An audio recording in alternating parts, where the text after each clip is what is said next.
Okay. What's going on, everybody?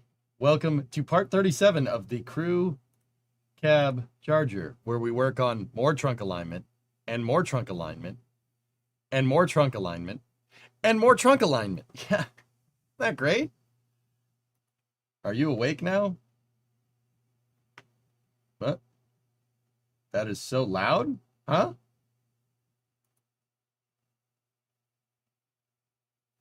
What is loud? I'm confused. What's loud? The volume is good? Are you sure? No, it's good. No, it ain't.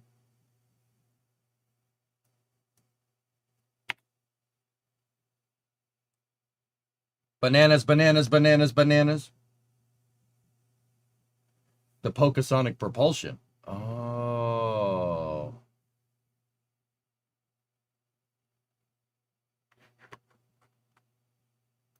Dude, I have no audio playback. I've never had an audio playback up here. I can't hear what you guys hear.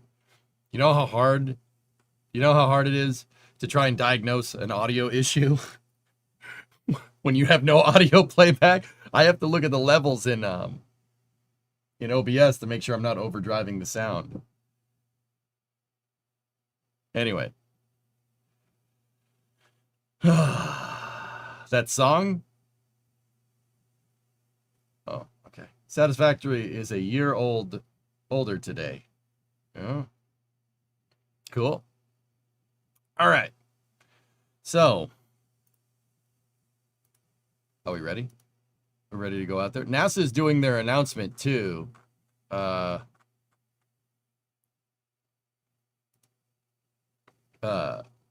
doing their announcement for how they might find life on Mars, and they found a rock that has water in it that could potentially lead to the building blocks of life. They like doing that. It's like every Super Bowl Sunday, they like to say that the ISS is the size of an American football field. Okay. All right, good to know. Good to know. Where is the Space Amigo? It was paused. Oh, what did you do? You turned off the whole stream. Well, put it back on. Put the stream back on. It was paused? Yeah. I was going to say, I'm right here. Hi.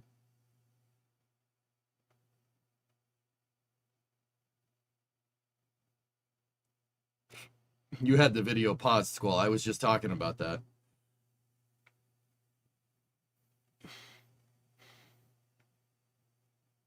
I think there's life on Mars, but not like here. Well, there's life on here on Earth because, you know. No. How you doing? I'm fine. How are you? I'm doing just fine. I'm doing just fine. I just came in from the airport. How you doing? I'm doing fine.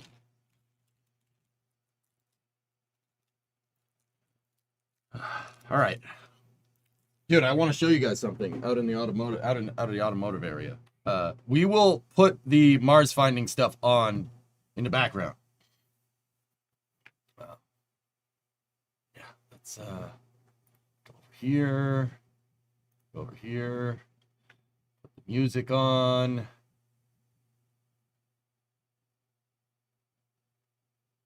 Come on.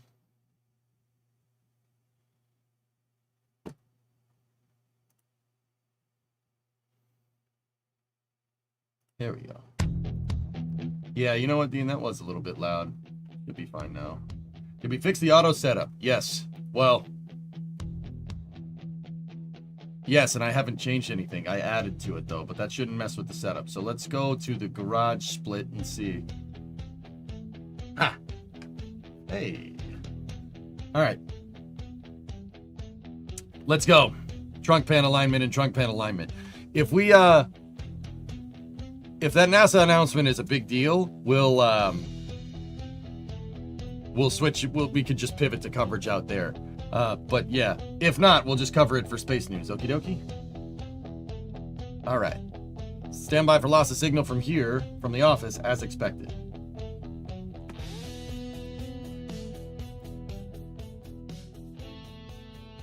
Just gonna put the balance out the audio in the back. There we go. All right, be right back.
You know, it would help if I unmuted it in OBS in the shop, in the office. That, you know, that would probably be a good idea. Probably been a smart thing to do. How we doing? Good? Sounds good? No delay. Everything is good. All right. Excellent. Excellent. All right. Here, let's switch over to our camera switcher. Oh, well, there we go. Well, that was a good way to spoil what I have here. I'm going to be disappointed if the first question in the NASA presser isn't, what about the stranded astronaut if Soyuz goes down? What? Oh, yeah, then, what, hey, you know, whatever. Look, your boy. Oh, okay. Okay. All right. Is it gonna go? We gonna update here or? Hey, look at that. So we got a new camera. It's a 6D Canon EOS 6D Mark I. It's pretty good. It's also out of focus. And I can't get the screen to fill the screen, but this is good enough.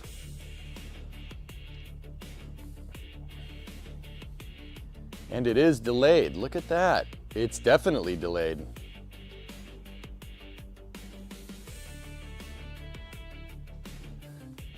I'll just move back a little bit. There we go. Hey, all right.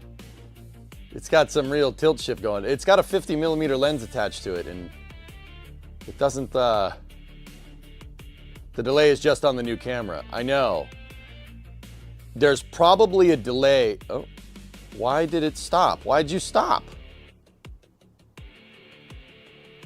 Okay, I still haven't worked out all the kinks with that thing. That's weird.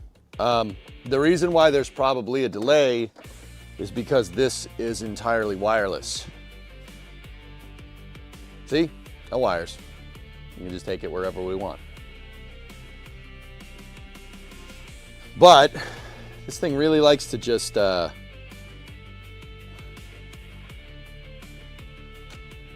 really likes to just stop. You have the thing. Yeah, you know, the thing. I got the thing. Ready? Let's see if it works, right? Oh, yeah. All right. Is this thing set to automatic? Autofocus it. How's that? Is that better? Oh my goodness. It's a fixed lens, so it's only 50 mil. So we got a 50 mil lens, so that's, yep, okay. Okay. Hi 2020, how are you? Is that better? No, still delayed. Still delayed pretty badly, actually. Target acquired. All right, we're still working out the kinks with this thing. But I did set this up yesterday, and it is pretty good, but I'm gonna shut it for now. That's a good idea, but I think the wireless, might be a delay with the wireless, it might be the settings with the camera, but check the switch on the side of the lens is set to AF. Yeah, it is. It is. I'm still, ARJ, Alex R. Jacob in chat sent me this thing, and it's pretty awesome, dude. I'm like desperately scared of breaking it, but I also got to figure out how DSLRs work. That shouldn't be too hard, but also, yeah. I actually called Jack and he yesterday, and he helped me with some things. He knows cameras better than I do. Delegate, chat, remember that. But yeah, you're clean shaven. Yeah, just for now. It's not hard to learn. Yeah, no, I'm not worried. It's just time. Is this mirrorless or DSLR? 6D Mark I? I have no idea. I think it's a DSLR, I'm pretty sure. But yeah, it's wirelessly transmitting the signal. I might need to tweak some settings on this to get the delay with the wireless transmitters, but yeah, pretty good. 6D is a digital SLR. There you go. But yeah, we'll dial this in. We could get this thing. Let's try. Let's see if we can. I'll just leave it on and see what it does. I mean, the wireless transmitter, I didn't really mess with any of the settings. This is the default settings for the wireless transmitter, so who knows? Who knows what's going on here? Okay.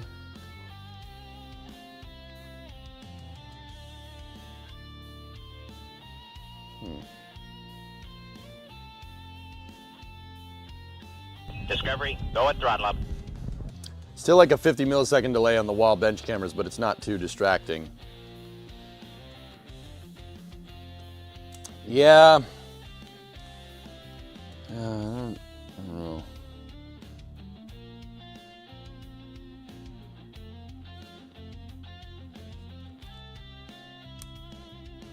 I don't want to putz around with the equipment too much, dudes. Yeah, the magic lantern. Yeah, that's what Jack said to do, Jeff.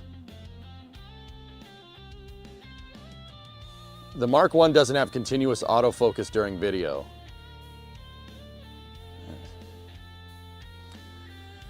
Okay. No continuous autofocus, huh? Well, we're gonna have to use this for a fixed shot, and I'll set it to manual focus, and we'll go from there. There we go. All right, ready? Oh yeah. Oh yeah. Look at that. That's nice. You can see, you can see my double chin. That's great. That's great. Yeah, lovely. I'd love that for me. It's super delayed, man. Damn. Ooh, I might want to hardwire this thing just to see if it's the camera or the wireless transmitter.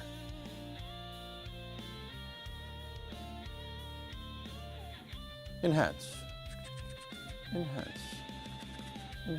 No. So this would be good for like a fixed shot, I guess.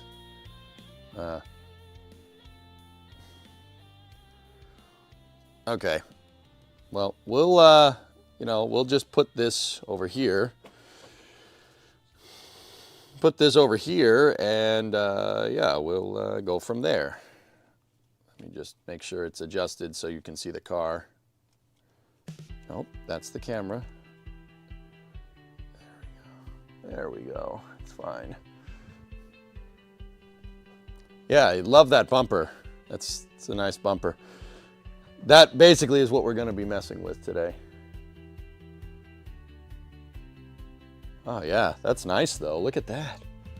Oh yeah. You guys can get like an actual good shot of the trunk. Look at this.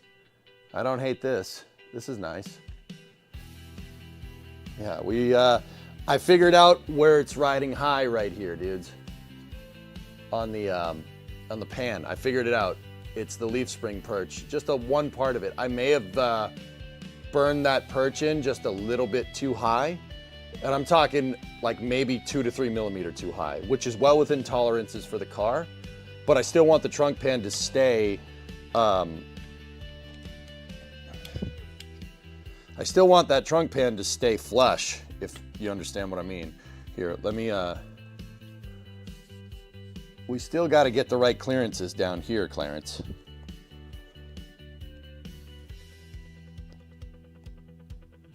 How's the exposure looking on this?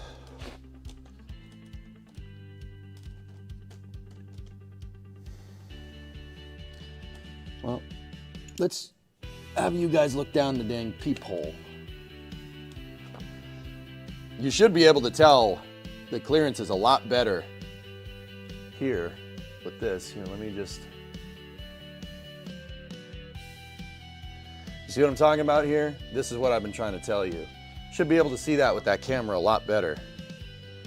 Oh, it's got some super tilt shift going on there. I know it isn't your circus, but has anybody ordered a print at the NSF store? Question, I ordered my first print on the 1st, got a shipping notice on the 3rd, and FedEx is still waiting. Is this normal? Fine if it is. Wolfgang, I'm not 100% on that one. We'll see. The factory tolerance across the board here is an eighth of an inch. I'll push the message through, Wolfgang, to the merch team. I'll see what we can see. NASA is live. Yeah. I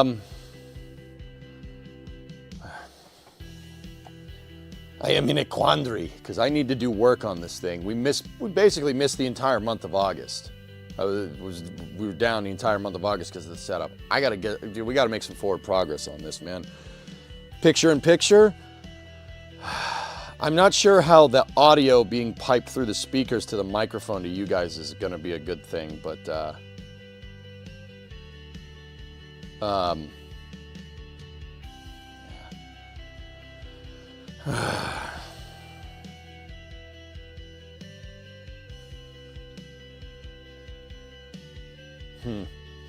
Let me just make sure the other cameras are working.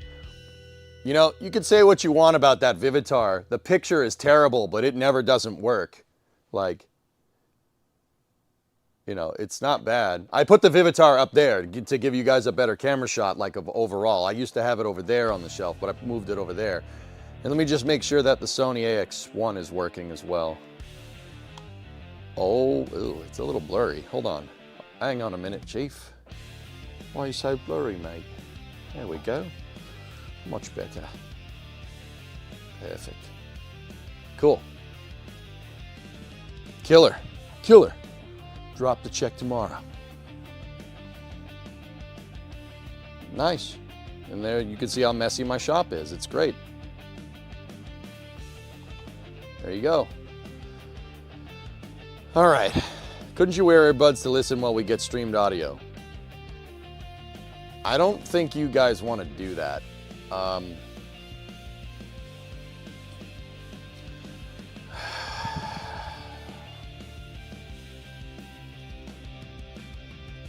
right, you know what? Let's just do this. Just flip the speakers on. Go to the desktop capture here. All right, what do you want? You're going to be hearing it through the mic, but... Listen, you can't find another explanation. So this very well could be the clearest sign of life that we've ever found on Mars, which is incredibly exciting. Again, we're gonna break that down for all of you with our lead scientists here at NASA, those who have been involved. Dr. Horowitz, Professor Horowitz wrote the paper that was released today, so we want to... Give me one sec. I got to shut the background music off. So I have the mic playing through the speaker, or the mic's picking it up through the speaker, but here, let's shut that right there. We're going to just go around them. We're not going to land in Artemis 2, which is coming early next year. All right, I'm back. But about a year and a half after that, we're going to do Artemis 3. We're going back to the moon. And this time, we are going to stay for a longer period of time at the start. Here, you know what I'll do? We want a long-term presence of... I'm going to cut in the audio from this computer, okay? This might work, it might not work. You guys tell me. Can you hear Sean? Learn on this mission to the moon is going to help us to actually put American boots on Mars. And it might be double feeding, dudes. It's an exciting time. And again, we have great science around it. We're pushing our partners. We're pushing NASA. We're in a second space race right now. The Chinese want to get back to the moon before us. That's not going to happen. America has led in space in the past, and we are going to continue to lead in space in the future. And again, this discovery today, I hope makes everyone excited about the future missions that we're going to have and the exploration we're going to do and the science we're going to develop to make sure we can send Americans, mankind, throughout the universe. And so, but we do want to lean into this exciting news that we have today. And to give us That's more, Sean Duffy, guys. He's the interim administrator of NASA. For our science mission. Nikki. Thank you so much. Thank you. Yes, and he's it really pretty is damn an good public speaker, if I exciting do say day so today. myself. Like, I'm not trying to blow NASA, smoke up his tail. What we do is we study the seemingly impossible. That's what we do every day at NASA Science. And NASA Science is undisputably the global authority in the search for life beyond our home planet. And so today we are going to talk to you about this amazing, exciting discovery. And I also want to make sure that we put context around it. And you see like how it fits into our search for life in the universe. Our galaxy is 100 billion light years across. And within 10 light years of Earth, there are at least 400 known planets. And that means there is a possibility, some would even say a probability, of life beyond Earth, including maybe even complex intelligent life. Hey, and fellas, today we I'm are gonna really move showing you how we're kind of the one shot step up closer there so you can see the to closed answering captions, okay? humanity's one of their most profound questions, and that is, are we truly alone in the universe? So if I could have the first image, please, that would be great. I'll be over here. So last July, here, as Secretary Duffy eloquently described, NASA's Perseverance rover found a leopard-spotted rock at Mars. And scientists immediately knew, it was interesting, we hadn't seen anything like that before on Mars. And we talked about it last summer. The moment we found it, we put out the images for everybody to see and everybody to share in the joy of NASA science. And, you know, today, we're really here celebrating that incredible hard work of the science team as they literally tried to prove it wasn't interesting. Maybe it's just something else. Maybe it's not, you know, the key result that we've been waiting for. And so they've done the analysis on these leopard spots, and we think they are potentially made by some sort of ancient life. This finding by our incredible Perseverance rover is the closest we've actually come to discovering ancient life on Mars. And if you can't tell, we're really excited about that. But, you know, I want to put it into context. It's a signature. It's a sort of leftover sign. It's not life itself. And it certainly could have been from ancient life, and that would have been something that was there billions of years ago. Nothing that's current there. And, you know, it could certainly, as we say, be made by ancient life. And what that means is we look at everything we know about life on Earth. And this is the kind of signature that we would see that was made by something biological. In this case, it's kind of the equivalent of seeing like leftover fossils, you know, leftovers from a meal, and maybe that meal's been excreted by a microbe, and that's what we're seeing in this sample. And, you know, again, as Secretary Duffy said, we don't know for sure that's what it is, and we won't stop after this first analysis. This certainly is not the final answer.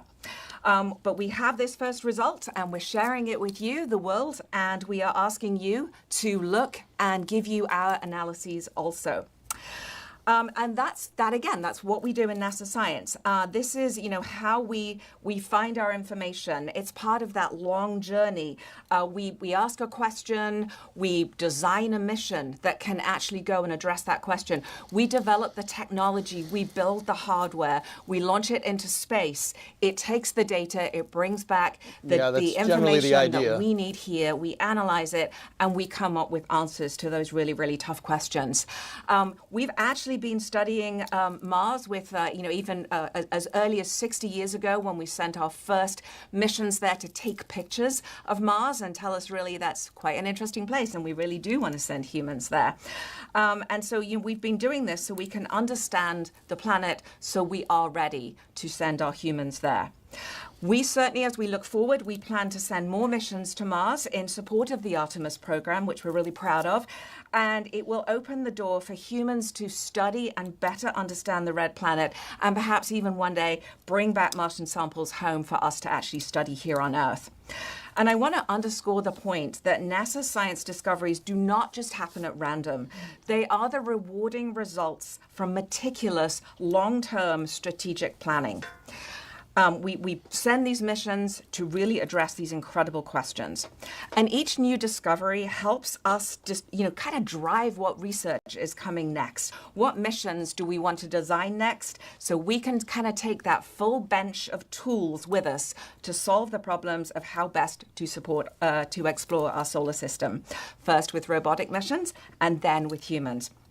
And before I pass it on to my colleagues who are going to tell you all about the details of this incredible finding, I just want to talk a little bit more about how NASA searches for life. And there's so much happening that I am incredibly excited about. We have Europa Clipper that is on its way to explore an icy moon of Jupiter to investigate whether the subsurface ocean underneath that icy crust has the potential to support life.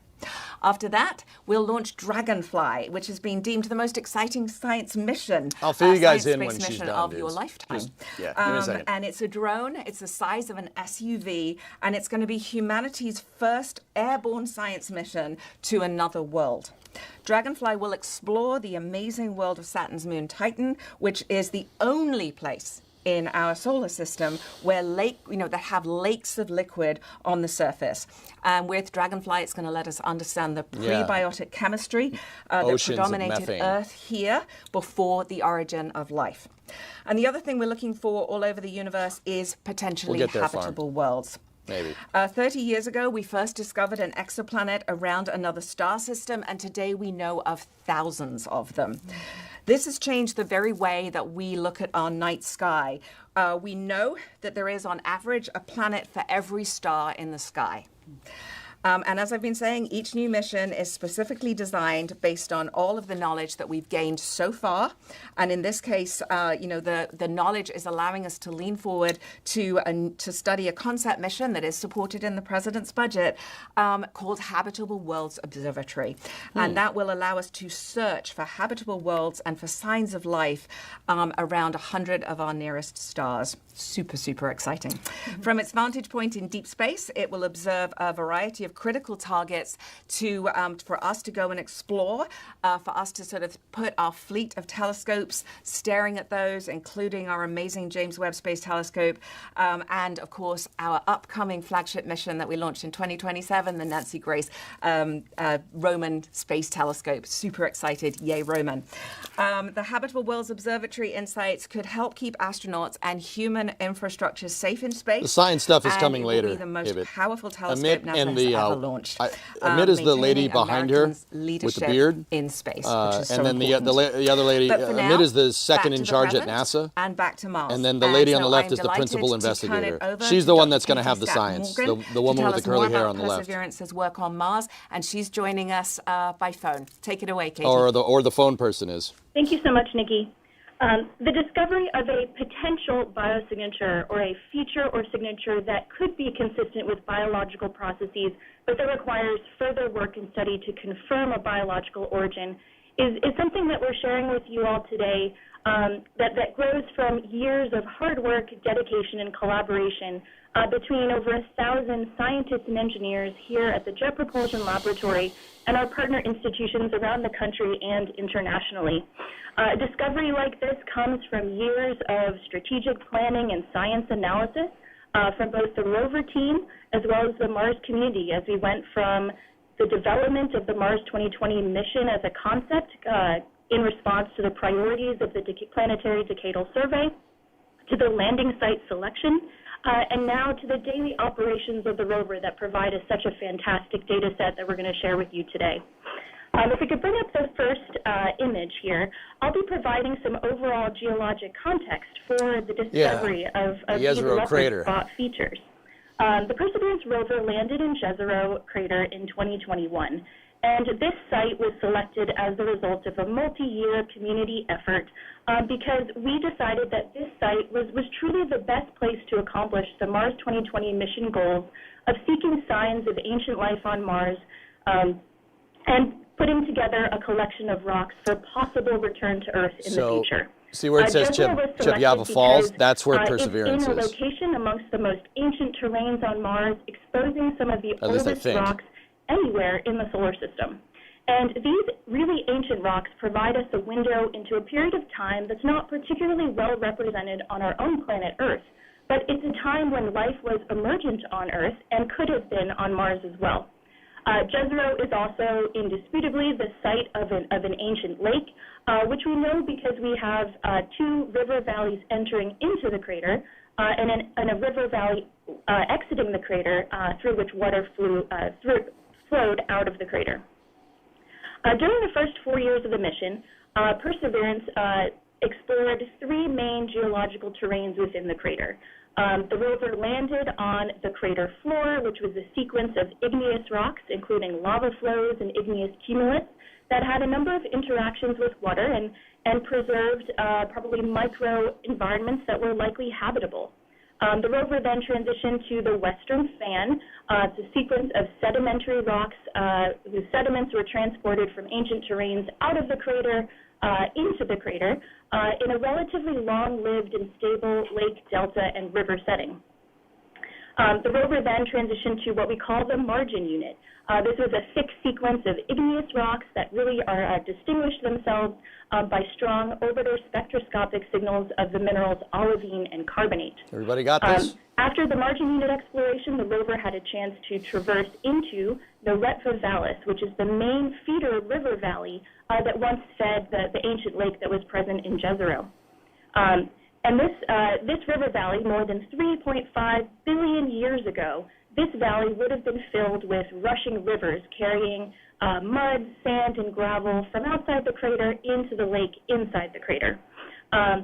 This kind of energetic setting was probably punctuated by periods of calm when water would have backed up, creating a relatively low energy lake environment where deposition by settling from suspension could have occurred. Eventually, though, this water dried up, the lakes and rivers dried up, and the Bright Angel outcrop was revealed. And this outcrop records for us a potential habitable environment that we can study and the rover can explore on the surface of Mars today. If we can bring up the next slide, please. We're listening, Drummer. Hold on. We can see Bright Angel through the eyes of Perseverance. Cool. It's a distinct light-toned outcrop, and its current extent and relief has been exposed to us through billions of years of wind, erosion, and thermal cycling. The rover spent several months exploring this area, ultimately pushing to the northern edge of the channel where the Bright Angel Formation met the margin unit. And it's here at the contact, this edge of the river valley, that the rover explored a special target called Chayava Falls. Yeah. If we move to the next image, please. The Chayava Falls rock and those around it show very thin layers. They're often red to tan in color, and they're very fine grained, so the sediment that makes them up is very, very small. This, coupled with the fact that these rocks occur in a river setting, really points to a sedimentary origin here, where we had deposition of these sediments in water. Here in this area, we also have some coarser-grained rocks, suggesting that we had a transition from these more energetic river environments to the more calm lake environments. And while every outcrop on Mars has an interesting story to tell, in order to really understand what makes this particular outcrop so special, we have to get our noses to the outcrop, or in this case, the rover's arm, up close and personal to take a look at all the details of these rocks. So to tell us more about that, I'm going to pass it on now to Professor Joel Hurowitz, who is the lead author of the study that came out in Nature this week. Joel, over to you.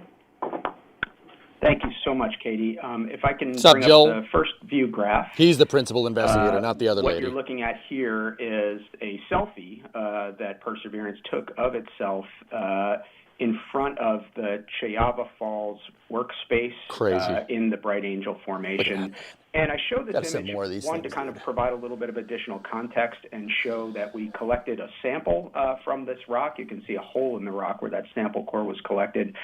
But also to make the point that we really used every scientific instrument available to us on the payload to investigate these rocks and really try to tell or paint as complete a picture as we can of what these rocks are made of, the environment they were deposited in, and how the interesting features that we see in them might have formed. Yeah, Merckx. Perseverance has a 360 cam on it, dude. That's how it can take the selfie. I'm going to move to the next image, and we're going to zoom back up to the surface of the Chayava Falls rock. Okay, here we go. Here's the good stuff. And this is the same image you were looking at before. And what I want to do with this image here is I just want to convey some of the excitement that we had. So see the spots? This image came down last See these summer. spots on the rocks? And what we saw in this rock were these layers of very fine-grained, rusty red mudstone that had in them these incredible features, these things that we took calling poppy seeds, which are the sort of dark black spots in the rock, and leopard spots, which are these kind of ring-shaped features that have dark rims around them. These textural features told us that something really interesting had happened in these rocks. Some set of chemical reactions occurred at the time they were being deposited. And so we really wanted to understand what those reactions might have been. And one of the things we wanted to ask ourselves was, is it possible that organic matter might have played some role in the generation of these textural features? So we turned to our organic chemical detector, the Sherlock instrument, and trained it on this rock at the location of those two little black boxes that you see on the surface of the rock. And I'll switch to our next view graph. The data that we got back from the Sherlock instrument was fantastic. What you can see here is a set of spectra that are called Raman spectra. And there's a lot of information on these graphs, but the key thing to take note of is the fact that what we see in these spectra is something called a G-band, and that's pointed out on the image. The G-band for us is a smoking gun indicator for the presence of organic matter in this mud. And we see that G-band in the Chayava Falls target, and we actually see it in a couple of the other locations that we interrogated around the Bright Angel Formation. And this tells us that we had a rusty red mud that was deposited in the presence of organic matter. So the next question for us was there some reaction occurring between the mud and the organic matter to give rise to those interesting poppy seed and leopard spot textures that we were seeing? So we turned to the other instrument out on the end of the rover's arm called the Pixel instrument. And the results from that instrument are shown on my next slide. Here what you can see is the chemistry of the surface of this rock rendered in 3 colors, red, green, and blue. And the mixing between colors is telling us something about where elements are present together. What I'm showing you here is that the mud itself, which shows up in red in this color representation, is rich in iron. Okay. The things that are purple are rich in the elements iron and phosphorus. And that iron and phosphorus shows up in the poppy seeds and in the rims of those leopard spots. In the places where you can see sort of dull yellow to green tones, that's where iron and sulfur have been combined together in the cores of the leopard spots. And they have been combined into an iron and phosphorus-bearing mineral that we think is vivianite, and an iron and sulfur-bearing mineral that we think is a mineral called greigite. And what's exciting about these finds, this sort of combination of mud and organic matter that has reacted to produce these minerals and these textures, is that when we see features like this in sediment on Earth, these minerals are often the byproduct of microbial metabolisms that are consuming organic matter and making these minerals as a result of those reactions. But there are non-biological ways to make these features that we cannot completely rule out on the basis of the data that we collected with our rover payload. So what we need to do from here is to continue to do additional research in laboratory settings here on Earth, and ultimately bring the sample that we collected from this rock back home to Earth so that we can make the final determination for what process actually gave rise to these fantastic textures. So with that, I'm going to close out, and I'm going to turn it over to Dr. Lindsay Hayes for the next part of the program. Thanks, Joel. So in order to wrap us up, I really want to highlight some context for the points that we've made here today. First, we are excited. We're excited to be announcing the publication of this peer-reviewed paper about these features from this about 350 billion-year-old rock on Mars, right? This is about the same time as we see some of the earliest fossils of life on Earth. And so these features are helping us to better understand the potential biological history of Mars.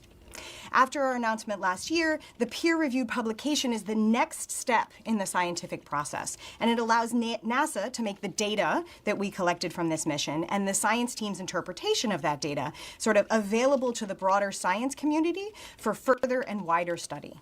This work to investigate the processes that are described here will continue, and hopefully, eventually, this will be followed by the delivery of these samples back to Earth, where they could be studied in terrestrial labs. Additionally, I want to remind everyone that what we're describing here is a potential biosignature. That is a characteristic, element, molecule, substance, or feature that might have a biological origin but requires more data or further study before reaching a conclusion about the presence or absence of life.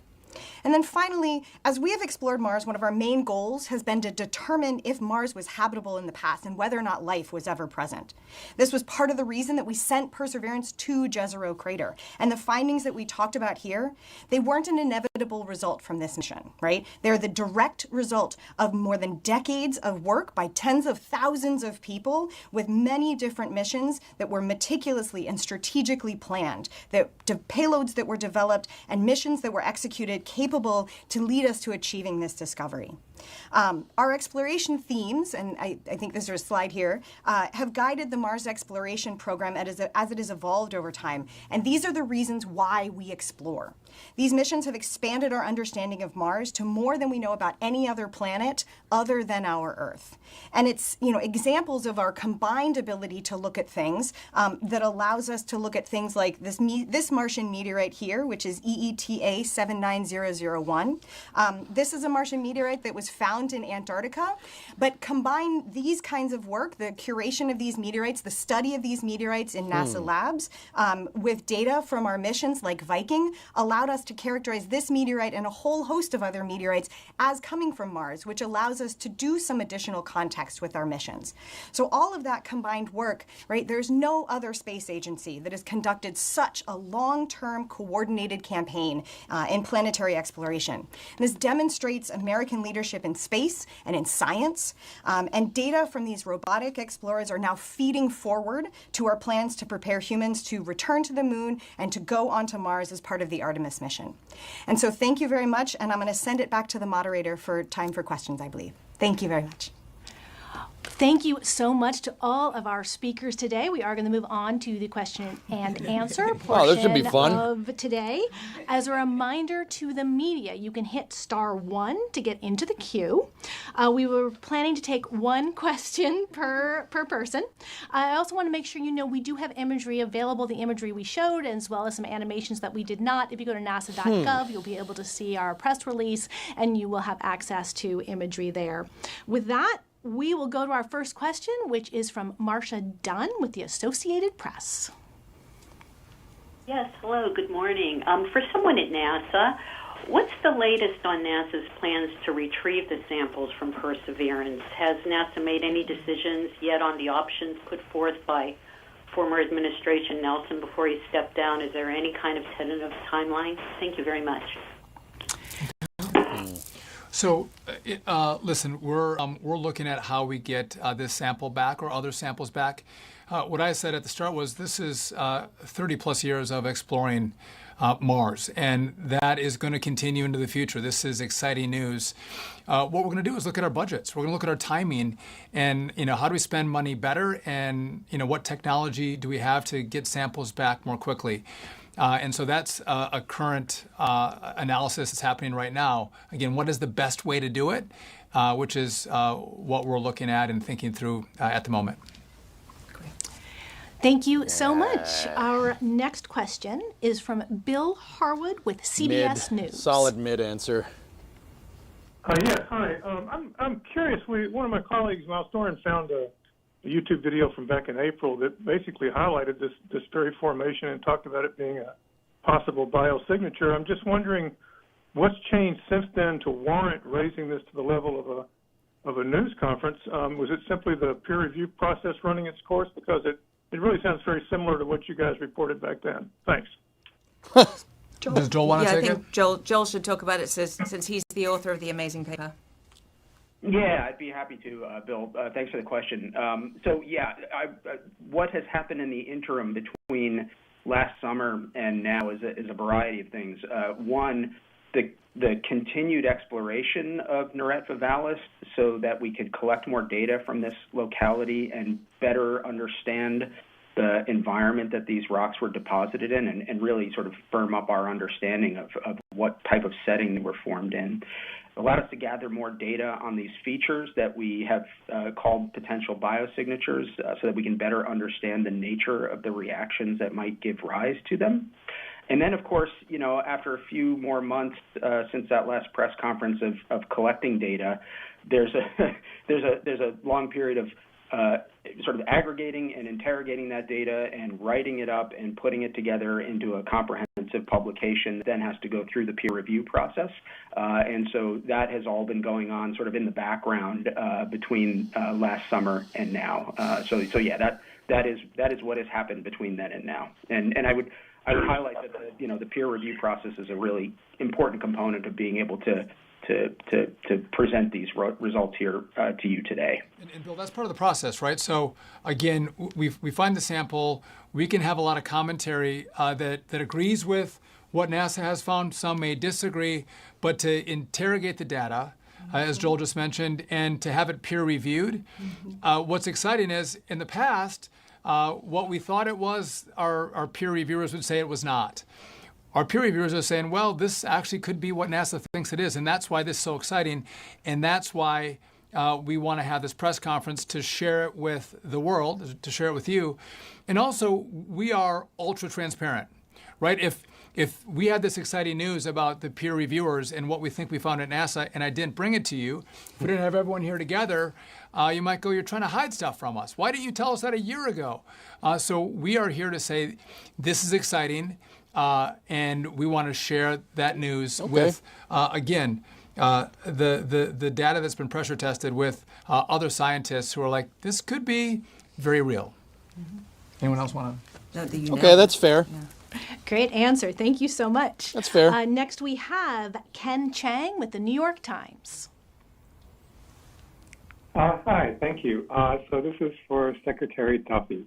I've talked to a few scientists about this, and they all say it's very interesting, but that there are potential non-biological explanations for these minerals, and the only way to really find out is to bring them back.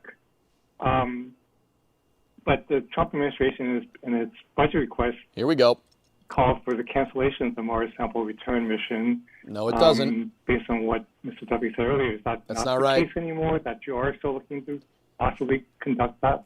So we have to look at all of our missions, and we have to look at the cost and the time on each of the missions that are going to be deployed and have been deployed. Mm-hmm. And because we care about resources and we care about the time frame, we believe there's a better way to do this, a faster way to get these samples back. And so that is the analysis that we've gone through. Can we do it faster? Can we do it cheaper? And we think we can, and that's why we're not going to take it back on Percy. We're going to actually figure out a different way to bring it back again, and we think we can do it faster. And so, all right, little bit of context here, guys. I got to say this because that's very important to understand why that question was not cool. So the current budget request does gut a lot of NASA science funding. It's lame. Don't do that. One of those things that I'm okay with getting rid of is the Mars Sample Return Program. Hear me out. The reason why I would get rid of the Mars Sample Return Program and just dump it completely is because it's not Mars Sample Return. It's not. It isn't. That's just the name. They kept the name, but it's not. So what is it? The current Mars Sample Return Program is a planning committee for planning on what is the best way to potentially do Mars Sample Return. It's a planning committee to plan the Mars Sample Return. And they just didn't change the name. They didn't change the name because they don't want you to know, they don't want you to know that NASA really doesn't have a plan for Mars Sample Return. They really don't have a good way to do it. So they in 2023, I think it was, they canceled the actual Mars Sample Return mission because it was too expensive. And they replaced it with this planning committee, but they didn't change the name. The truth is that the Mars Sample Return mission in its current form is not that. A better way to call it would be planning for Mars Sample Return in the future. No concrete goals, no deadlines, no nothing. Get rid of it. Done. And that's what Sean Duffy means when he says we can do it faster and we can do it quicker. Because the current Mars Sample Return has no goal. Okay, the current Mars Sample Return Program has no goal for returning samples. It's planning on what would be the best plan it's a planning committee about what would be the best plan to return the samples most expediently sometime soon. There is no. Get rid of it. Done. Get rid of it. I know it seems like, oh, you want to cancel it? No. MSR is stupid right now. It needs to be completely, just get rid of all of it. Just get rid of all of it and replace it. It could be an in-house program. They probably don't have the budget for that. Or it could be a commercial alternative. But the current program, it's very disingenuous because it's not Mars Sample Return. It's planning for Mars Sample Return. And that program eats a good amount of budget. A planning committee eats a good amount of NASA's science budget, which is dumb. More cost effectively. But again, I want to be really clear. This is a 30-year process that NASA has undertaken. President Trump didn't say, hey, let's divert, let's forget about Mars. No, we're continuing our exploration. And by the way, we've been very clear under this president that we don't want to just bring samples back from Mars. we want to send our boots to the moon and to Mars. And that is the work that we're doing. So, and by the way, Amit has even said, maybe we'll send our equipment to test this sample to Mars itself. All options are on the table, but again, we're gonna use the best options possible to do the best analysis possible, to give you the best information possible. All right, then, I will move on to our next question, which is Irene Klotz from Aviation Week. Yeah. Thank you. For Secretary Duffy, do you... I just want to point out, just on a side note, guys, we'll get back to the car. I just want to hear this. I want to hear the press conference. We are working on the car, so if you popped in from YouTube and you're looking for car stuff, I will be back in a second, but I'm also a little bit of a science nerd, so I just want to see this, and then we'll get back to work. We got a trunk pin to fit. Expect this finding will shuffle the administration's priorities for returning the samples? And for Joel or Katie, what else can be done remotely to better ascertain if the mudstone organics are biologic or abiotic? Thank you. If Joel and Katie want to go first, I'll answer that second. Yeah, I can take that one. Thank you. While we were exploring the Bright Angel area, we basically threw the entire rover science payload at this rock. And so, we're pretty close to the limits of what the rover can do on the surface in terms of making progress on that particular question. And of course, that was by design, since the payload of the Perseverance rover was selected with a Mars sample return effort in mind. So the idea was for our payload to get us, just up to the potential biosignature designation and have the rest of the story told by instruments here on Earth. We are still in the midst of analyzing the geologic context of this sample, and our scientists are continuing to do the work there. Joel's paper represents, I think, kind of the overview and summary of our understanding, but we have other scientists on the team who will be putting out works over the next year or so, digging more into these details. So I think we'll learn more about the geologic setting of this sample and what that may mean for its potential astrobiological potential. And so that work will be ongoing. But I think in terms of what we could do with the rover, we threw the whole payload at it, and the result was this exciting discovery. Joel, let me know if you have anything you want to add. No, you nailed it, Katie. Thank you. If I may add one other Sure. thing as well. And I'll also add, of course, as we said, as multiple folks have said today, the other really important thing about this, and this is a stage in the scientific process, right? It is not just what else can we do with the rover, but what else can different scientists, around the world and, within our American science and laboratories and such, be able to do and analyze and find and explore and understand more what other potential causes there may be for this type of signal. So it's the rover, but it's also, the broader science community as well. Sorry, thank you. In regard to, does this change the mission? I would say no. Listen, we are about manned exploration, human exploration. But as part of human exploration, you need science, right? And so what we do on Mars, these missions help us in what we're going to do in the future as we do go back to the moon and eventually get to Mars. We study our own atmosphere to learn from what we have here on Earth in our atmosphere, what we can learn about other atmospheres potentially in our galaxy and beyond. And so, no, this is consistent with the President's vision and mission of continuing the science to support human exploration beyond Earth. That was a pretty good answer, guys. All right, thank you very much. Some interesting answers. Next up, we have Andrea Leinfelder with the Houston Chronicle. Hi. You began the news conference talking about, past discoveries that might have suggested life on Mars, but ultimately were something else or could have been something else. Can you run us through some of those again? Thank you. Sure, absolutely. I mean, of course, there is the ALH 84001, which was an understanding of a meteorite that we found that had some very interesting signatures. Going further back, there was the Viking data and trying to understand exactly how to interpret that data.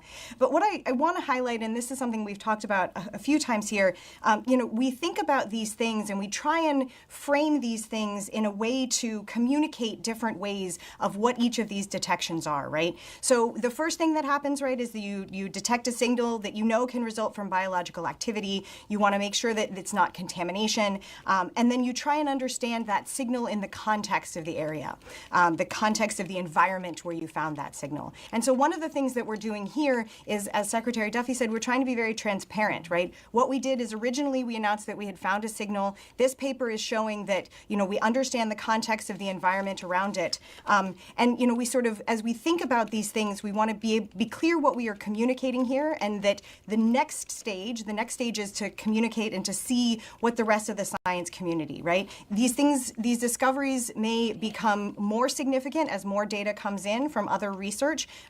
Other science may show that there's other ways to create a signal like this. But as we change these things over time, we're showing that we're more and more excited about this as we learn more and as we've understood more. All right, we are looking at probably about 2 more questions, but we are certainly trying to get through as many as we can. For anyone we don't get to today, definitely we'll ask you to send us notes and we will follow up. But going on, our next person is going to be Eric Berger. Oh, boy! Hi, thanks very much. A question for Secretary Duffy. Here we go. We talked a little bit about Mars sample return, and obviously there's some interesting things to study on Mars. China's planning to launch the Tianwen-3 mission to return samples from Mars in 2028. Does it concern you that China is likely to be in a position to accomplish this before NASA?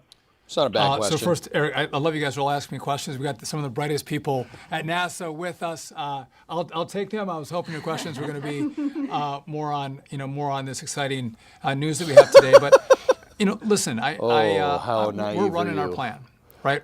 We're making the right calls for America and for our partners. And again, we lead, and we are going to continue to lead. But it's always important that we keep pushing. We have to push because we are in another space race. And what I don't want to do, and we work very well together. I want to make sure we're making the right decisions, right? And I have to look at dollars, and I have to look at time, and I have to look at return. And as we do that, we thought, well, there could be a better way to do this to get these samples back. And I again, just to continue with missions that I don't think can meet budgets and timing, I think would be foolish on my part, because across government, every government, not just the U.S. government, resources are precious. And we are going to use our resources to the best possible abilities to advance our missions the furthest. And I would just tell you, there's been a lot of conversation on science. Science isn't going away at NASA. We are leaning into the science because we need it to make sure that we're successful on our missions to the moon and to Mars. And we have Earth missions as well that have been mandated by Congress. That is part of our science. But again, if I've been given an ask for spending a little less money, I think we can do that. I know we can do that. But I've told the team at NASA, if we don't have the resources for the right missions or the right people, I will go to the president, I'll go to the Congress, I'll ask for more money. But I feel pretty confident that with the money that we've been given in the president's budget, we can accomplish our mission. It might be a little more focused, right? It's on human exploration, but we can accomplish that mission. And again, I have fully committed that I would ask for more if I needed it. And by the way, the president loves space. He asked me about it, which is a unique position to be in as the acting administrator, but also to be the secretary of the Department of Transportation. That I get to interface with the president quite a bit. I give him updates, how it's going, what we're doing, and he doesn't brush me off. He wants to know. He's excited about this, and so if there was an issue with resources, I would go to him, and I'm sure he would support us. And I'm sure, listen, what's interesting too, and this has been great to see, this is bipartisan, right? There's a lot of fights that you all see in Congress. This is one space, no pun intended, or maybe the pun was intended, that you get bipartisan buy-in. People get excited about what NASA does as Democrats, Independents, and Republicans. Everybody kind of loves it. And they would also respond to us, I think, in a positive way, should we come to them and say we need resources for That's enough, something in addition to what we have the money for today. So, no, the mission hasn't changed. And we're going to continue to forge on, and I feel very confident that we can do that.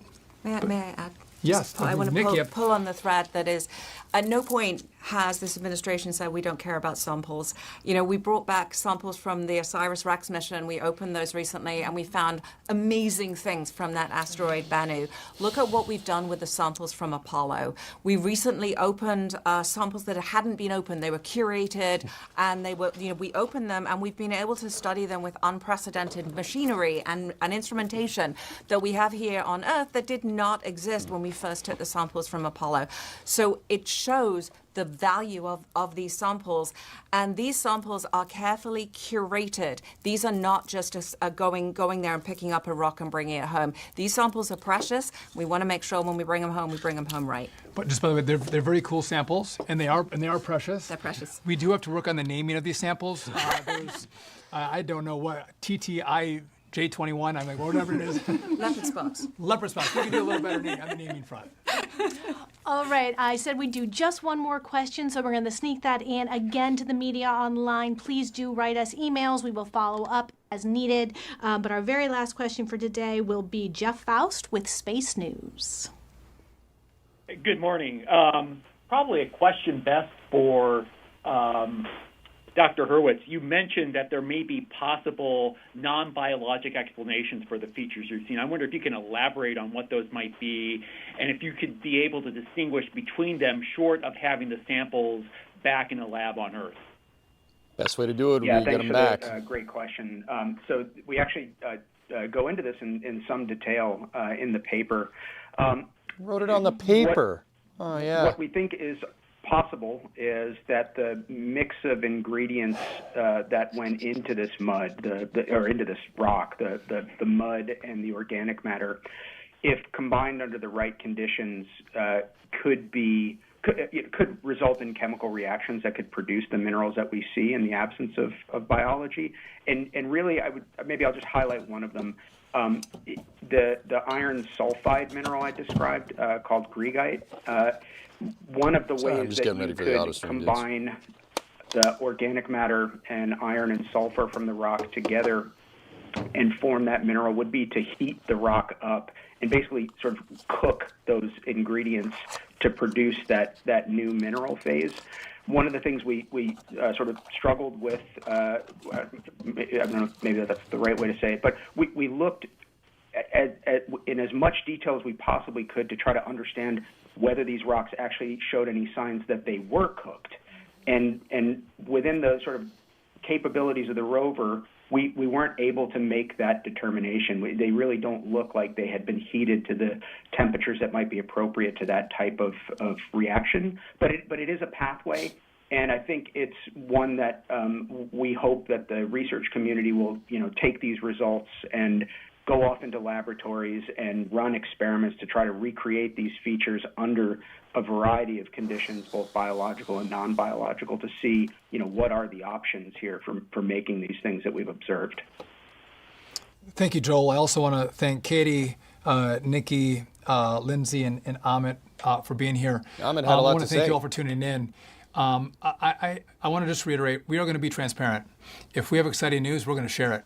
By the way, we're all looking forward to you all tuning in as we do Artemis 2 that's coming at the first part of next year. Again, our mission back to go around the moon and home. But I just want to, if I could just say for a moment, I've had the privilege of being here for roughly 2 months at NASA. And I just want to reiterate what all of you at home know, which is this is one of the most amazing, if not the most amazing institutions that America has. Some of the brightest, smartest, dedicated people that this country has doing amazing science. And again, we're going to continue to lean into it. We're going to continue to lean into manned exploration. And it's not easy. It's really hard. But when you have the smartest people in the world on this team, working to that end, success is never guaranteed. But I feel very bullish on our future and what we're going to find and the places that we're going to go with this great team at NASA. So thank you for tuning in. We'll continue to let you know what we find, what we see, what we think as we go through this process. So thank you very much. Okay. Fellas, I don't like, here's the thing. That's a pretty cool discovery. Leopard spots could mean that there's fossilization on Mars. That's pretty cool. I mean, You know, I'm not a scientist. In my opinion, there's definitely life there. We just got to find it, right? Like there's rivers, there's rocks, there's potential biologic signatures in the rocks. Could be from a natural process. It's possible. I'd have to go read the paper, right? This has been peer reviewed. It's pretty obvious that there is something there. You know, we should go find it. I mean, a guy with a shovel would find it pretty quickly. I'm just saying. But, you know, this is going to sound a little weird, but I didn't mind what Sean Duffy had to say at the end of that. He's right. NASA should be the leading institution. And I really like what he said about having your manned space flight drive your science missions. That is exactly what NASA needs. I like what the guy says. I really do. I don't mind him. The problem is, my thing is I'm not doubting, but you're promising a lot here. You're promising, you know, we're going to beat China back to the moon. We're going to lean into manned space flight.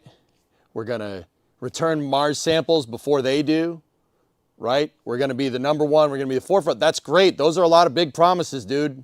Big promises. You're committing to a lot. Now, once again, I don't mind that commitment.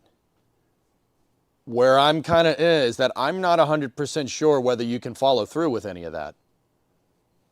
Talk is cheap in spaceflight, guys. It's real cheap. I can say I'm going to start an aerospace company and we'll send something to the moon in 2030. I can say that. Okay, do it. And you guys would look at me and be like, EJ, you're probably not doing that because you're, you know, a Twitch streamer. You know, you can't even get the damn trunk pants straight. When you're like, what do you mean?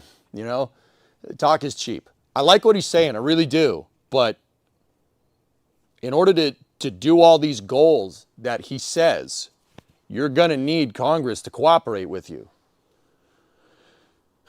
The president has lofty goals for NASA. That's all fine and dandy, right? I don't have a problem with that. I'm happy that the president takes spaceflight seriously. And you know what, man? He said something very interesting. Because he's the Secretary of Transportation as well, he's part of the cabinet. You know what that makes me think? Why is the NASA administrator not part of the president's cabinet? You know, I never really thought about that before. The administrator of NASA should be in the cabinet. Like, why wouldn't you be, right? The fact that he is the Secretary of Transportation and he has to brief the president because he's in the president's cabinet all the time is actually, dude, that's not bad. That means you got somebody basically on a weekly basis whispering sweet nothings about spaceflight into the president's ear. And I'm not saying that like, oh, that's a great thing that the current administration is doing. No. It should just be like that. It should just be like that. This should be happening all the time. The fact that it's happening now kind of by accident is a little infuriating. Like, wait, you used the wrong formula, but you got the right answer. You know, like, it's not a bad idea.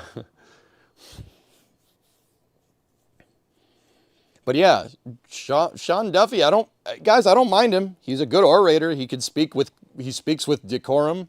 A little bit of political stuff in there, but when is it not? He's the NASA administrator.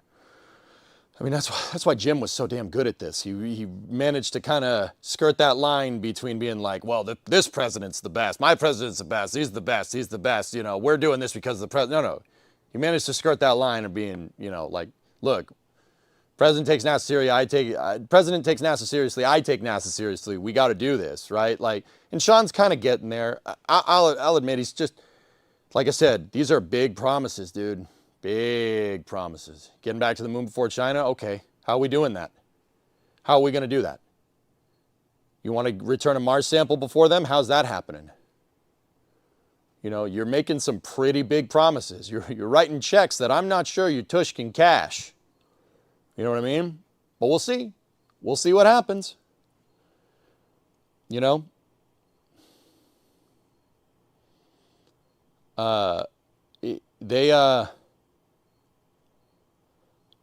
Dude, I you know what? Like, it's going to sound screwed up. I like what he's saying. I don't mind it. It's pretty good. I'm happy that the president is taking space seriously, right? I'm happy that he's excited about it, and whether that is bull crap or not, we don't know, right? But like I said, him being the Secretary of Transportation, meeting with the president all the time, I'm just thinking about why doesn't the NASA administrator do that? The NASA administrator should be part of the cabinet.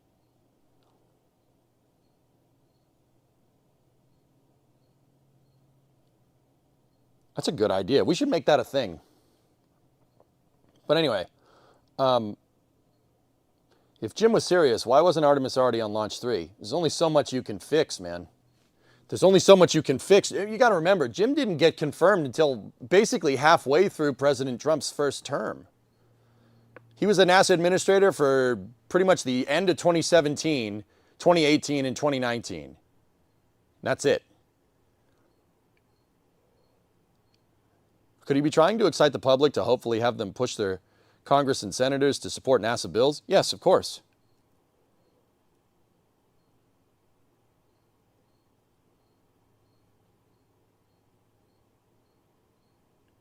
The VP is the head of NASA, though. Well, the VP is the head of the National Space Flight Council. And I have heard nothing about that. When the next NSC meeting happens, I'll let you guys know. I don't mind his positioning. It's bold, and those are goals that NASA, quite frankly, needs to get done. I'm just not really 100% sure how you're going to do it. And that's something we just kind of got to wait and see.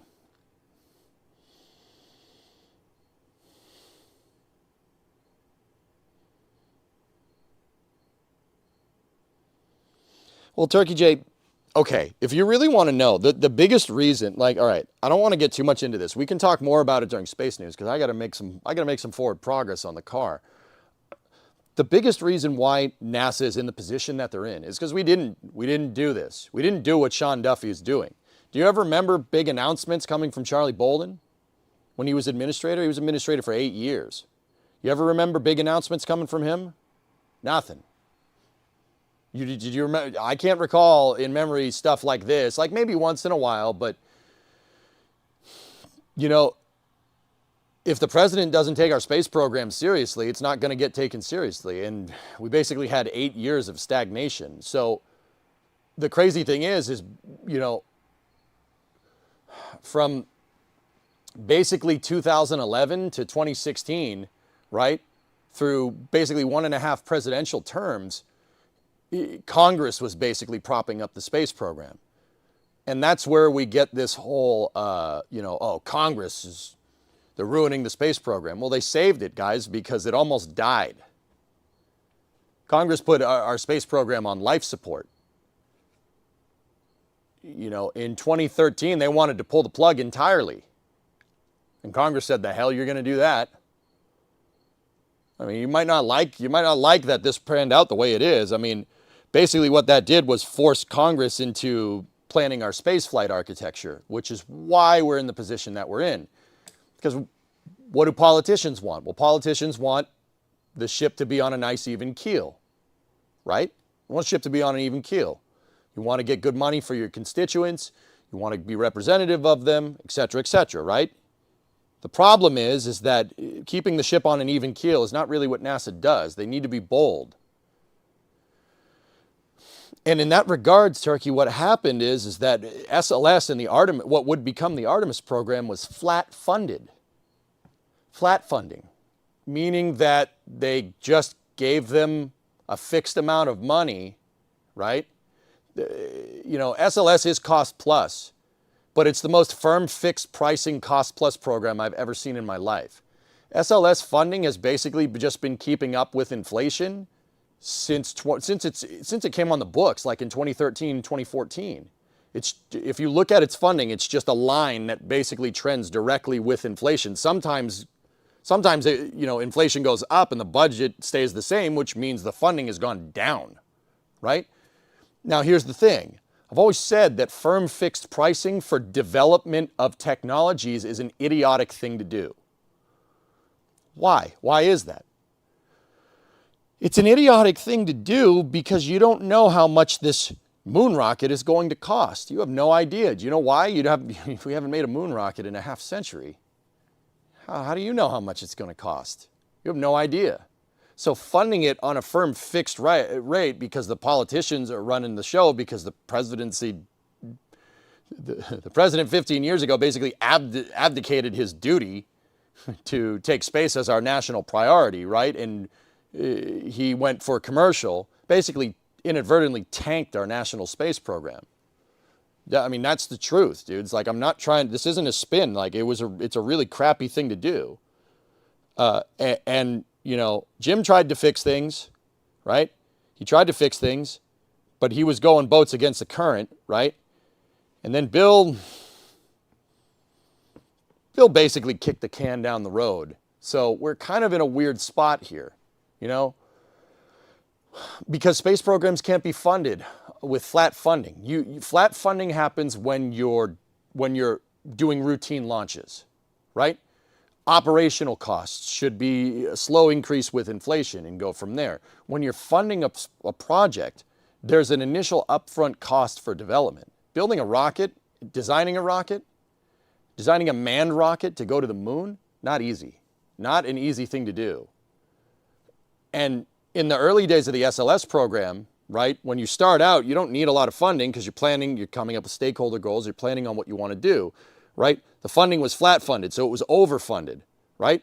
And then, you know, as development needed to be ramped up for SLS, it hit a critical point where they underfunded it, and they've been underfunding it since, which is why it's taking so long.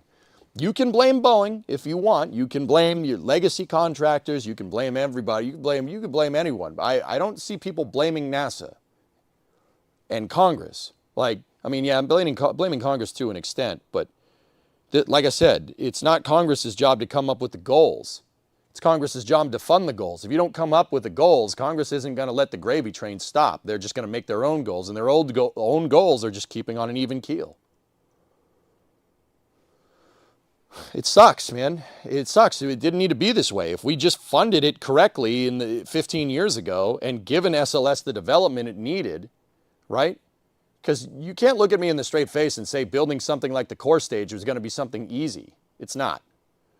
The reason why it took so long is because you're funding development on a firm fixed price, and you don't know how much it's going to cost. There's a lot of unforeseen capital allocation there. You don't know how much it's going to cost. That's a nice way of saying that. So we're in this position because basically for the last 15 years, with the exception of Jim trying to shake things up 5 years ago, or 8 years ago, I should say. I don't know what year it is. Spaceflight really hasn't been taken seriously. It's just been kicked down the road. It's just keep the ship on an even keel. So going back to this, I do appreciate that Sean Duffy wants to get NASA back to doing things, right, and be transparent about it. I do appreciate it. That is what NASA needs to do. You need to let you need to be focused on human exploration, and you need to let your science missions you need to let your human exploration goals drive your science missions, right? If we want to go to Mars, sending probes there is a good idea. If we want to go to the moon, sending probes there before people is just the smart thing to do. That's letting your human spaceflight goals drive your scientific goals. It basically all falls into place if you have a goal, right? That's the right move. Long story short, unscrewing the colossal screw up that's been happening over the last 15 years is a hard thing to do. That's going to, I was about to say I wouldn't want to be in your position, but I would do this. I would do it. Sure. Absolutely. I probably wouldn't succeed, but I'd still try. That's a hard thing to do. You know, you're on top of navigating political waters, you have to, or in political winds, right? You have to get NASA, which has been stagnant, you know, on the human exploration front for the past 15 years. You have to get them going again. And you have to get the best and brightest. Well, the best and brightest want to work at SpaceX. They want to work at Blue. They want to work at Rocket Lab. They want to work at Stoke. They don't want to work at NASA. It has to be fun and exciting for your engineers to do something. And trying to fix that requires a colossal refactoring of NASA. It's going to be a hard thing to do. We'll see what happens over the next couple of years. And I don't think that Sean Duffy isn't trying either, Rarest. I think he's trying. I think he has a very, very hard job to do right now on top of being the Secretary of Transportation. NASA did not really know what their goals or plans were for going back to the moon, Mars. What do you mean, Shogun? I don't know what that means. During the Apollo program, yeah, they did. Their goal was to get there. Get to the moon before 1970. Pretty straightforward stuff. And look, all the science and all the technology that came from Apollo came from that one sentence that President Kennedy said in the early 60s. Marcon, what's up, dude? Hi, AJ. I wonder if there's any advice you would give to the average person to make people interested and supportive of spaceflight. May have thought about it more than most people. Any advice option? I'm not American. Do you use GPS? That's kind of important. I mean, I call it dexterity in spaceflight, Marcon. What that basically means is that, okay, look, think about it like this. You go back 500 years ago. 500 years ago, mastery of the seas brought untold wealth to the people that were bold enough to go and do it. The Dutch, the English, French to an extent, the US, well, not 500 years ago, you get the idea. Mastery of the seas and mastery of your domain can push us forward technologically and push us forward influentially, right?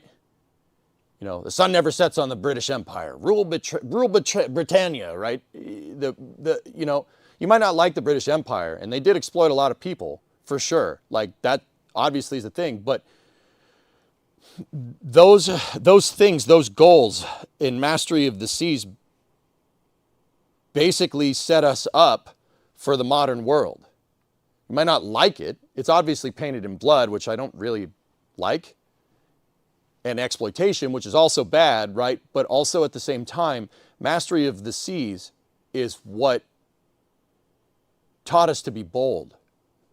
Look at the world that it's made. I mean, yeah, don't get me wrong. The world, it's a lot of bloodshed. But also, mastery of the seas and the Industrial Revolution, kind of by proxy for that, right? Which were all kind of going on, I mean, not 500 years ago, right? But that was all kind of going on at the same time. Right? The mastery of your domain, right? Being able to control your destiny brought us basically the modern world. That mentality brought us the modern world. You know, there's a lot of strife going on in the world right now, no doubt. I do believe it's amplified because of social media, because the truth of the matter is, guys, is that we live in one of the most peaceful times in human existence. Now, don't get me wrong. Nukes keep the peace. We live in the most peaceful time in human existence because we have the technology to basically kill every living being on this earth.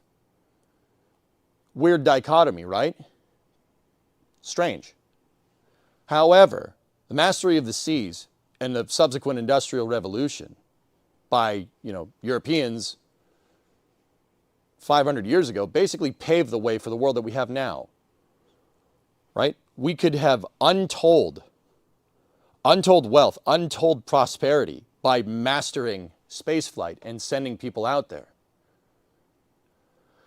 You know, Star Trek says it's the final frontier, right? It is. It's the final frontier. If we learn how to master it and we move out into space, who knows what kind of world we could live in? We could end up living in Star Trek, man. It's possible. Like,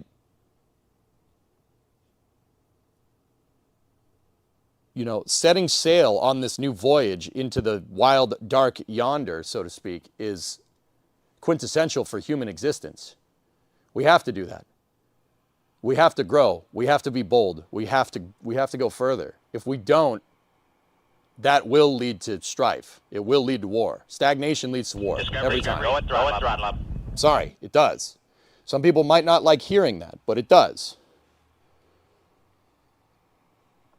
So, Marcon, the ability to push forward and the ability to go further and the mastery, just like the English and the Dutch and all the good European powers going into the late 19th, going to late 19th century, mastered the seas, and that brought us a world that basically paved the groundwork for our modern world and our modern peaceful time, right? Mastering space and going out there and exploring, could bring untold prosperity, right? We have to go. We have to. Now, I'm not sure. I mean, an ideological explanation for this is probably not going to change a lot of minds. I mean, I know you guys know this, right? If you want a simpler explanation, right? You're talking to somebody, they have a cell phone, right? Everybody has a smartphone. Everybody has one of those. It's a computer in the palm of your hand that's interconnected to a bunch of other computers, right?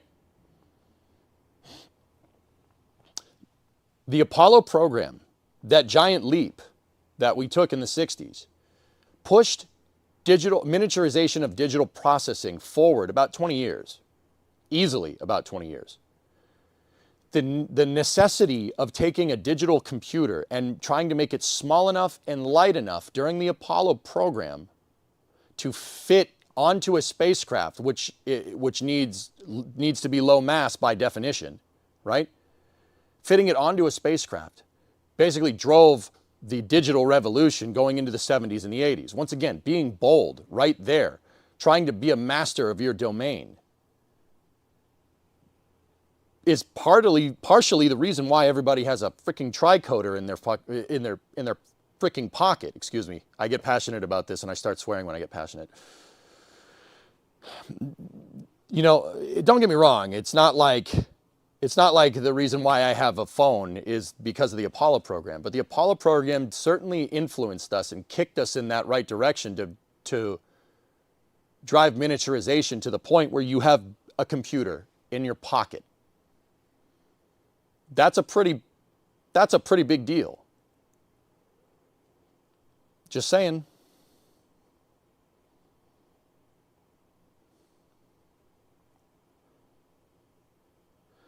The Leafs are back on there. They're on, but the shackles are not hooked up because we broke one of the shackles. I put the rear end back up on stands, Dean, so so I could test fitment with the leaf spring perches and stuff. But I only have one shackle, so I had to test one and then put the other one on the other one. Exactly. But yeah, that we got to go. We have to. If we don't, it's going to lead to war. That is not opinion. That is not subjective. Stagnation leads to strife. We're humans. We're not perfect. If we don't go out and we don't expand and we don't push the forefront of technological, the bleeding edge of technological progress, we'll push the bleeding edge of technological war progress. And maybe that's a good thing. I don't know. You could argue that the amount of defense spending that the West did during the Cold War led to a bunch of different pretty good inventions, like GPS, for instance. Global positioning satellites were the result of the Navy wanting to know where all of the ships in the U.S. Navy were at any given moment. That's how GPS became a thing. And in the late 80s, they came up with the Navstar program. And from the Navstar program, we got GPS. And now you rely on GPS all the time in your car, on your phone, anytime you use Google Maps, anytime you use Apple Maps or whatever. Or if you're old school, MapQuest. Is that still a thing? I don't think that's a thing.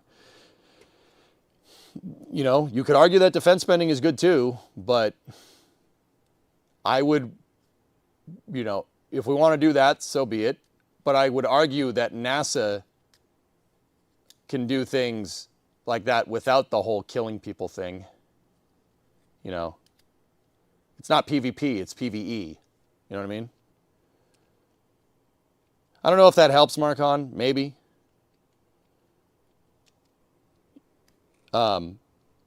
Defense spending, the internet. The internet was invented by the Department of Advanced Research Projects, DARPA.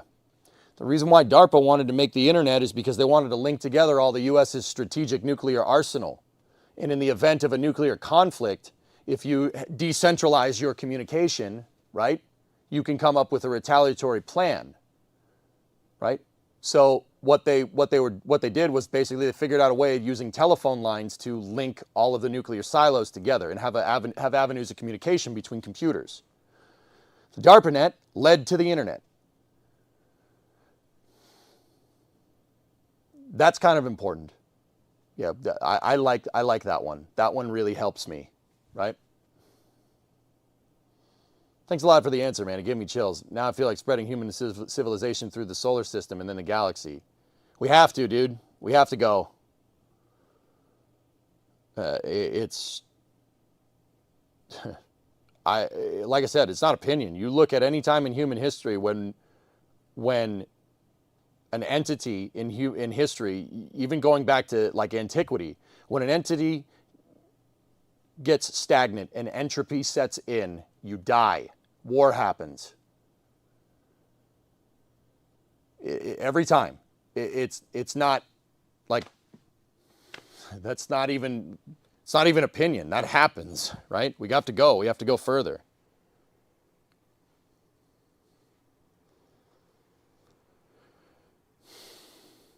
I mean, yeah, like Marcon, some people don't like that ideological answer, I suppose, even though it's not really ideological. It comes off like that, but it's not. It's necessity. You have to go. You don't go, you're going to die. Konstantin Tsiolkovsky said that the Earth is the cradle for humanity, but you don't stay in the cradle forever, do you? We have to leave the cradle. It's a tough thing to do. But so was trying to navigate the Atlantic 500 years ago. We figured it out. Was there strife? Yeah. People get killed? Oh, yeah. But we did it. And because of that want to make a better future and that want to be bold and explore, it got us the world that we have now. Are we perfect? No, arguably. But we're working on it. Doing pretty good, I'd say. You have to be bold. And that's why I don't really mind what Sean Duffy's saying. I don't mind it. I don't mind it. That's a good idea. You should be bold. But talk is cheap. Talk is cheap. You know?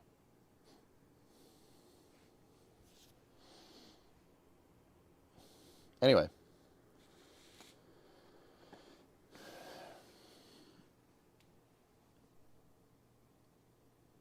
You know, if one wants, I agree that sooner or later we have to go. Earth will be habitable for a very long time, but it's better to start where our civilization is rich and we can put resources into expanding. It's ideological, but also factual in some sense. Sure.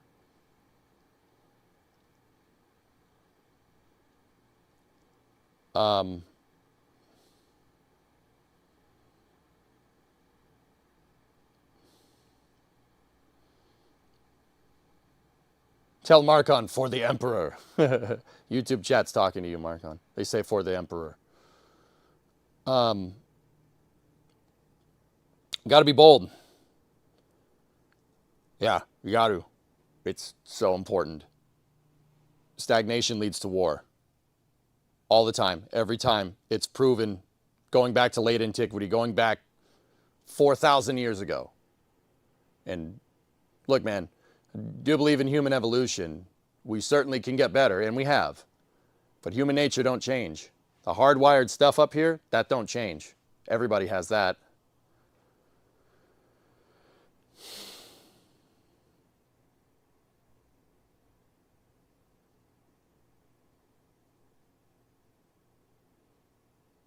And you could say, like, no. I would never be violent. It's in everybody's nature to be violent. I'm sorry. Like, that's just who we are. That's like saying, oh, no, I'll never have, you know, I don't like having two arms. I want one arm. No. You have two. You know, you can't say, like, no, I don't have an arm. No, I want a third arm. Like, nah. Okay. It's just, that's nature, man. That's who we are. Well, it's important to acknowledge it and move on. You have two arms. Okay, do something with them. You know what I mean? All right. Good conversation. let's get back to the car, shall we?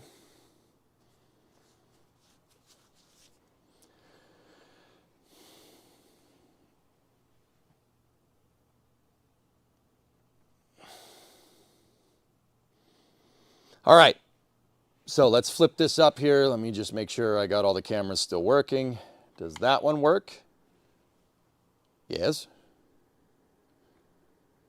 What about that one? What about that one? What about that one? Oh, yeah. All right.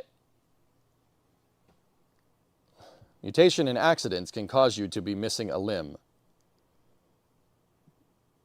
Yeah, Zintaus, a conditional hypothetical anecdote to my analogy is completely missing the point of what I'm trying to say. I understand that people have accidents and they can lose limbs, or you have genetic defects where people can be born with one arm. I understand that. But that's outlying. Those are outlying things. Understand?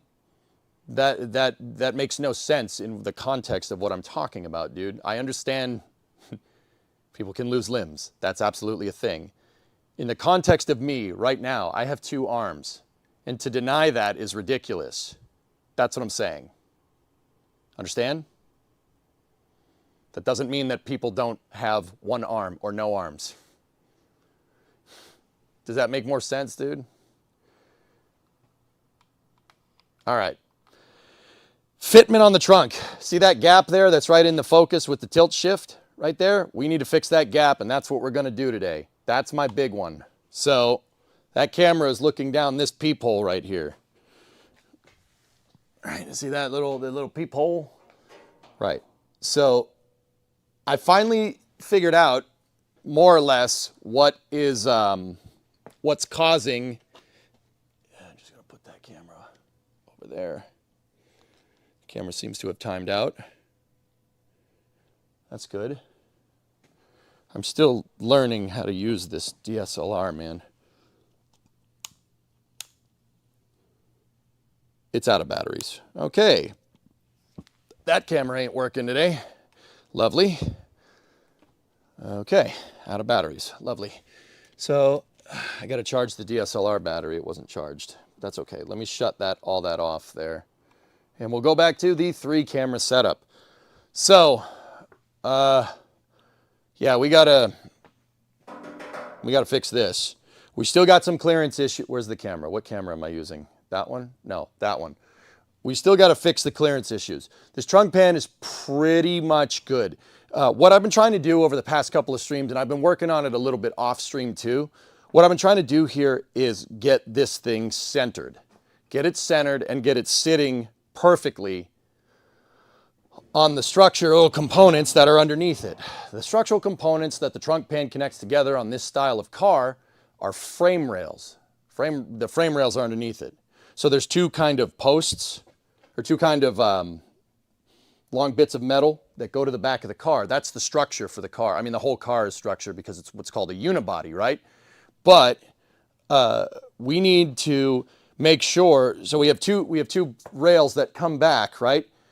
And the rails, I'm fairly confident, are pretty dang level. But my trunk pan is not sitting flush on the rails. There's a high spot somewhere over here. I think I've found it. And we're going to modify the frame a little bit today to get this thing to sit nice and pretty. Because what you don't want to do is have a gap here.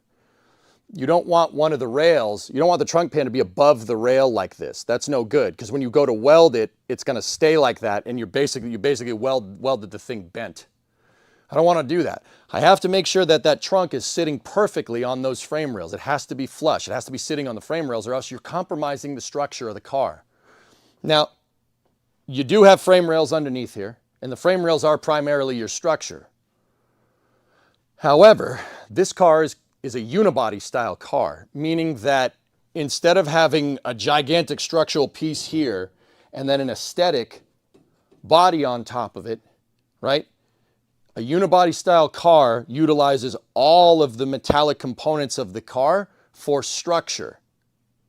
So the trunk pan isn't just there to put stuff in when you need to put your luggage in the car. And it is a big trunk. We've got plenty of trunk space. It's great. It's not just there for that. It is there to serve as a structural element to hold the entire back end of the car together structurally. That's really important. I need to make sure that that's perfectly straight. The biggest reason why is because, well, it's not just holding up the frame rails, it's holding up rear suspension components.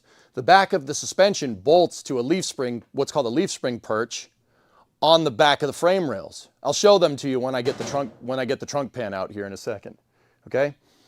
So I don't need my suspension to be crooked in the back of the car. When you drive down the road, the car will want to go in one direction or another if that's all crooked.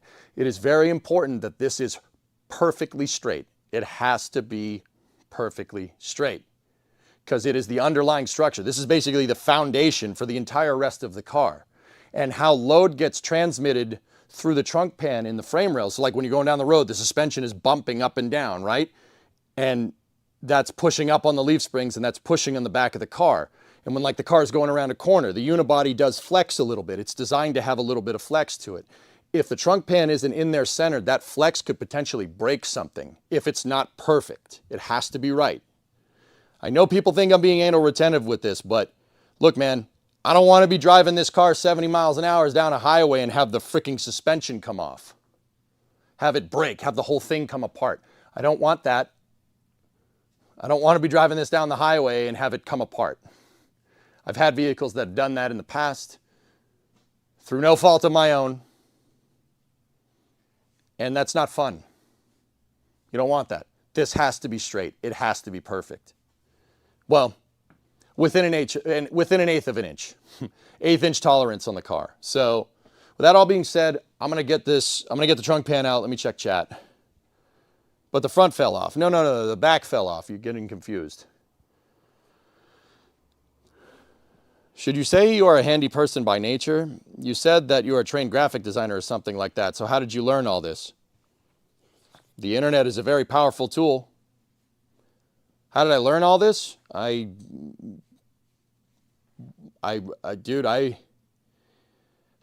you want to know how I spend my spare time when I'm not streaming? It's either reading about spaceflight or reading about cars. That is all I do. Right? Except on the weekends where I go and be a normie for a little while to unplug my brain.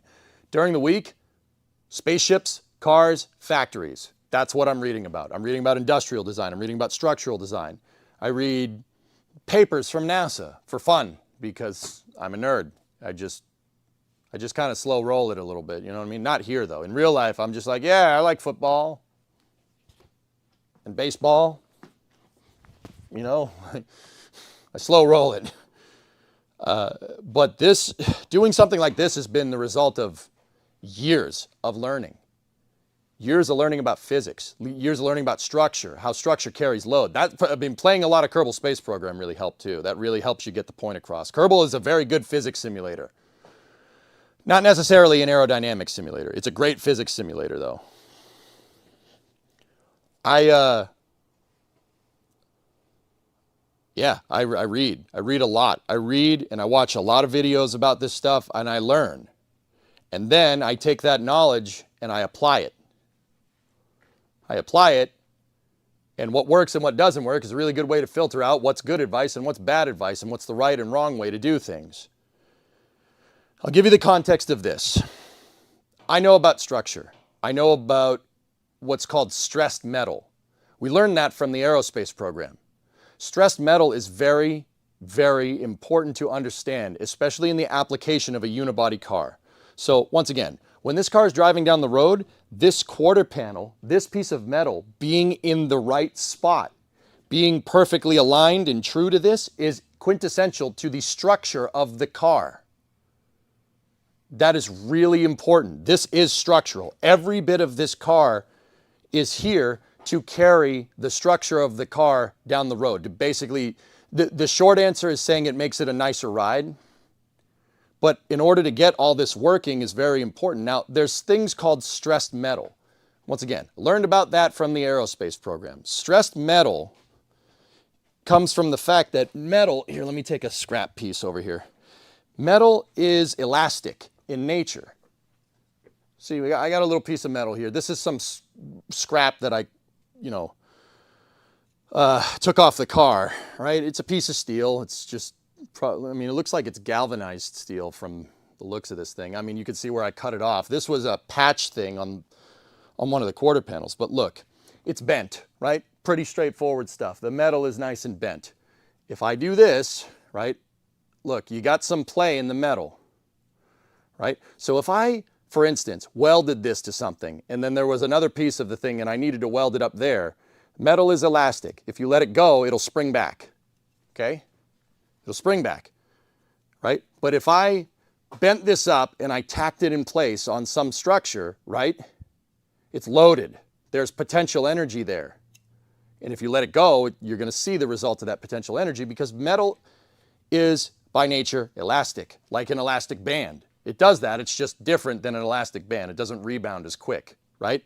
But it definitely does rebound, right? You do not want stressed metal in this design.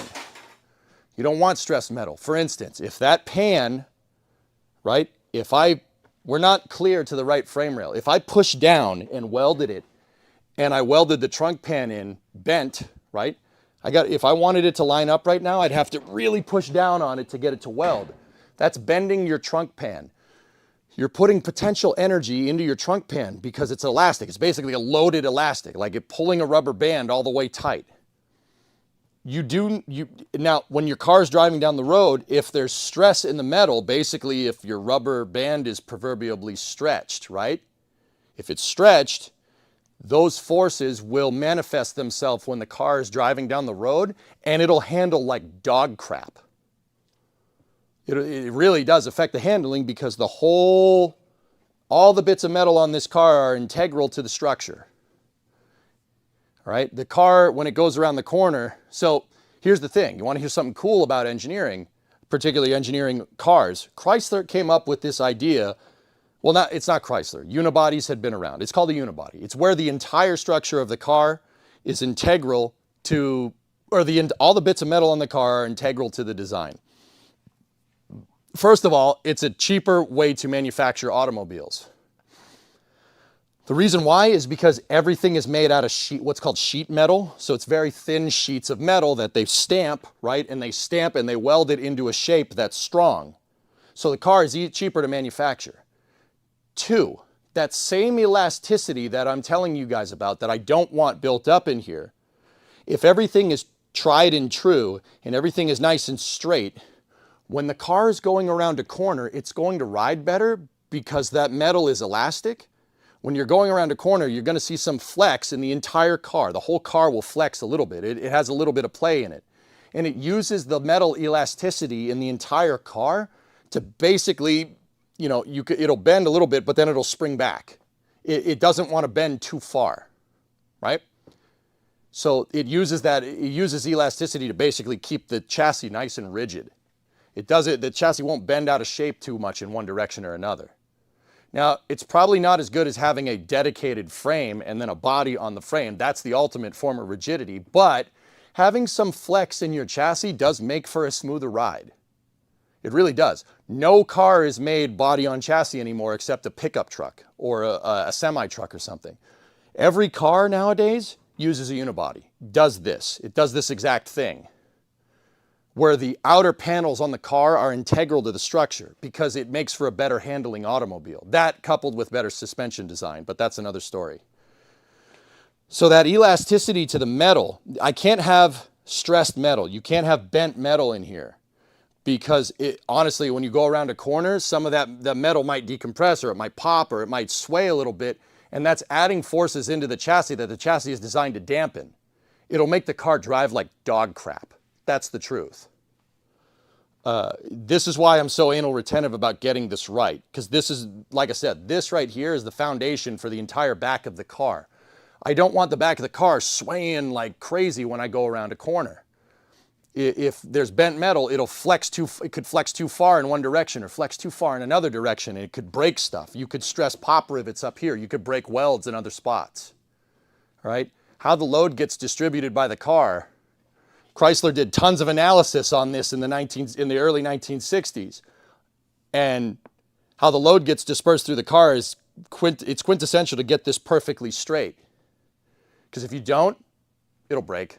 You'll go down the road and this thing will pop off, or the fender will bend out, or it'll just break, it'll pop a weld open or something. So yeah, that's why this is important to get this right. And I learned about metal elasticity and stress relief from the aerospace program, dude. I learned it from spaceflight, which is cool. And what I like to do as a STEM educator is I like to take stuff from spaceflight and kind of show you guys the applications of this. Stressed metals and stuff, and sheet metal, because rockets in the 60s were made out of sheet metal too, if you really want to know. It's just aluminum sheets. And then they were TIG welded together. Stressed metal is absolutely a thing with rocket engines. Rocket nozzles, absolutely a thing, but it's also a thing with cars. What's the difference though? I mean, one's a rocket engine, the other's an automobile, obviously, right? The difference here is the tolerances. The rocket engine really doesn't, you don't want the rocket nozzle to sway around a little bit. So it's important to de-stress the entire nozzle design with rockets, with rocket motors, to make sure that when the rocket fires, it doesn't bend in the wrong direction and blow up. That's absolutely a thing. That's why a lot of rocket engines have stiffener rings on them. Like if you're a SpaceX fan and you're watching this stream, you know the vacuum Raptor engines that are on Starship, they have stiffener rings on them for this exact freaking reason. Because firing up the rocket engine is going to introduce a lot of vibrations into the nozzle. And the nozzle only really stays nice and structurally strong when there's a bunch of explosion in it being shot out the back. It wiggles around otherwise. And if you have stressed metal, it's going to wiggle in a way that you don't understand and it'll break it. They figured that out during the shuttle program in the 70s when they were testing shuttle engines. But de-stressing rocket engine nozzles goes back all the way to the 50s. So what I do is I read about stuff and I learn about it. I read about stressed metals and welding and a bunch of other things, all the things that you're going to need to figure out how this car works, right? You read about it. You go watch videos about it. On YouTube, there's a plethora of resources about Chrysler unibodies specifically and getting them perfect. I've read every freaking, I've seen every freaking video about that. I know exactly what is needed. Guys, let me put it to you like this. It's September of 2025 right now. I started working on the Coronet and I brought it in here in May, I think. I knew that I needed to work on the Coronet as far back as November of 2024. I often said on the stream about a year ago at this time that if this thing spent another year outside, there's going to be no car left to fix. And that proved to be right. So what I basically did in the background, totally agnostic to anything we were doing on stream, I only mentioned it every once in a while. What we were doing in the background, what I was doing in the background in my spare time is reading about Chrysler unibodies, reading about everything that I could possibly learn about this particular chassis, how it works, how it disperses load, what are the load tolerances, where the load gets transmitted through the rear suspension, how people go about restoring them, how they cut up trunk pans, how they drill spot welds out. I did months of research to figure this out.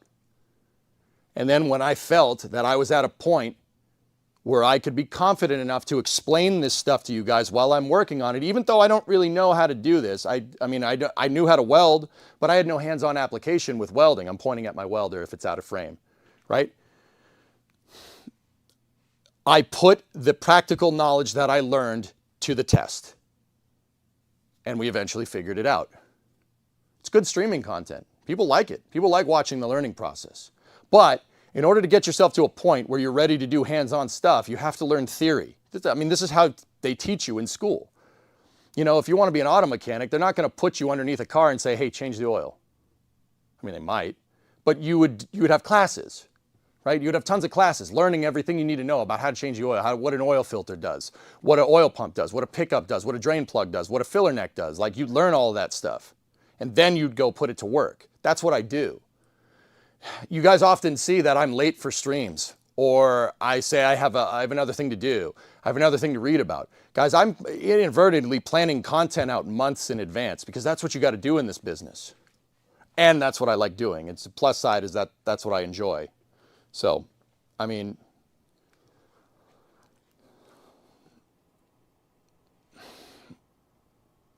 Does that make sense? Sorry, we're giving all the long explanations today.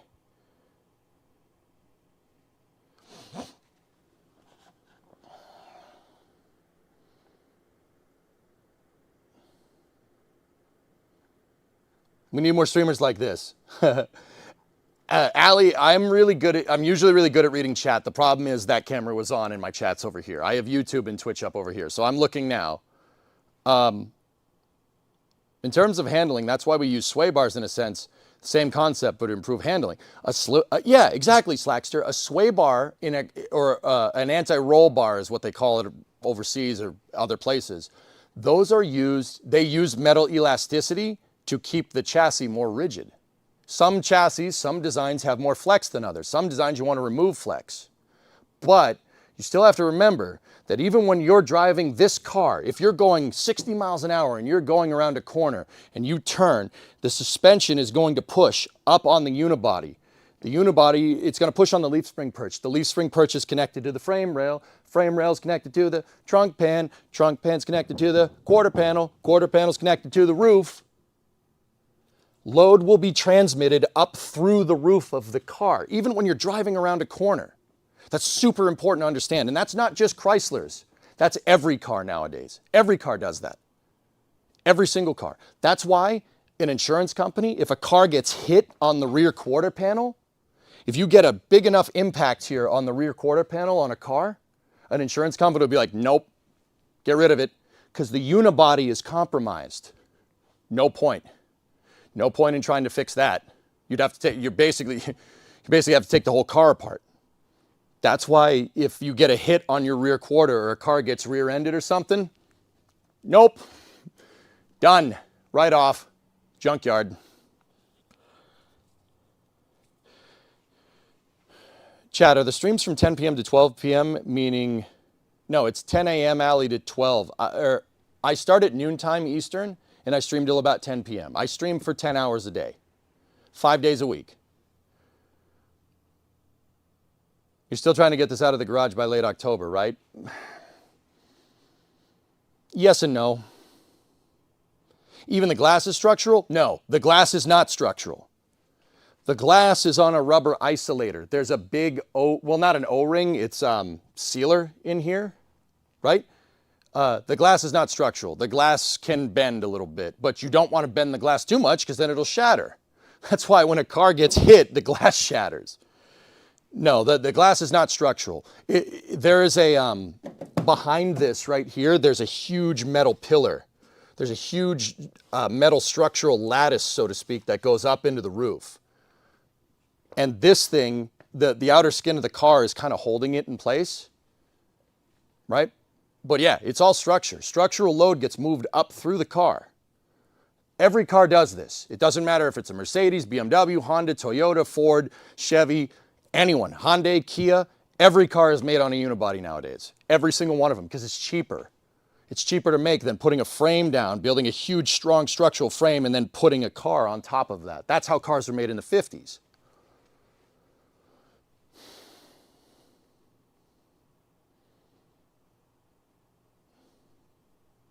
Trucks are made that way now. Yeah, exactly. Trucks are still made that way because trucks need to be strong because it's a utility vehicle. Well, we don't treat them like utility vehicles anymore, but then... All right, let's get to work. So I gave you guys a little bit of a premise on what we're doing. We need to get this all perfectly straight, dude. This all needs to be right. It needs to be perfect.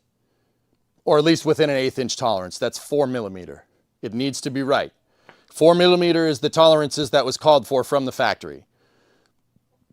Right now, our trunk pan is just a little bit out. We're not going to need to do much modification to this thing, but we're going to need to do a little. So let me get one of my cameras set up here and I'll show you.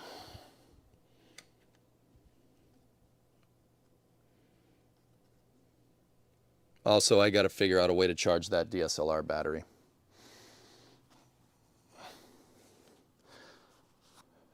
Insurance totaled my 2024 because it was pit moved on the right rear quarter panel. There you go, Shogun. A hit here compromises the structure of the entire car. That's why it's a write-off. Don't even bother. I mean, you could sit here and you could try to bend the metal, back into place. But if you get hit here, because this is designed to carry structure, it's going to bend metal over there. It's going to bend metal on the other side of the car. It's going to bend metal on the front of the car, because the way the structural load is designed to go through the automobile. That's really important. So a hit here, you basically bent the entire foundation of the car. You cracked the entire foundation of the car, so to speak. That's important to understand. Okay, so let's get this trunk pan out, and I'll show you guys the rails. If this thing looks absurdly heavy, well, it's because it is. Yeah.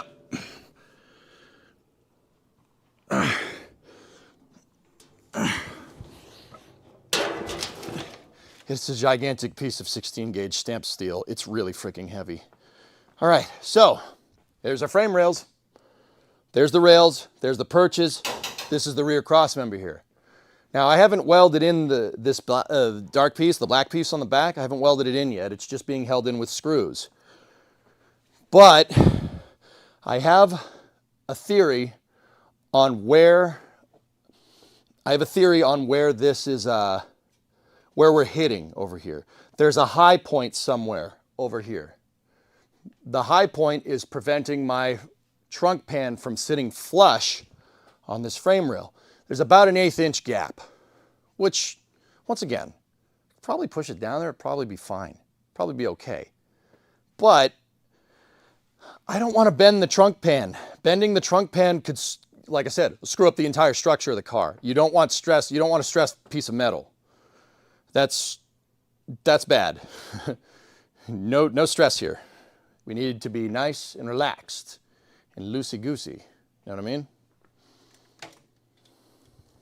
So let me get the other camera, and I'll show you guys specifically what I'm talking about. Okay, so this is the rear leaf spring perch right here. This is the frame rail. You could see that I did do some welding in here. I did replace this part of the frame rail because when I took the car apart, there was no frame rail back from here back. It was all rusty. The old rear cross member wasn't even there. This was all gone. What happens is salt from the wheel in this design gets shot up in here, and it kind of lodges and stays there, and it basically rots the structure of the car from the inside out. Good times. So I replaced this, and I put tons of rust preventer and then primer in here to seal up all this metal. When we weld it and stuff, though, we're going to need to fix that. Now, I did go a little ham with the angle grinder off stream here to try and smooth this edge, because I thought maybe right here was our high point. Now, don't get me wrong, my weld is still there. This is still strong. It's not going anywhere. But I realized, so if you see that there's red paint marks, I don't know if you guys can see it too well. There's red lines. I put a paint marker down, and then I put the trunk pan on it to try and figure out where is my high point. Something in this area here is keeping my trunk pan from sitting flat on here. It's actually kind of like up. It's not by much. It's maybe by about that much, but that's just enough to be out of tolerance for my taste, right? So we're gonna have to figure that out. I think I ground this all down, right? And it was still up in the air. I'm pretty sure it's this tab right here. So see this little tab? I took this leaf spring perch and I compared it to the stock leaf spring perch, what was here before I replaced it. This is all brand new. If this looks like it's in really good condition, well, yeah, it's because I replaced it. This right here, specifically this cylinder, see right there? That's where the leaf spring hangs from. That's the perch. That's it right there. And then the rest of all this metal is here to disperse the load from the suspension going up and down through the frame, and it's supposed to flex. This is an exaggeration, but that's what it's supposed to do. Can you see it moving back and forth? That's what it's supposed to be like. It's supposed to flex back and forth just a little bit. And the metal elasticity will force it back true. So this is all replaced. So I have the one that was on the car originally. I got to go find it and I got to show you. Let me take a look. It's over here in my pile of tetanus. I mean old metal.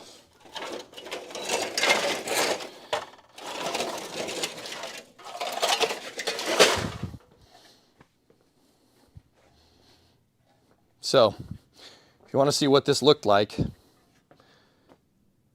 that's what I started with when we took this apart.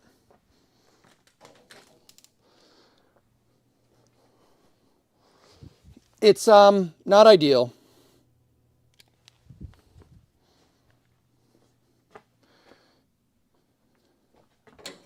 Put the light there so you guys can see this. This is what we started with. Now, there isn't much left, but I started looking at how this tab goes together, right? And I kind of figured out where the rest of this should go. Now, and I did a lot of looking at these things on the internet and how, so right here, once again, this is just made out of a bunch of stamped metal. There's a metal piece that should go right here, right? Obviously it's gone, it rusted away because this thing rusted from the inside out, right? It was right here. That piece of metal should be in relation to this tab in one way or another. It should be up or down or, so basically that piece of metal, where's the right spot? Now, if we look down here, that looks to be pretty right, but I looked at this, I looked at where that tab was, and I looked at this, and I figured out that this piece right here with the hole in it, that piece of metal that came on the brand new leaf spring perch, is not exactly right. It's a little bit too high. It's up too much. So this piece of metal is up, this plate right here. Now, the crazy thing is that if you look at the other perch over there, if you zoom in, you can see the tab. This one is too far down. That's just repopped parts. That happens. See, that one isn't even right. Now, I made the adjustments over here to get this correct, and this side does sit flush, so whatever, we're good. That one's too low, and this one is too high. So my trunk pan ends up being a little bit crooked, and it's not sitting correctly on the frame rail and on the perch. That's just a little bit too high. So what I'm going to do, we're off by not too much here. I'm pretty sure. Yeah, here, let me take the Titanic piece off. It's this part right here that's just bent up. This part is bent up a little too much because this piece is just a smidge too high. So what we should do is we should take this and we should bend it back down. Now, here, let me adjust the tripod. I'll show you what I'm talking about from a different angle so you guys can see it.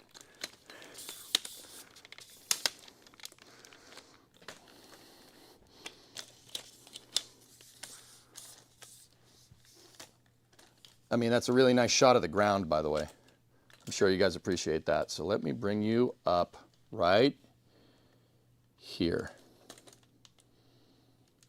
Now, see, now look at it. So I know what you're going to say. This tab right here is the high point, obviously, man. There's a relief in the trunk pan. There's a recessed piece in the trunk pan to take into account that tab. So I know that there's like a beveled part right there that takes into account the tab clearance. So it's not this. So now look down the edges. This edge is actually pretty good.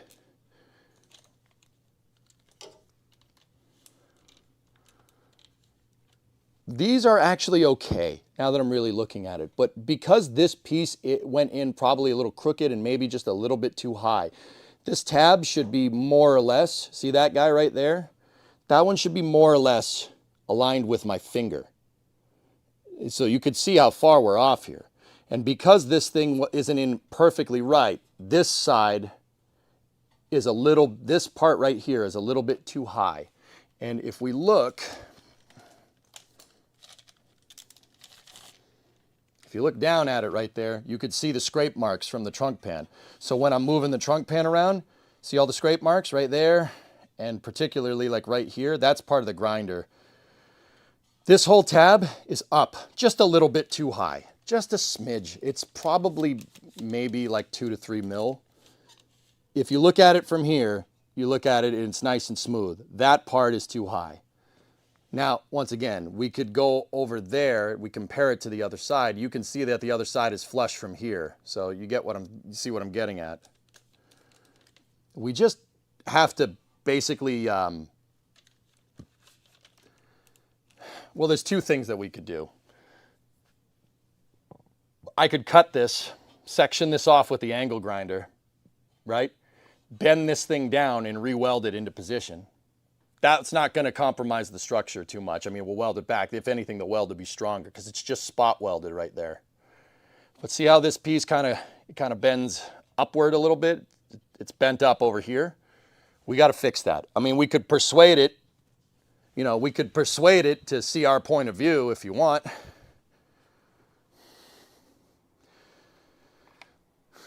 That means hammer it into position. We could do that.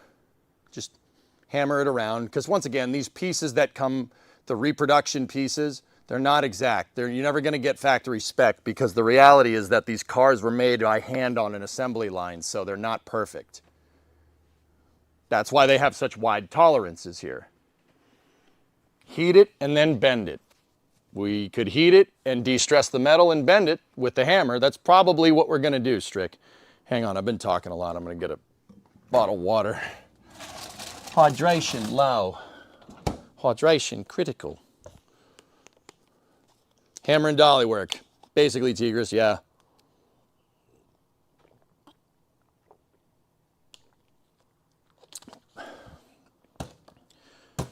All right.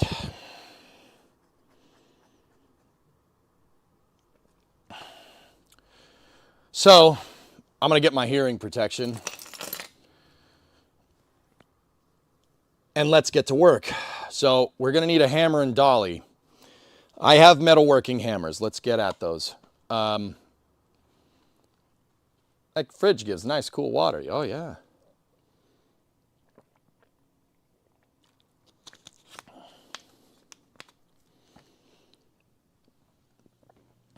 All right. I'll keep you guys on this view right here. And yeah, headphone users, this is going to get a little loud. We just need to bend this down and kind of, it's just a little bit. It just needs to go just a smidge downward. It needs to be a little bit below this one. I already did some hammer work there, but it's not perfect. And there is still a lot of excess weld right here, that might be, this might still be our high spot. It's possible now that I'm looking at this. No, the high spot's definitely right there.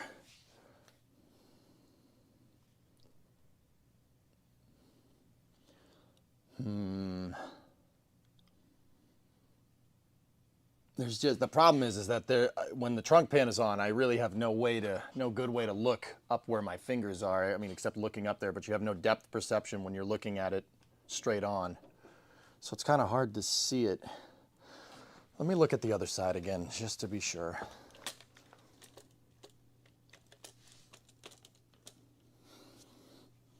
Yeah, it is. It's just a little bit lower. See what I'm talking about? This is just it's actually even, it's pretty much parallel, right? And maybe even a little bit on the lower side. Now, yeah, that's no good comparatively. Like if you look at it compared to here, look at the gap. But then again, we know that this piece is a little bit too low. So that, yeah, okay, we got to go down with it. All right, let me get the torch.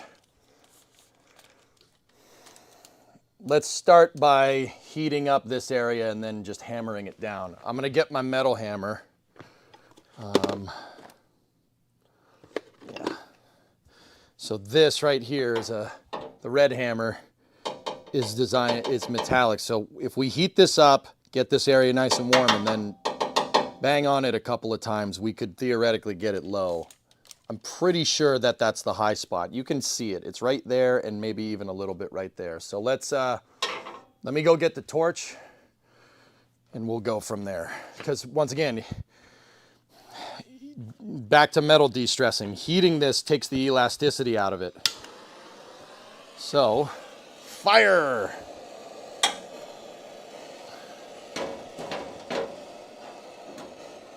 So we're just going to heat this bad boy up here a little bit.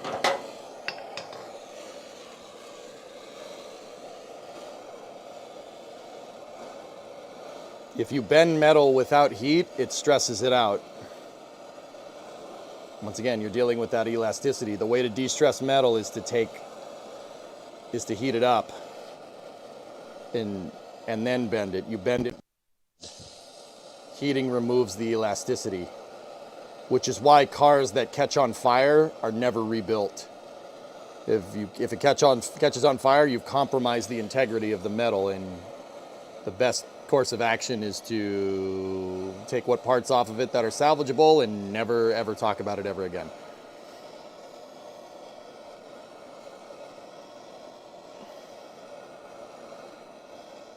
I'm burning some of the primer off here. That's what those yellowish flames are.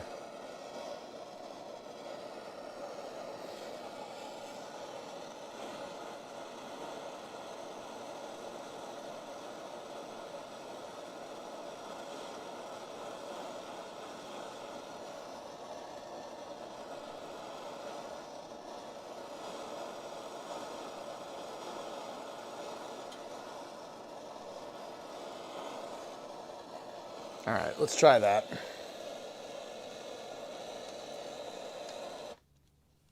Okay, headphone users, this gets a little loud, okay?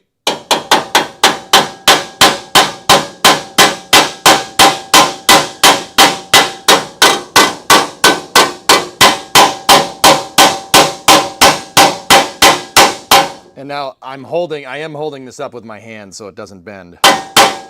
Or so the rest of the car doesn't bend.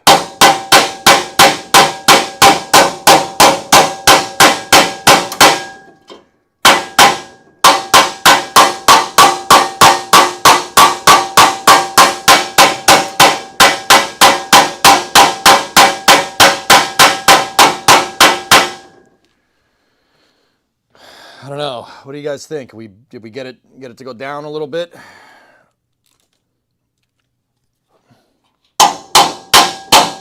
I think we definitely have.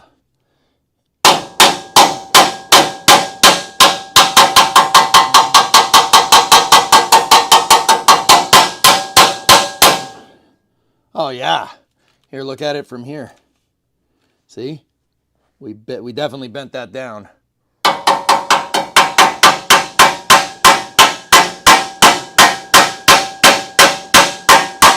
All right, cool. You don't want to go too crazy with this, right? So what I'm going to do, I'm going to put you guys over here and let's get that trunk pan back in there and see if it fits.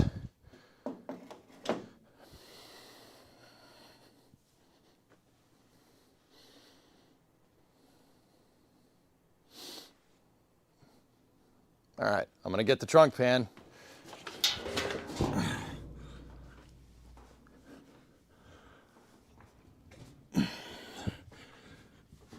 Oh, okay. Come on, baby.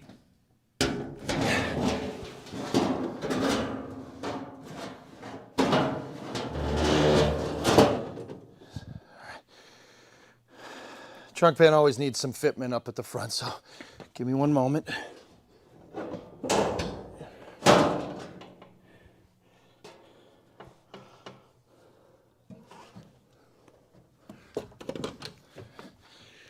Just making sure we're straight on. Okay.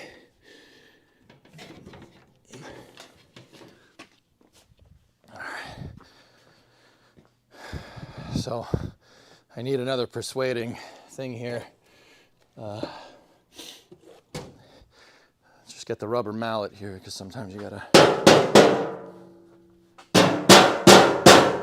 Did you see what I mean about the relief for that tab right there?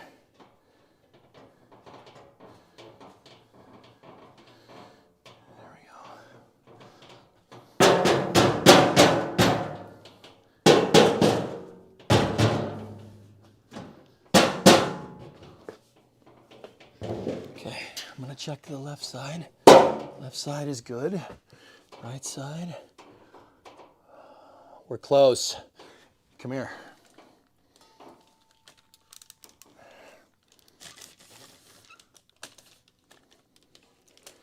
So look up. See the gap? It's definitely better than it was.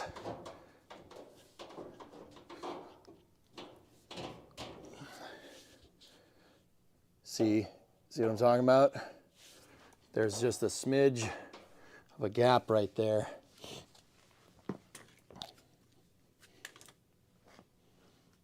Yeah, we can't have that. That's not good. That's why getting rid of that damn high point is so imperative, because like, so down here we're perfect. We're spot on. The rest of this though is not exact. Now I'm looking back here. It is still a little bit off. I'm kind of wondering if the entire leaf spring is just entire leaf spring perch. I may have burned it in too high. I don't know. Let me check on the other side. Nope.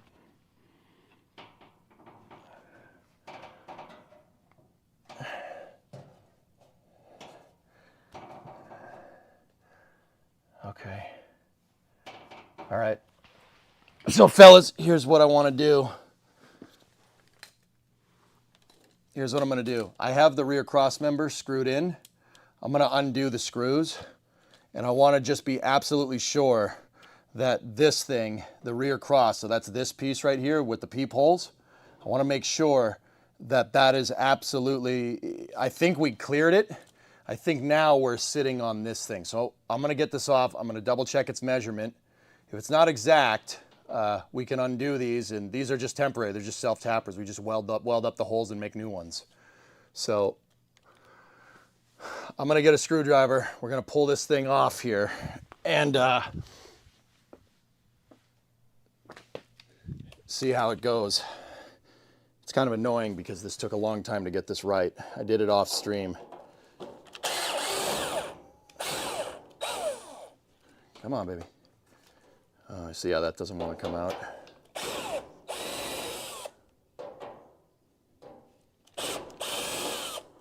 Okay.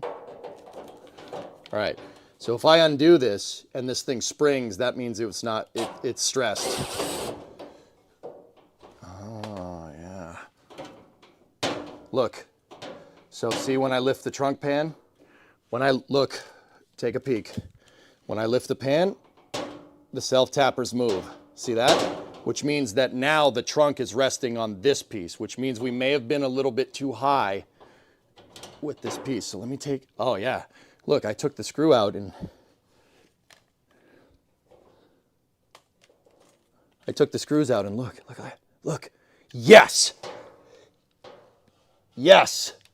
That's what I'm talking about. Okay, cool. So we were just a little bit high on this side. That's good, man. That's perfect. Fellas, look. Yes, dude.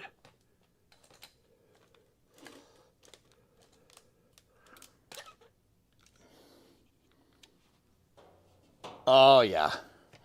That's what we want. Okay, so we were just a smidgicles off here with this, which means, yeah, the leaf spring perch might just be a little bit wrong. But, oh, yeah. So all we got to do now is just move that bad boy into position. Make sure our clearances on the rest of this are good, and we may have nailed this, guys. I nailed the high spot. We got it. It's just there's a little bit of gappage right there, but that's because when I drilled this, I bent it a little bit. We can all that's close enough to be able to get it flush.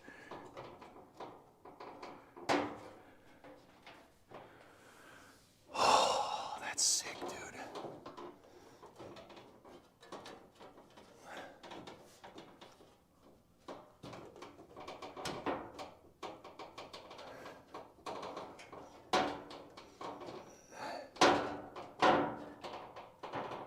That's definitely better, but I think we can fiddle around with this just a little bit more.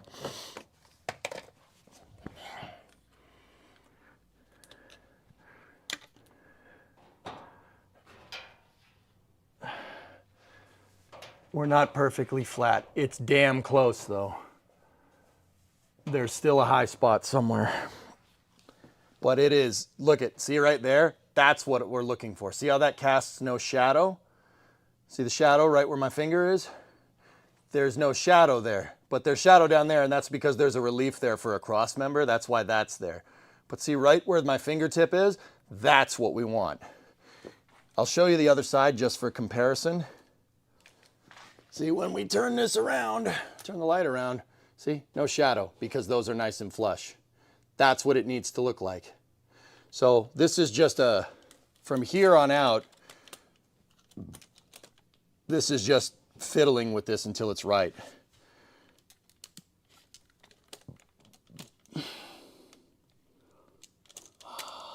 Dude, that's pretty good, man. We did get those high spots out, which is great.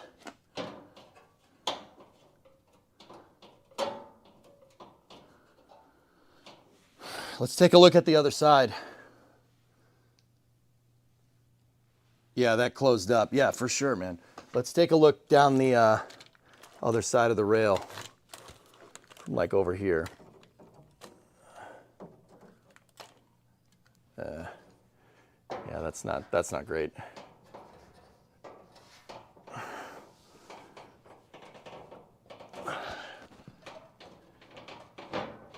Oh man. See, that tells me that this leaf spring perch is not in there correctly. I burned it in crooked. And that's on me. That's what I mean about learning hands-on. That's my inexperience showing. I should have measured it.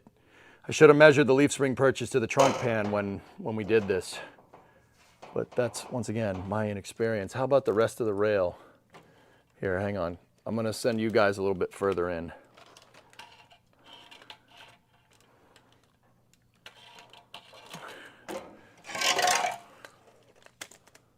How's the rest of the rail look, dudes?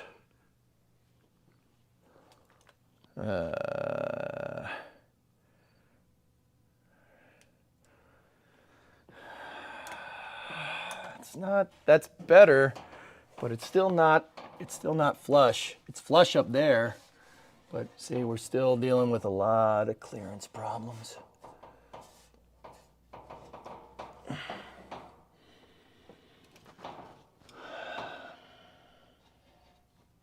Now see, we can pull it. You can always pull the pan down and get it flush, but that's, once again, that's not really the best thing for this. See, like especially over here, that's no good, man. That's not great.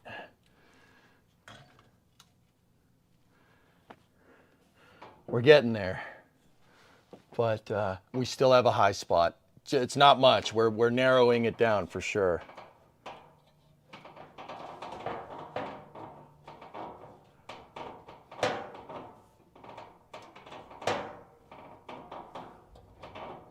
See this little flex? This is the kind of stuff that it does, that metal does. It flexes just a little bit. This is the driver's side, guys.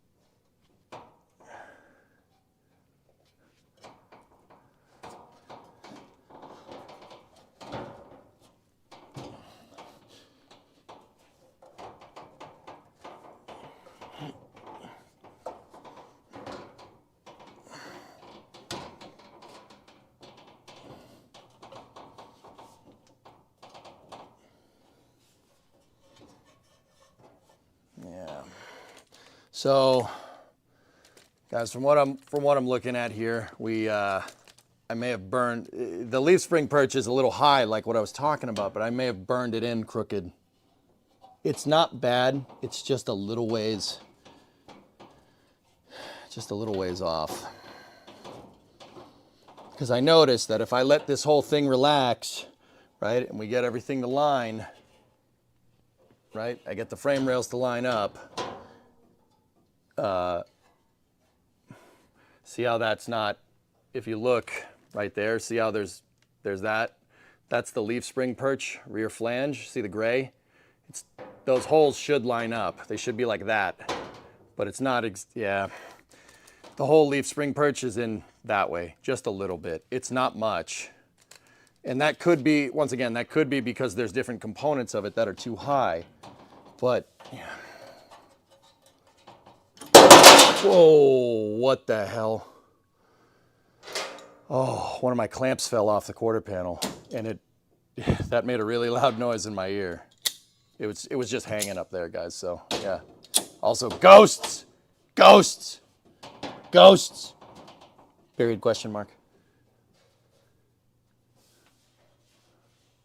Yeah, that came close from hitting me in the face. Like, my head was like right up close to this thing, but see that play right there?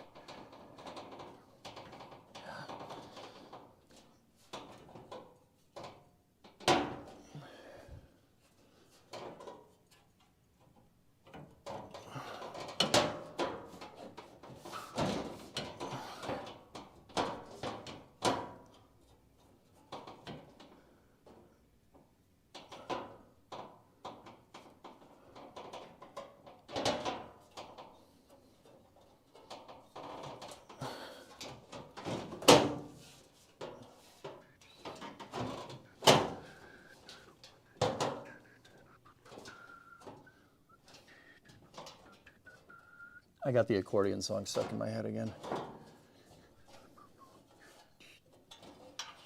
Okay, I'm just checking for everything to be nice and flush here. That's actually pretty good. Pretty good. Now let me, let me get one of my Magna levels. Put that right there. So where is level? Down is level. Right there. So that's level, and that seems to be lining up with the quarter panel. All right, so we got level. We're level right there. It's a little bit over to one side, just a smidge. Oh.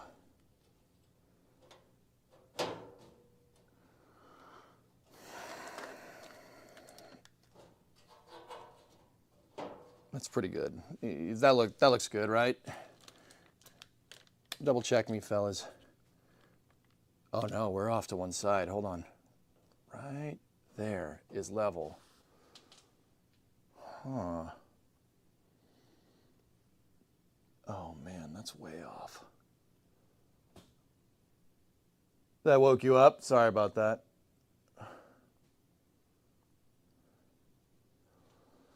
Oh my goodness.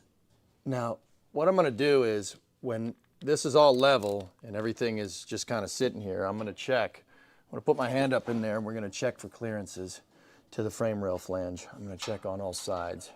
Okay, over on this side, we're flush. Okay, what about in front of that? Pretty close. The leaf spring perch is flush here as well. What about the, let me get under the car. Let me get under the car, sit in the car.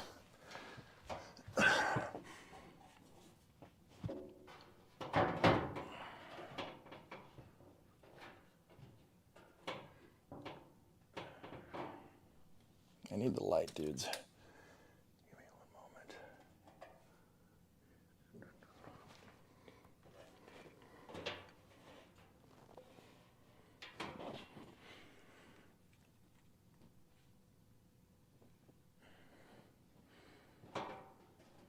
We're good on this side. It's pretty close. It's pretty close to being right. Now let me look at some of these components over here.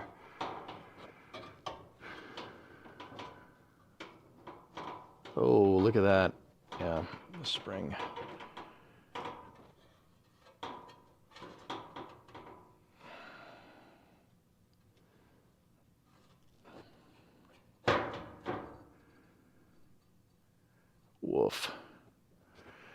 Woofda. I know the light's probably shining right into the camera. Sorry about that.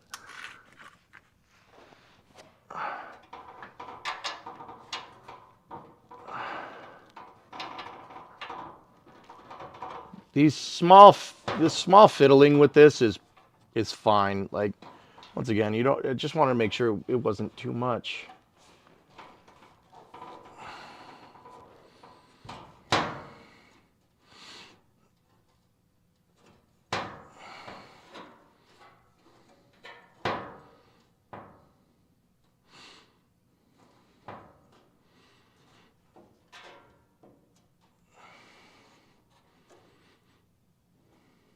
All right, are we nice and level here?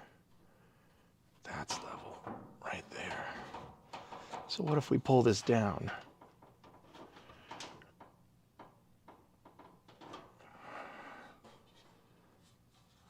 Okay. What I just don't understand is how I burned this thing in crooked. I measured this thing till I was blue in the face.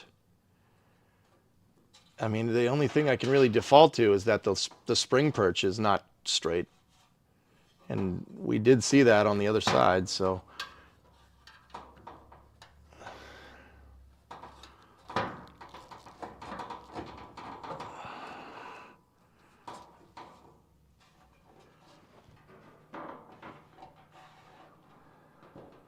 There's the relief for the cross member. Guys, other than that, this is pretty damn straight under here, down here. Here, take a look. I'll show you what I see.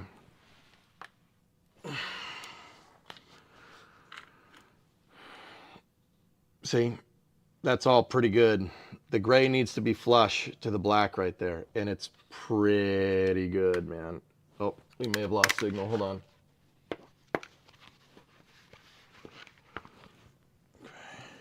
And then this is the reason why I put the leaf spring up, because the leaf spring needs to be aligned to the perch.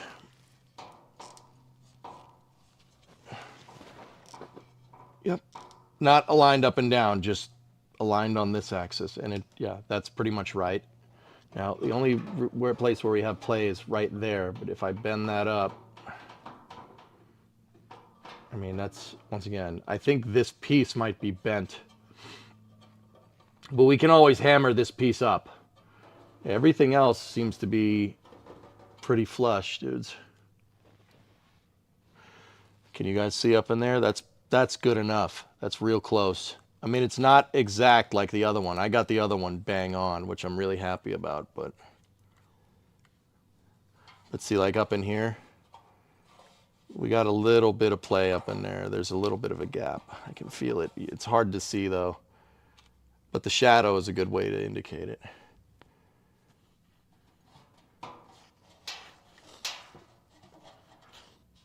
I think if we just spent a little bit more time bending and grinding here, we'll get this right, because this all seems to be pretty damn aligned. Like, look at this from this way. Is that right? Yeah, it's pretty close.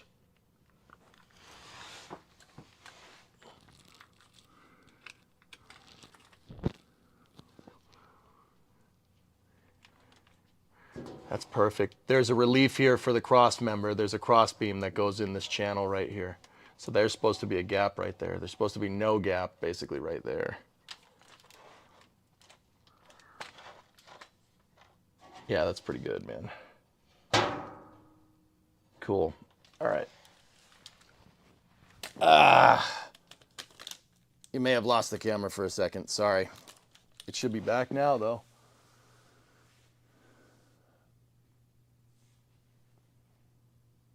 Drill holes in the worst places and use Clecos to hold them together. I'm gonna do that, Hellfish, after we get the, the worst spot is just the, so there's a little piece. It's that gray piece. See that? This thing. That's where the worst clearance is here. See that? I will do that. We could heat that and then self-tapper it through from the top down after we heat it and get it right. There's some crazy things here, though, that I'm like super worried about. Like, look, see that? Oy. But the interesting thing here is that if you look at the level, you look at the bubble, we're level. Which means that that bracket came bent. And I mean, it may have been a combination of it not being perfect, which does happen, and then me not getting that exactly right. We can drill new holes, though. I ain't worried about that.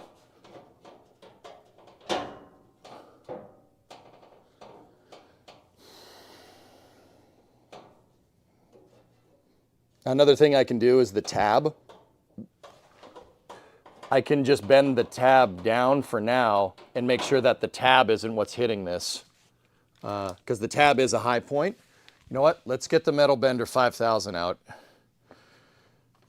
And my cross member isn't completely in position, so I'm going to take the Metal Bender 5000 and we'll just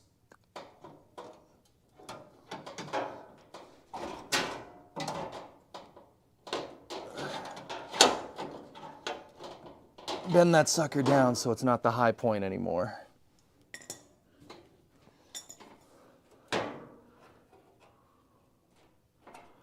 Oh yeah. All right, let's just get this all nice. Get that all level. I mean, that's not perfect. It's not perfectly aligned, but she is close.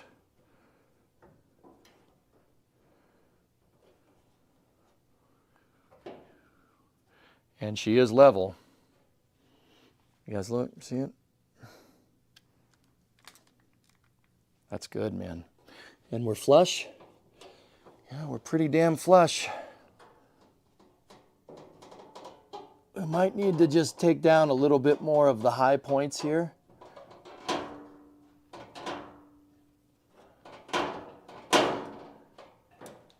And yeah, then I think we're good. I might need to drill some new holes here. Drill some new holes in the flange. Right here. See, our gappage right now is way better than it was. This thing was like up there. This thing was up there before. Now she sits a lot more flush. And that's probably just the welds and stuff up here. We can grind those down. We can grind it out and get her flat. I'm not worried about that.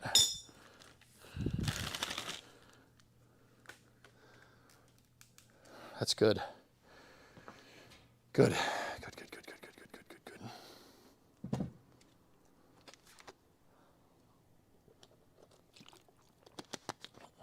Yeah, you're 100% right. It's just what it is. Yeah, I mean, stuff comes crooked.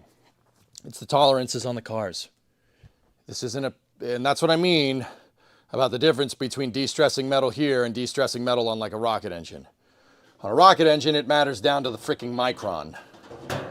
On this, it's to the millimeter. Well, big millimeter. You got big differences in the gappage.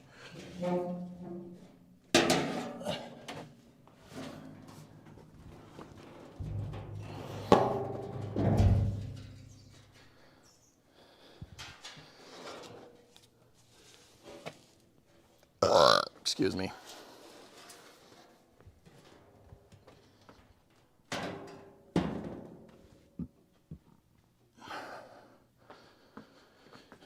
All right, so now what we're going to do is just take a look and see if we can find a high spot here.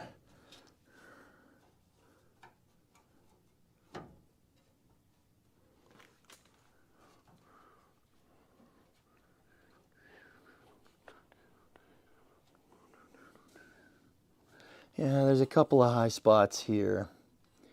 It's just, yeah, right, like right there. All right, let me get the Metal Bender again.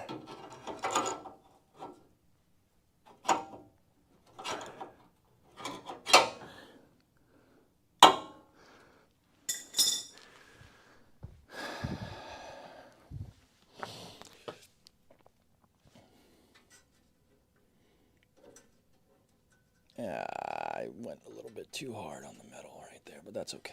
That's not going to mess with the structure too much.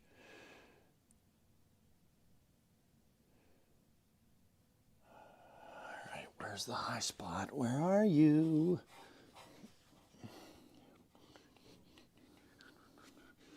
There's a little bit of a high spot right there. See, we can use this. If we put this down,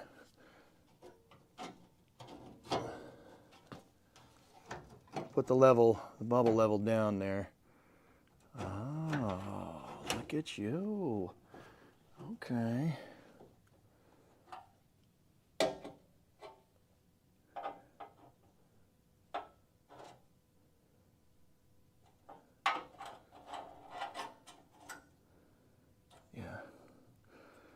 That's all. This is all still a little high. Look at it right there, guys. Can you see that? Look at that. It's way off. Yeah, this needs to go down. Okay. This frame rail required way more metal work than the other one, dudes. Just on a side note, it required way more.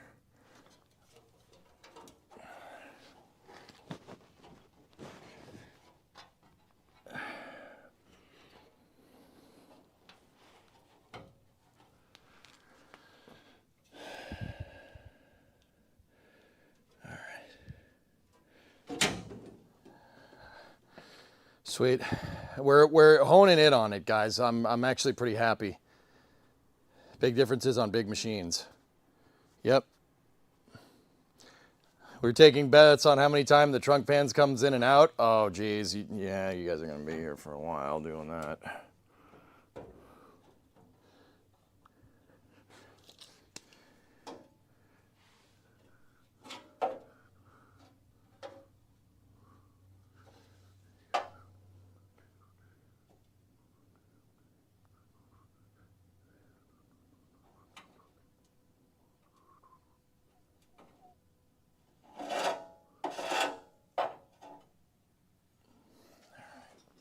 Well, I noticed something here.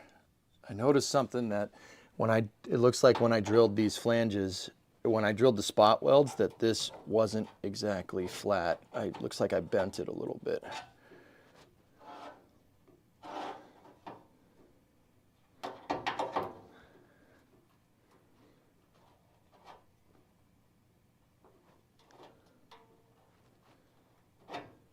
Just get this nice and flat.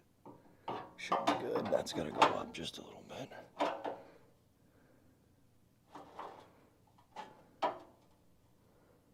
That's got to go down.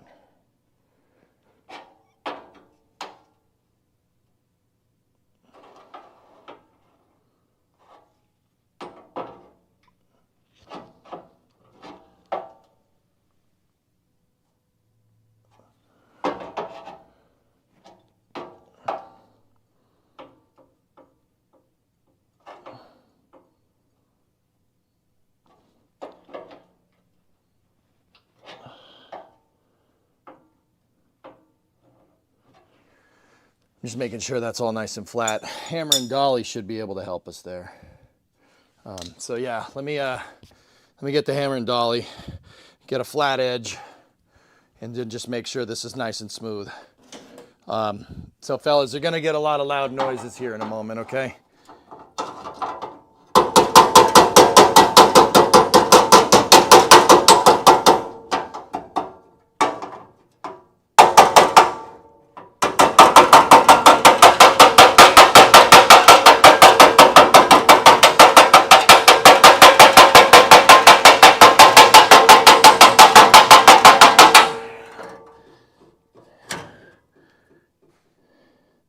Yeah, that flattened that sucker out.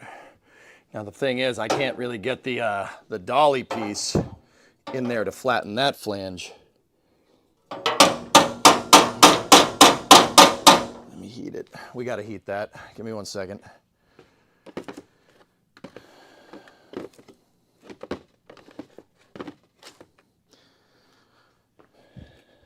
That's some of the metal that I made.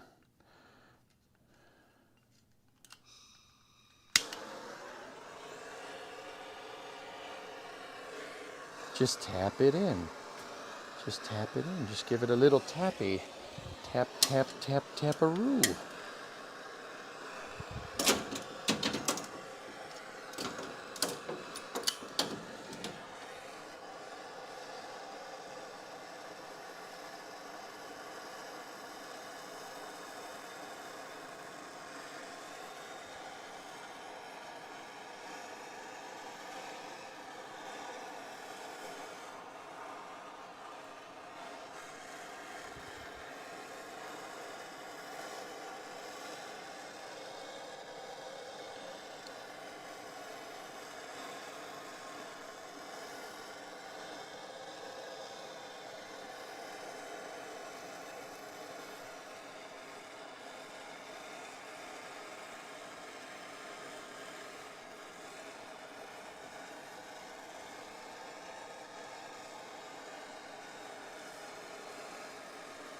Okay, that should be good. Should be good. Headphone users.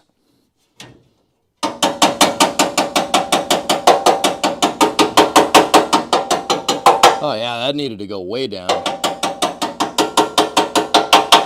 You just gotta be careful. You don't want to hit it too much. You'll bend it too far in the wrong direction. Let me get a different hammer. Hold on.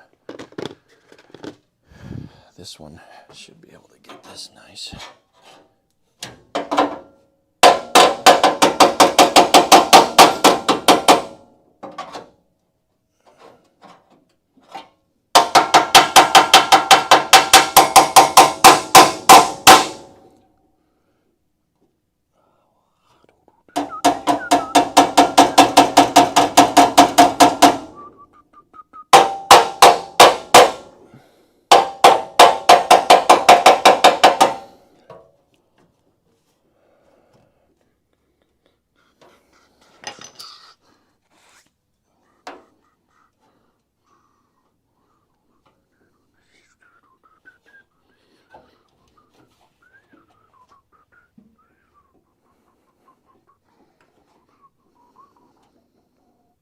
All right, I think we got a lot of the high points here.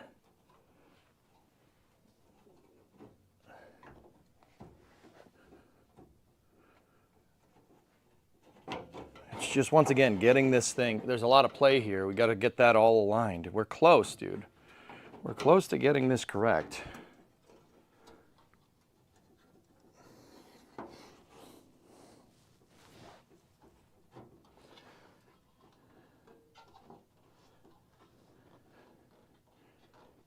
All right, one of my self-tapper holes from my other from the other alignment is lining up with everything right now.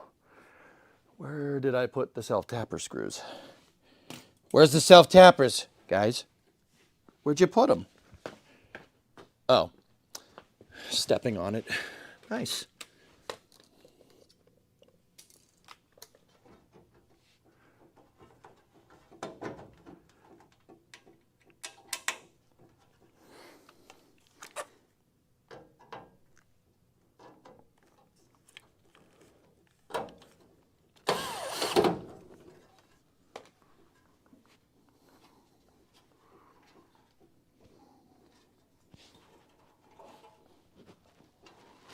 Nah, that one's not lining up. It's still a little bit off.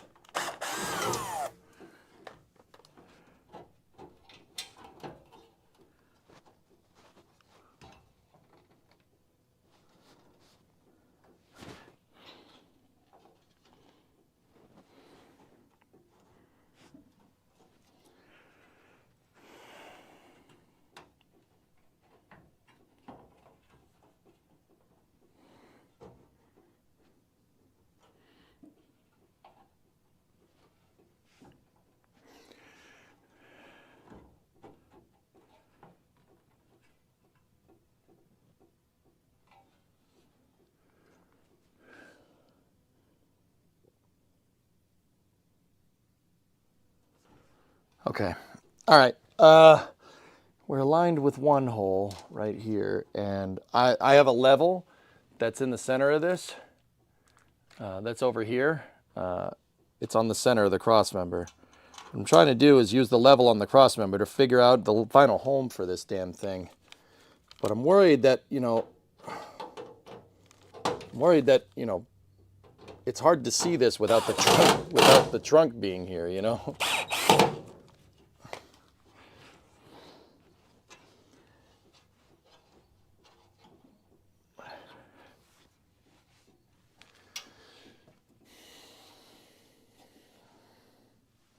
All right, the other thing I'm going to do is I'm going to heat that tab and bend it so we can get rid of the hump in the top of it.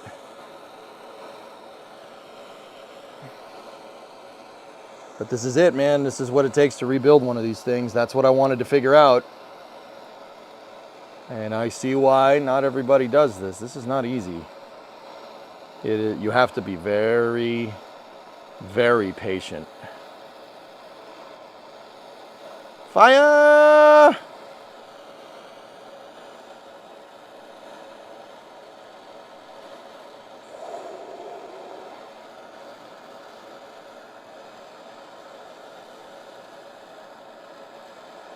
Okay, that should be good.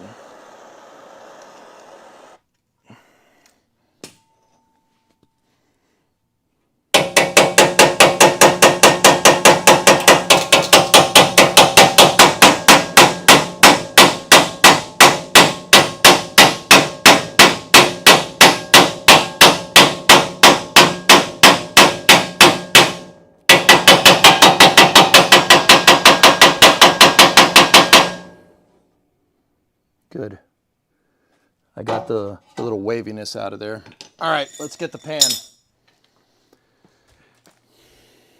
Pan goes in, pan goes out. You can't explain that.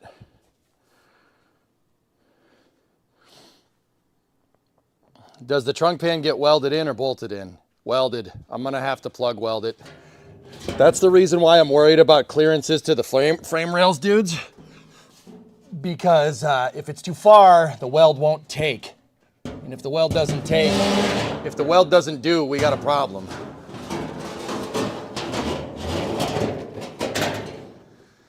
As per usual, it's getting stuck.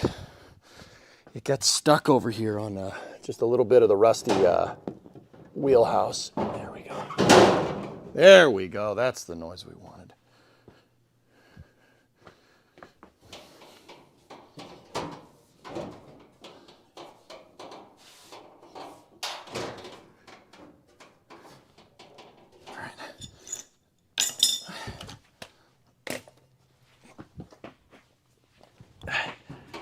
Once again, we're clean on this side. That side's good. Oh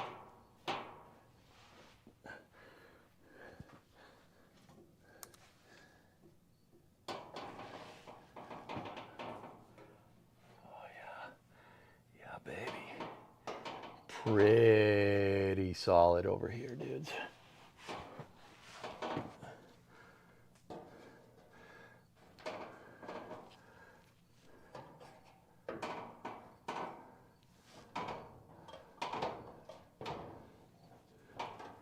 I'm looking, the clearance in the center is not great. Hold on a sec. I need a punch. We're gonna have to go at this with a punch to get them right. Give me 1 second.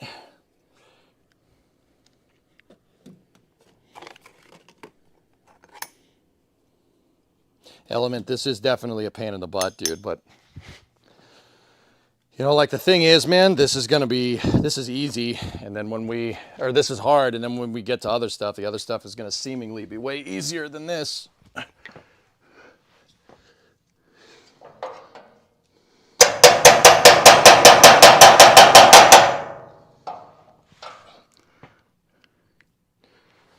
stuff in your eyes.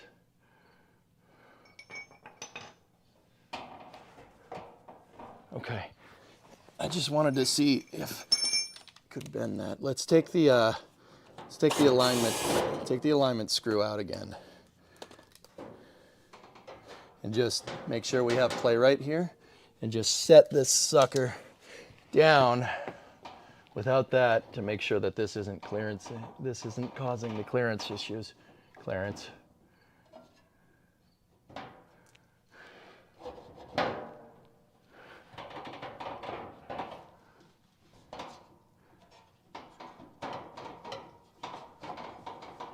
Where does this frame rail want to live?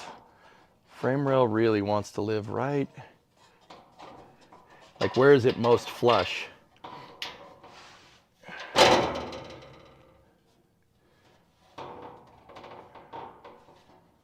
Frame rail is most flush basically in that position right there.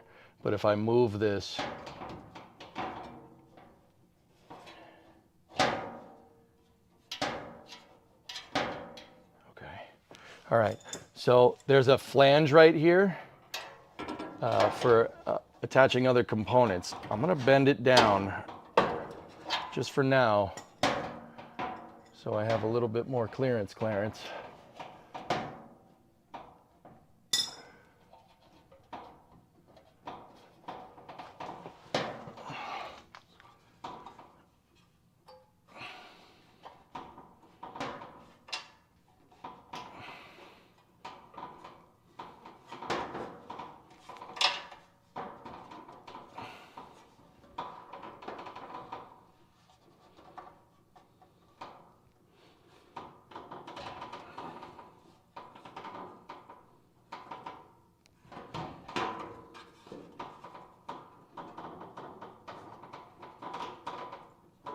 I'm just kind of, right now what I'm doing is just massaging everything around here, just moving it and see where everything likes to live.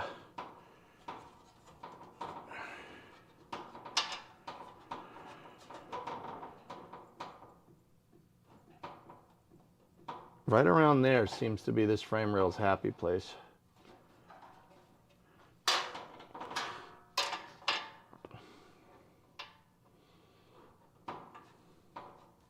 So I have a bumper bolt hole underneath here that needs to be centered on the frame rail, and I'm trying to align it to that, and I'm trying to look through right here to see if we got good alignment. And I'm trying to see where the frame rail really wants to rest, you know, lined up relative to this and everything.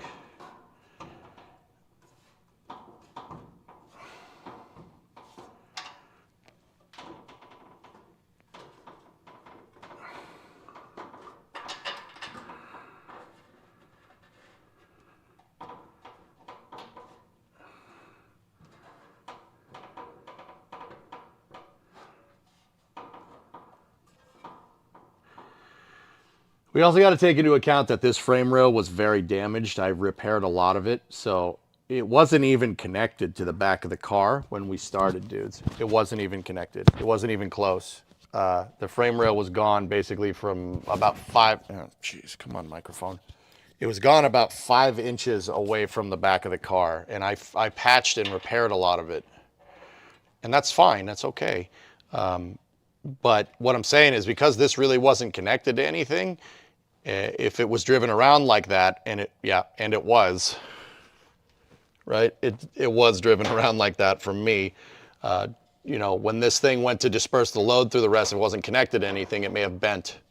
The whole rail may have bent. So, you know, I wouldn't normally want to put this much like movement in. See, I can move this, we can move everything back and forth. We also got to take into account that the chassis may have twisted the frame rail a little bit.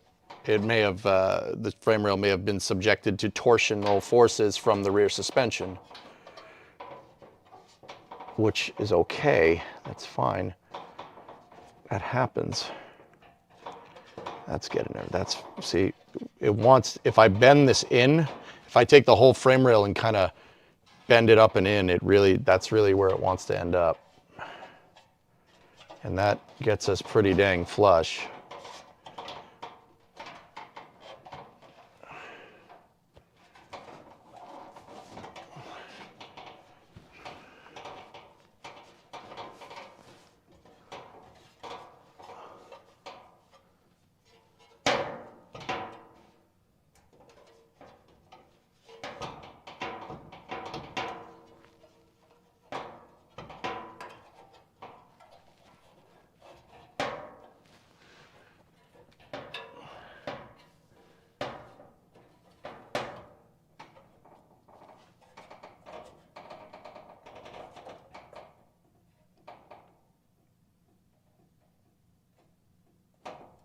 Yeah.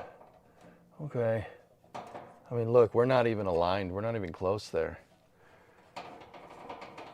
That gets us more in line there.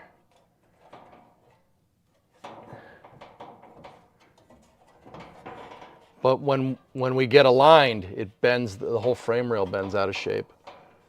That's when we have those clearance problems, dudes. So, ow, I put my hand on a self-tapper.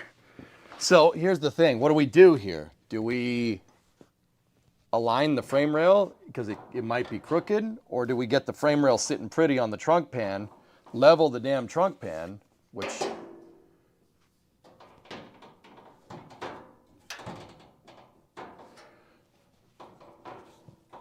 and then bend the frame rail flanges into position? That might be what we want to do, dudes. I'm starting to think that this frame rail got kinked. Please, sound warding for us headphone people. Yeah, that's what I've been doing. I've been saying headphone users. Because if I bend my hand, if I bend this thing up into position, right, it aligns that, it aligns my bumper bracket hole, it aligns that flange, but my frame rail flanges aren't exact. But here's the thing, now the leaf spring perch is perfectly aligned.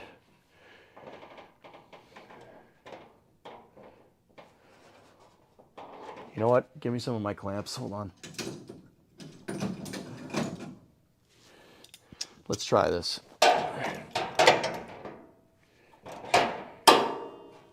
Leaf spring perch is perfectly in.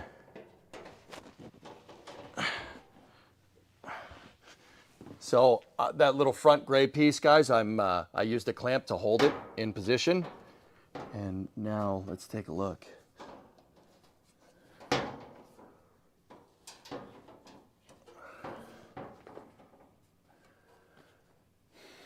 That's aligned. That's pretty damn close. At least it's straight on. That's, yeah. Here, let me put the self-tapper back in.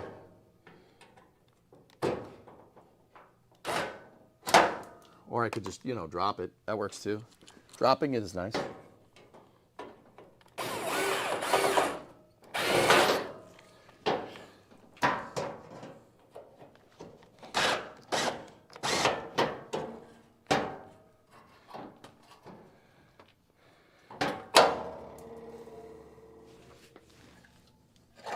What kind of self-tapper are you?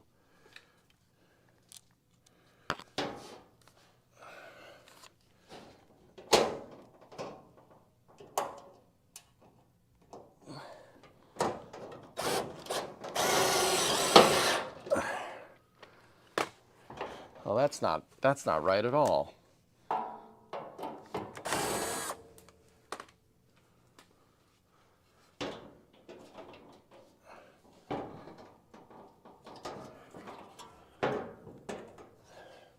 Let me get another one of those, another clamp.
Yeah, okay, we're making progress.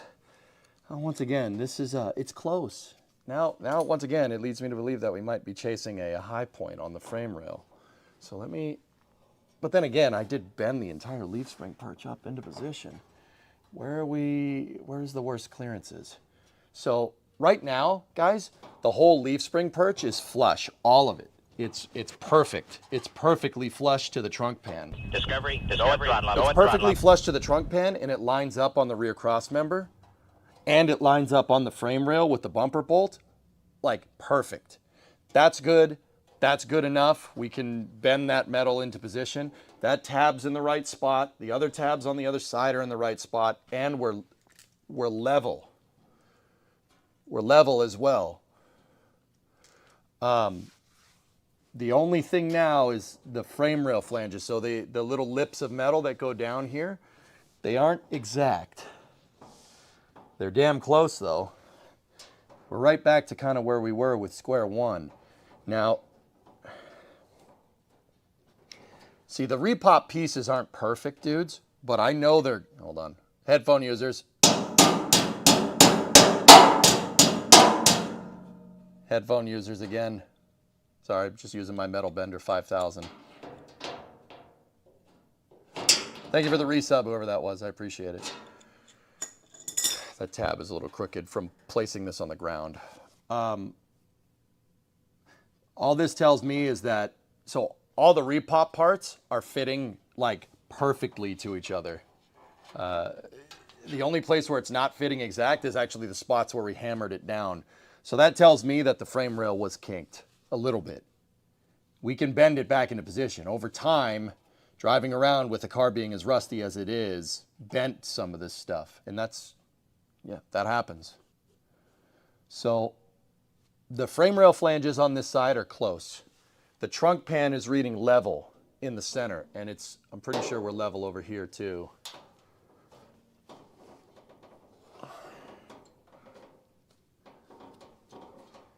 Yeah. Yeah. We're pretty damn close, dude. Let me get the bumper plate brackets just to make sure we're square.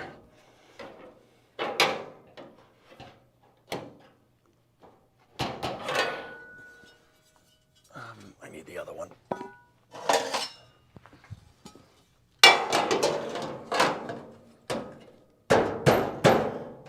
This piece is supposed to be welded on here. It's a reinforcement plate that ties everything together for the bumper.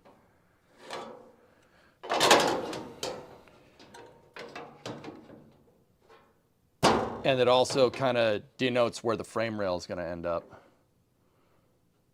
Yeah, those tabs are all lining up. Frame rail is lined up. Fellas, I think we should I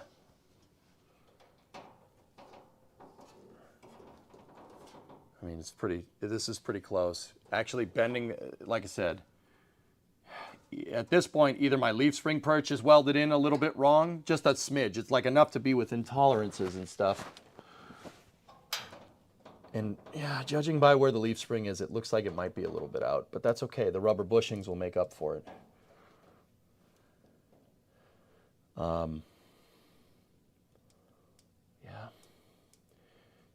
It looks like we might be in business here.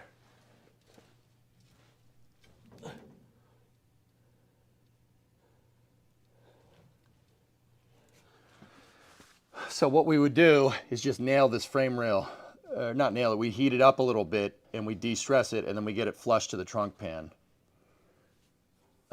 That's really what I think we should do.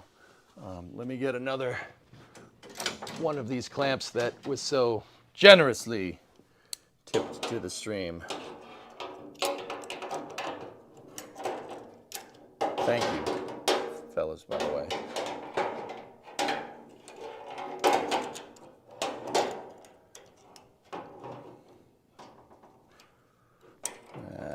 It doesn't really want to go. I'm trying to see if I can clamp it up in there. Well, that works. Whoa. Did you see that thing move? Watch. Watch when I clamp these two surfaces together. Watch it move. Oh, is that level now? Oh, nice. What about over here? There it is.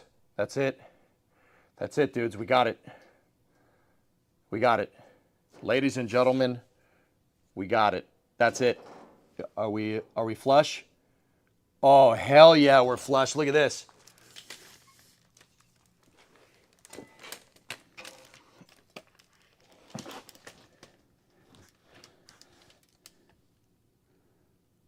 That's what I'm talking about. I'm going to clean up all this nonsense over here. Look. Oh, that's perfect. I can't even get my fingernail in there. Oh, what about the other side? Tell me the other side's good. Oh, there's still a little bit of a gap right there. But are we aligned? Is the hole aligned? Yep, that's centered. Those are perfect. That one is perfectly centered right there. And the leaf spring perch, how's the perch? Perch is completely flush. We got it. That's it. Yeah, sometimes just the clamps holding everything in position. Got it. Now, there's no doubt some stress in the frame rail, but so there is some metal stress in the frame rail. But the metal stress from the frame rail that's there is from it being bent over 50 years of use and then rusting out and then bending in another direction. If we go through, just give this a quick layer of heat, just hit it with the torch, give it a quick layer of heat, we could de-stress all the metal, and dudes, we are... Hang on. Just clean off this. Yeah? There's something stuck to the damn magnet.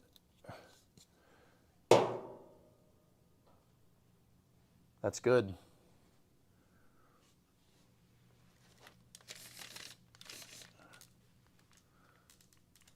So that's level. That's level, and we are absolutely on center.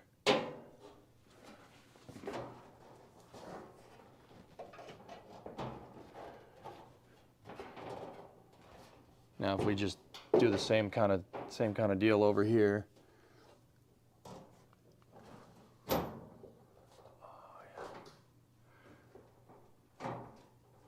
Get some clamp action.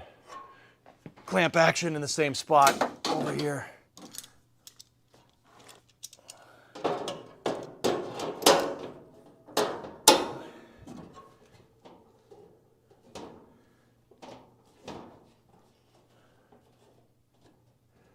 That's in the bubble, but it's not exact. This side is kind of bent just a little bit.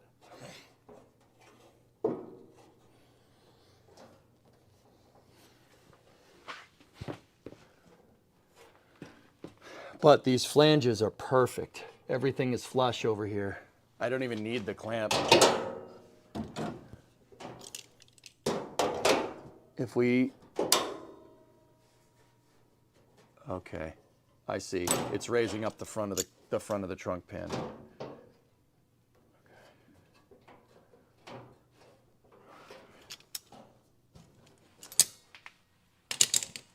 Well, I'd say we're good. Now we just have to mark this. We have to somehow make sure that everything is stays like this. The problem is we got to take the trunk pan out again eventually. And that because, I got to fit other pieces. Why don't you get a longer level? It's because I'm checking it locally. I have a big Pittsburgh level right here, dude. Yeah, she's still reading just a little bit high on this side.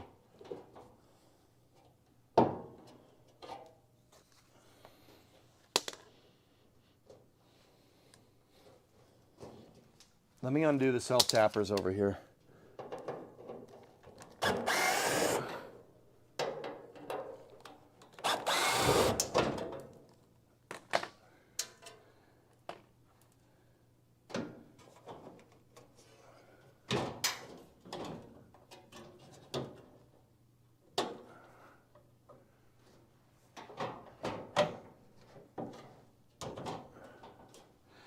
Now I still need a... We still need to bring that side up a little bit.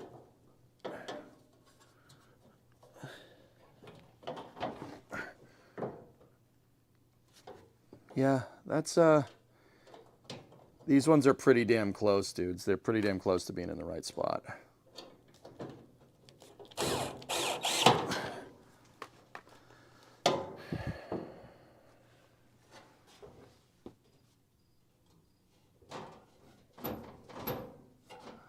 I think we're good.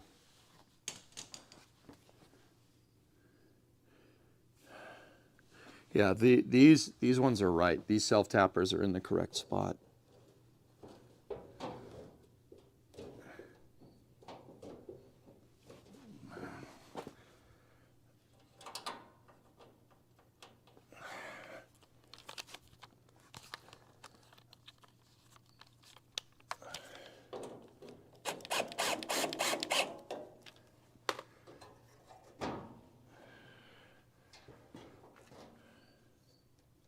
Okay, back cross member is level. Trunk pan is pretty level. It needs to go down on this side, and it looks like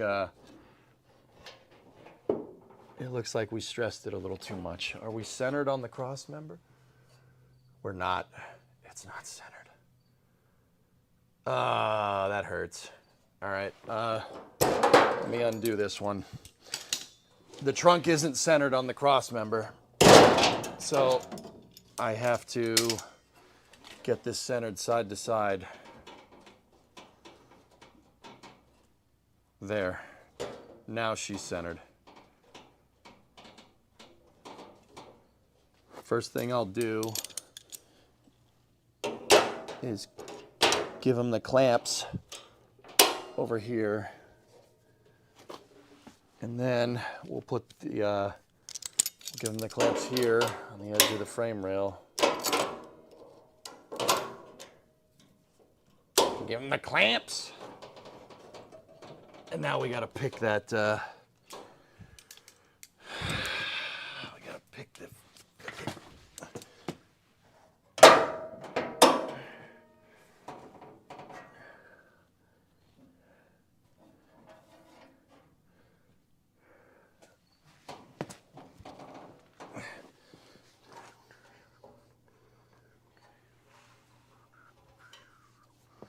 now let me just check everywhere. We aligned to the wheelhouse flange? Yes. Are we aligned to the wheelhouse flange? Yeah. Okay.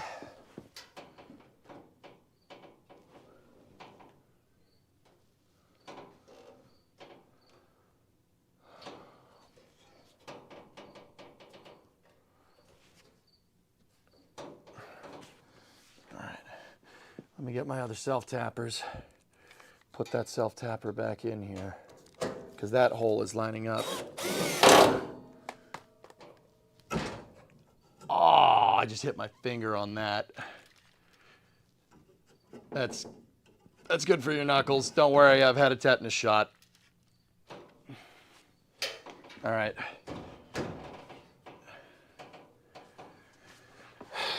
Test the bumper brackets. Okay. The bumper brackets should align me here. Okay. Bumper bracket there. Bumper bracket there.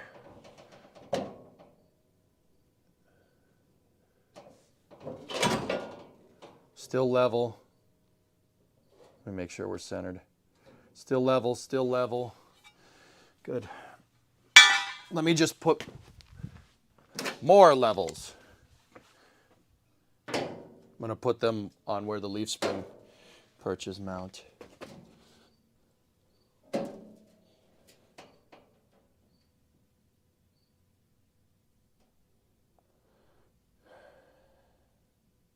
That's not level. This side is. That's bent down a little bit. It's, once again, like I'm pretty sure I mangled the leaf spring perch in wrong. Discovery. Go and throttle up. Hey, Space Pope, Space Pope, $20 super chat. Thank you. And Sneaky with an 85-month resub.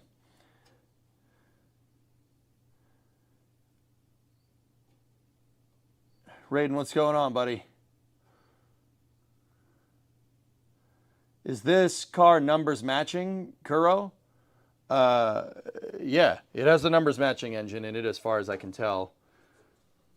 This car got hit up in the front quarter, low speed impact at some point in its life, and somebody took all the fender tags off. Yeah. Either that or the car's stolen. You know.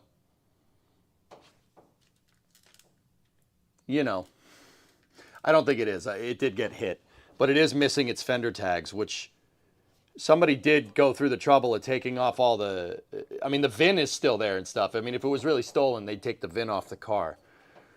But this thing is missing, it's missing the fender tag, it's missing the date of manufacture, the manufacturing tag. It's, yeah, it's missing a lot of identification stuff. And that just might be because it rusted off. But it did get hit. It was involved in a low-speed collision. The front quarter is not the original. I know because it's white. It's painted white. It's painted Mopar white. And somebody fogged the Mopar white with blue to fix it.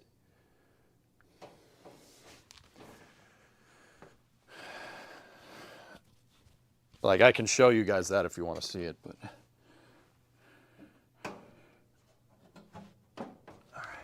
I'll check up at the front of the car. Front of the car.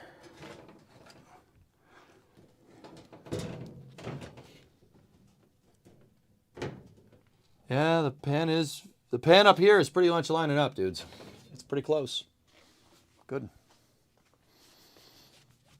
Yeah. How do we keep it like this, though?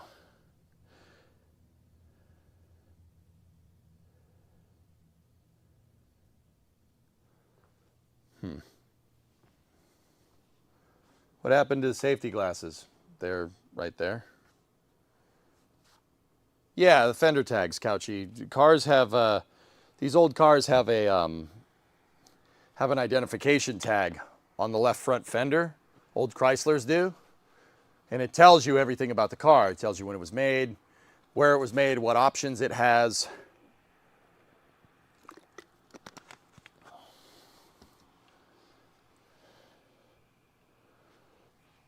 But yeah, this is missing a lot of it. Don't get me wrong, it had the build sheet in it, so I know it, but yeah, this thing, I'm just worried that the left side, I'm a little worried that the left side of the, oh God, I don't want the Doc Brown here. Hold on, we gotta fix it, ready? It's still bad. I'm a little bit worried that the left side is a little bit jacked. Instead of clamping that like that, I should probably use a jack to push it up to the trunk pan. Because I did kind of, the left leaf spring perch it's a little bit out. It's a little bit tilted that way, or the driver's side. So like, let me switch to the other camera.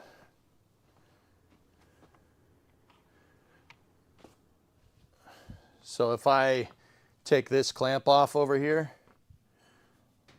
the trunk pan snaps to level again. If we clamp it, it bends it down, and that's what I mean about stressing that metal. Everywhere else, though, it seems to be okay. So basically, I got to bend that leaf spring perch up into position. But let me just take a look at the rails again. Yeah, we're pretty good. I'll probably do this off stream, but what I want to do is go through this and bend the frame rail, which I'm pretty sure is gacked just a little bit. It's a little bit twisted because it drove not connected to anything. This is a lesson. We should have just replaced the frame rails, guys. We should have just replaced them.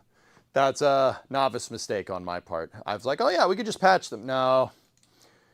it would have been easier to just replace them. I mean, getting everything all tried and true up at the front of the car, up at the front of the front suspension would have been a little bit on the difficult side, but at least the frame rail wouldn't be bent. Because once again, so if you guys see, well, not once again, I haven't really talked about this. See right here? See this, the top part of the trunk? See how it's a new piece, right? It's one of the first pieces that I put back together on the car. Thank you for the resub, whoever that was. Muppet. Right? See right here? This piece? It had to be replaced. The reason why, this piece rusted out. Water dripped into the trunk and rotted this whole area completely gone. It rotted that area completely out to the point where the back frame rail wasn't even connected to the rear cross member. And I, not knowing much about the structure of these cars, drove it around like that probably 10 to 15 years ago. Actually, about 10 years ago.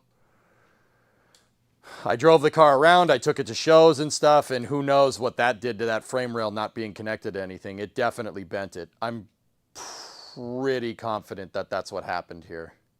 Because, you know, I would have said like, oh, I mean, I kind of have two prevailing theories. I didn't weld the leaf spring perch in correctly, which very, very, very much a thing.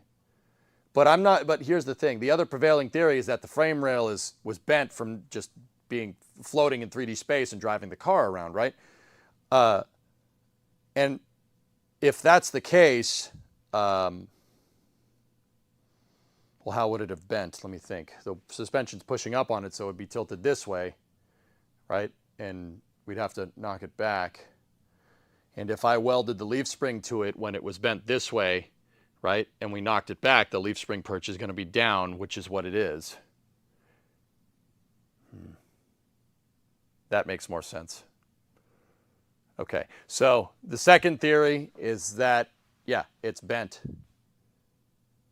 It's not a problem. The thing is structurally sound. We'd have to figure out a way to remove the stress from that metal. Just heating it and cooling it in certain areas where we got to figure out where the stress is. Heating and cooling in certain areas could do it. I can do that off stream, and I'll report my findings, right?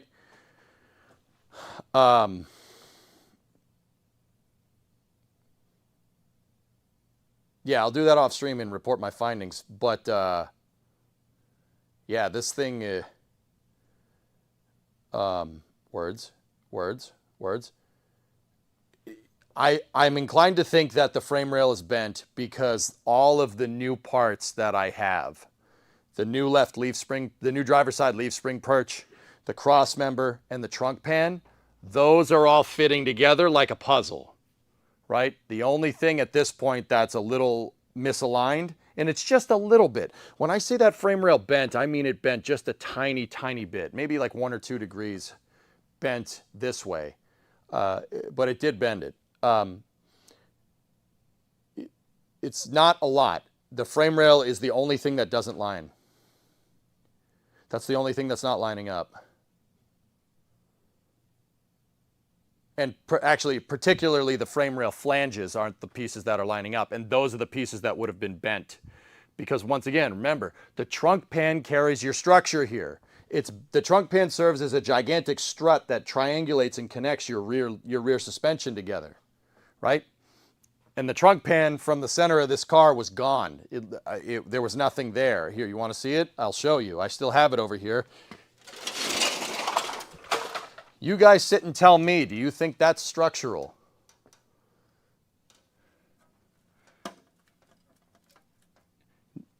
No way, dude. Not a chance.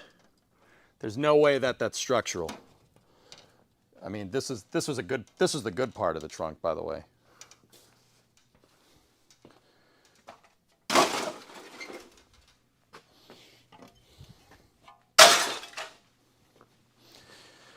So, with all that being said, the frame rail is gacked a little bit, but that's okay. That's fine. We can heat it and bend it back into position. And that's what I'll probably do.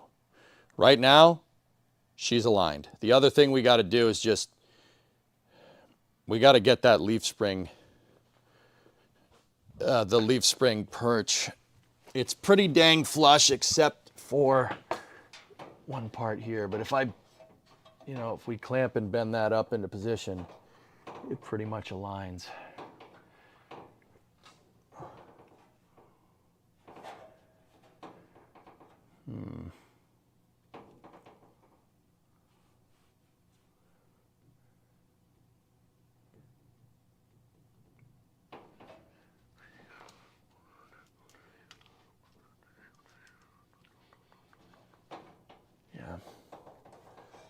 If I just push that up, just a smidge, everything kind of goes into the position that it wants.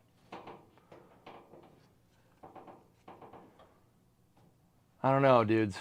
Do we undo all of our spot welds for this thing and re-weld it back into position?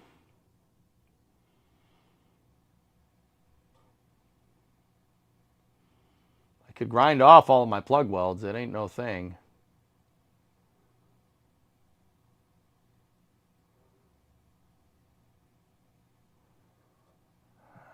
I really wish I fitted the trunk pan when I did this. It's a miracle I got the passenger side right off the bat, dudes.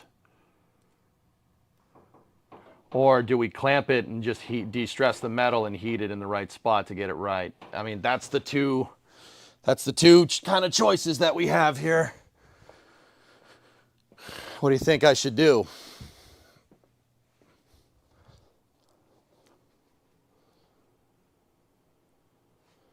Better be structurable. That's what your Jeep is made out of. Read this, please. I've done several restorations, my man. I hope you just assemble all the pieces tacked together before you set anything in stone. Yeah, that's what I'm going to do from now on. But, well, yeah, that's basically why I'm going through so much trunk fitment, dude. I burned the leaf spring perches in. Without fitting the trunk pan. So once again, that's on me. My fault. Won't happen again. I don't know.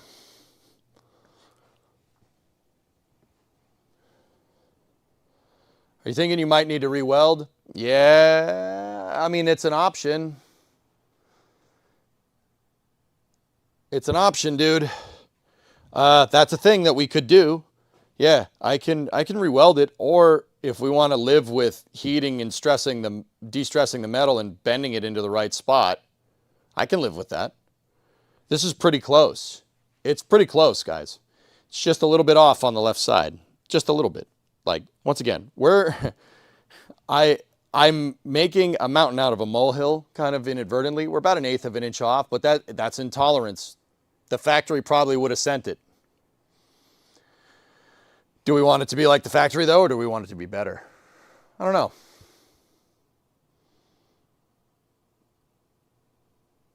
Whatever you do at this point will still be better than the factory. Yeah, like I said, the factory would have been fine with this. They would have just bent it into position and just called it a day. And that's, that's probably sufficient, dudes. It's just, I can't kind of get over the fact that, like, why, if we're here, why not make the extra... Why not do the extra work? But then again, we're talking about a very, very close tolerance here in general, so. Like, it's not much. We ain't talking about much extra movement here.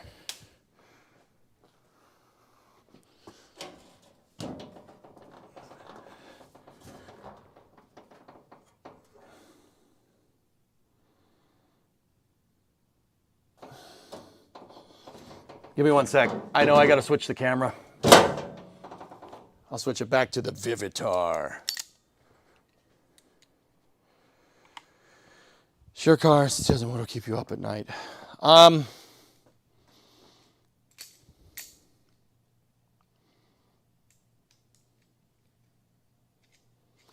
I'm not going to lie to you, dude. With the 5.7 Hemi, I want to put a 5.7 Hemi in this. Well, not want to. I'm going to put a 5.7 in here. And that's what my mind is going back to. 5.7 Hemi is, we're gonna be rolling in that thing, dude. I mean, even if I just put the 5.7 in here, that's 300 horse. That's way more than the 318 was in there. That 5.7 Hemi bone stock is making what a big block made in the 60s. So I just keep thinking about that in the back of my head. The more we dial this in right now, the better. But the flip side of that is that I really don't want to undo all my damn welds.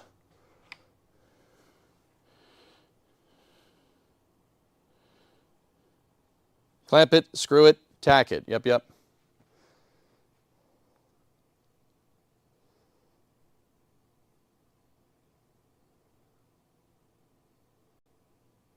My 74 Duster has a 5.7 Hemi with a 518 transmission lockup and overdrive. Nice, P. There you go. Yeah, that's cool, man.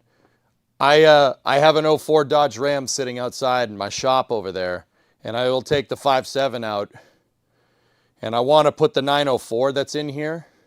The 904 will bolt to the 5.7 Hemi. I think early we'll do that. Yeah, I'll take the 318 out, unbolt it from the 904. You have to get a special converter, a different torque converter for the 5.7. But torque converter into the 904, it's a torque flight. It'll be fine with 400 horse. That's no problem. That way we don't need to go screwing around with a column shifter and anything for now. 904s are way too light. The drive shells are horrible. I mean, I could go find a 727. A 727 would mean, I mean, we should be able to use the same Z-bar for the transmission with a 727, theoretically.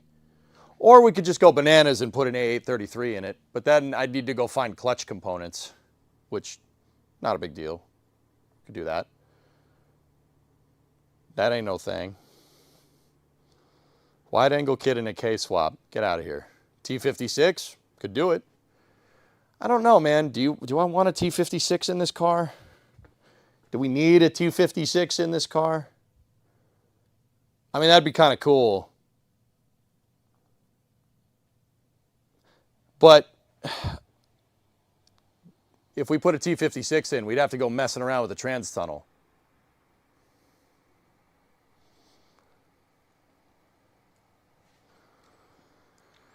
Hey, Matt.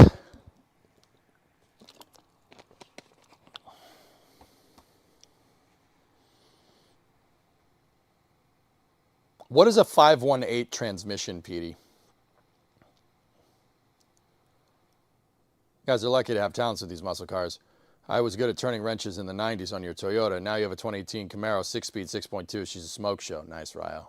Yeah, baby. Pack out subject, though. If you need to cut the welds and redo it, then do it. It is matching numbers, Fluffy, but it's a 318.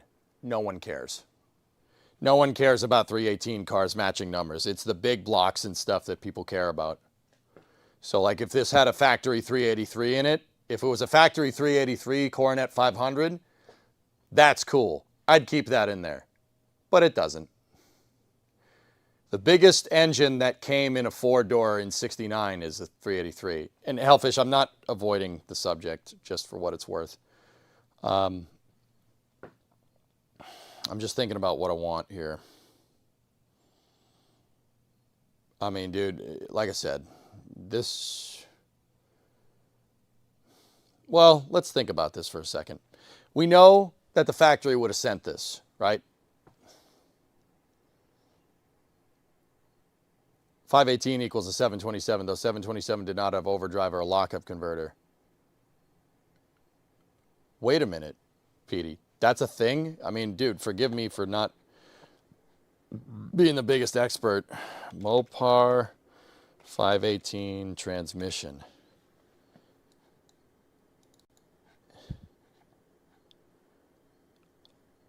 Oh, how the hell did I not know about this? Dude.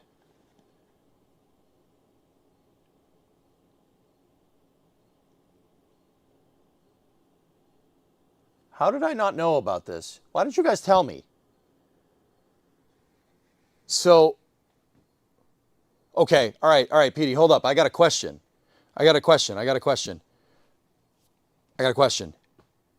You said you put it in a duster, right? Did you have to clearance the transmission pan at all?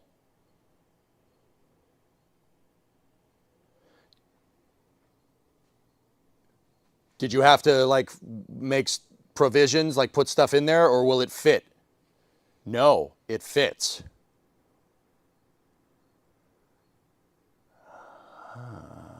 And this is a fully mechanical transmission. It's not electronic.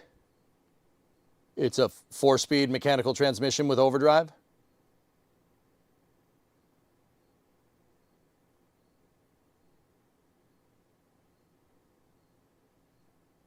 You needed a custom crossmember. You need a T14 hyperdrive. No one else has a T14 hyperdrive, I promise you that. Both variants exist. Just bolting in the axle will probably line it up. I can't. My leaf spring shackles are destroyed.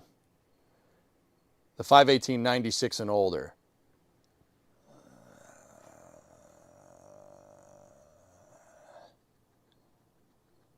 When you work around the house, do you jam at all? Yeah, of course, dude. I listen to music all the time. I'd be blasting Led Zeppelin right now if we didn't get, you know, the music and streaming wasn't the way that it is, but.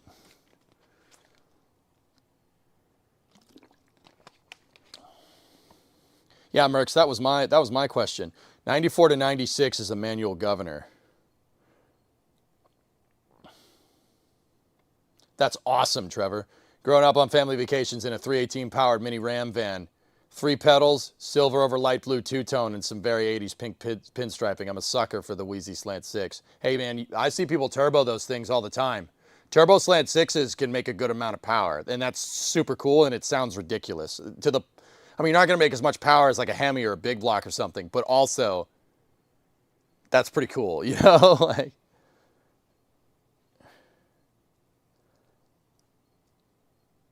your goal is to learn as much as possible. Cutting your welds and doing it properly equals gaining the most experience. That's right, LS. You're not wrong. But I'm kind of, dude, I'm kind of worried that I'm guessing, to be 100% real. I'm kind of worried that I'm guessing, because the frame rail bending, I mean, that does happen, but I don't know for sure, you know?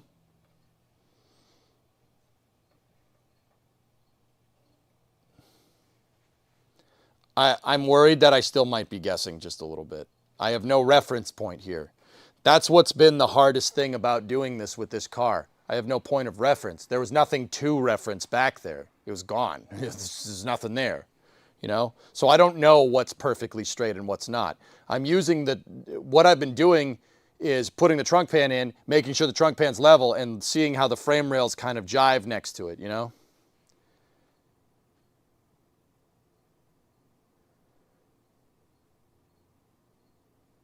Your Coronet would look awesome parked next to Starship and Boca. Man, if this project ends up how I want it to end up, dude, I want a road trip in this thing. So, yeah, eventually, Joe, we'll take it down Highway 4. The suspension is tough enough to do it, dude. It's got torsion bars and leaf springs, dude. I ain't worried about that. I'd be worried about blowing a tire at that point, but the suspension will take it. It ain't no problem.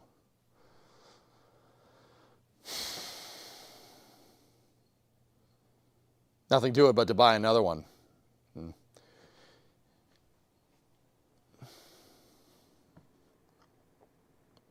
Hey, Tiago, what's going on? Yeah, I'm kind of at a crossroads here, dude. I mean, okay, so one conversation I'm having over in YouTube chat, I like that 518. I did not know that they made a 727 with overdrive. That's mechanical. I did not know this. And Petey, if it fits in your Duster, a Duster and the Coronet have the same floor pan. It's very, very similar. And I can make a custom crossmember, dude. I got a welder over there. I can make something. That ain't no thing.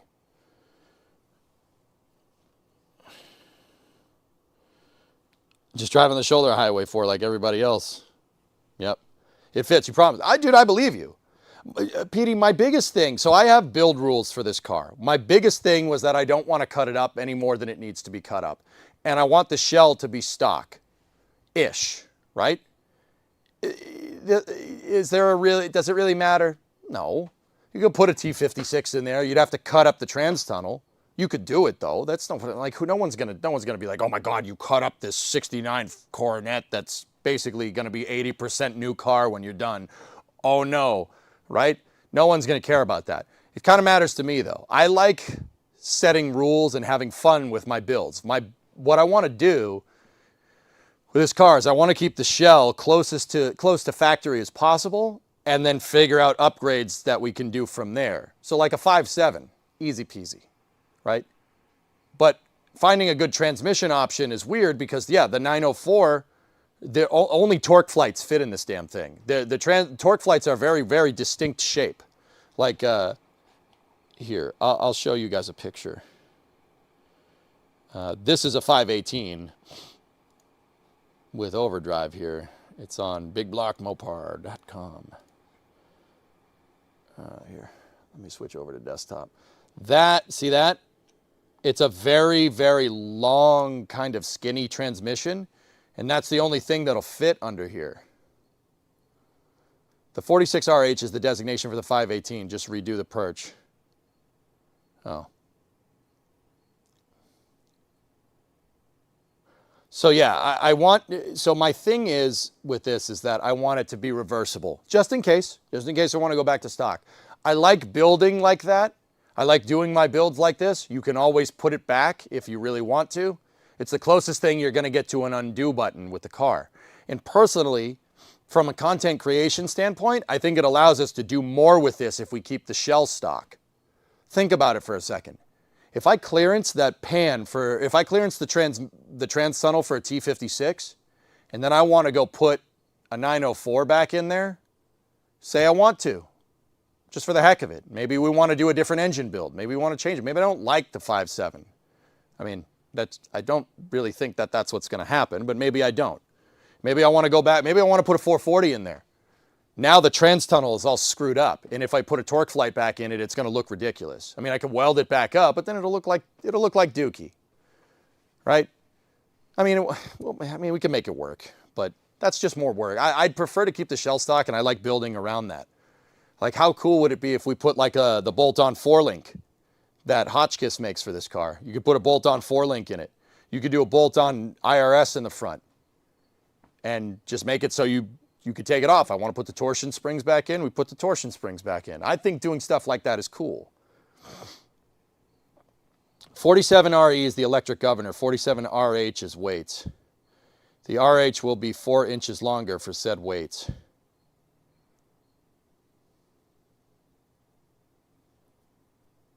Petey, with your Duster build, you had to make a new drive shaft, right? There's no way that's going to jive correctly because the overdrive part makes it a lot longer, yeah? Yeah, okay. I mean, new drive shaft ain't no thing.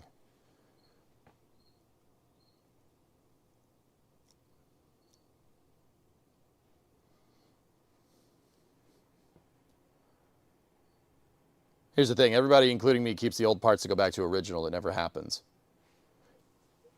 Yeah, but I'm in content creation article. There are certain, okay, guys, in the car world, if you're not familiar with it, there are certain builds, right, over time that have been through different phases over time. I believe in phased building, right? So there's this car from Hot Rod Magazine called Project X. It's a 57 Chevy, right? Project X has been a project car for the magazines for like 40 years or something. And throughout the 40 years, like the magazines use it to do articles. It's like, okay, it came with a 283 in it, right? Let's put a small block in there and let's build it for a small block. Okay, let's build it for a big block. Okay, let's build it for a dragster. Okay, we don't want it to be a dragster anymore. Let's undo that and make it a road racing car and bolt on all the best suspension components we can to it. It goes through phases. I want to do that with my cars. If we're gonna get into long-term content creation with vehicles, I've noticed this from watching a lot of other car YouTubers and guys who work on project cars, guys who do wrenches, and post their content up on the internet. People get bored of cars. They get bored of the build. The build finishes. And then what people usually do is they finish it and then they get bored of it, they sell it, or they just put it on the shelf, put it on a rack or something and just leave it there. No. If I'm going to do this, I'm doing this for the long run. I want my content creation to take us far.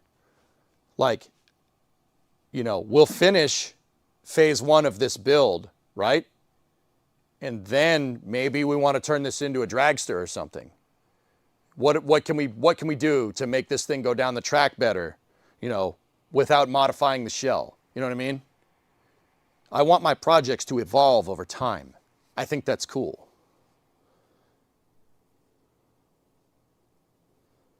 I would build a 318, hop it up with the same transmission and call it good. Well, farm, that 904 won't take more than 300 horse. You go past 300 horse, you're gonna break it.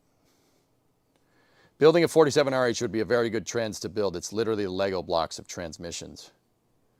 Project Binky comes to mind. Yeah, like that, dude. Except, you know, I actually want to get this done in this decade.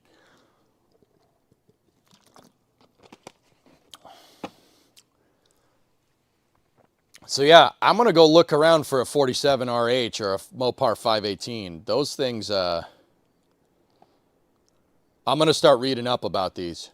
Thank you for letting me know about that, Petey. You just changed the build. A 727 would work. Farm, a 518 is a 727 with overdrive, dude. My solution long-term here was take the 904 and put a gear vendors on it and make it an electronic 2-speed overdrive. But that's gonna cost you. If these 518s are around and they're decent enough, right? If it's 4-speed with overdrive, I would want to put that in there because it's a 727. That's going to be easy to figure out how to make that bolt to the Hemi. And because it's a torque flight style transmission, this car is designed for torque flight style transmissions. The 904 that's in there right now is a torque flight. It's just a light duty torque flight. The 727 is the physically like exactly the same thing, but with heavier duty parts inside of it. That's all. So a 518 is a 727 with overdrive, with mechanical overdrive. I mean, the other thing is I could go find an electronic one and we could get a standalone transmission controller. PD, do they make those? They got to make a 518 or 47RH standalone or 47RE standalone transmission controller, right? That's got to be a thing. I mean, we're going to have this thing. If we put the 5.7 in there, unless we're carbing it, this car's going to have computers on it. It's going to be brought into the 20th century or 21st century just a little bit.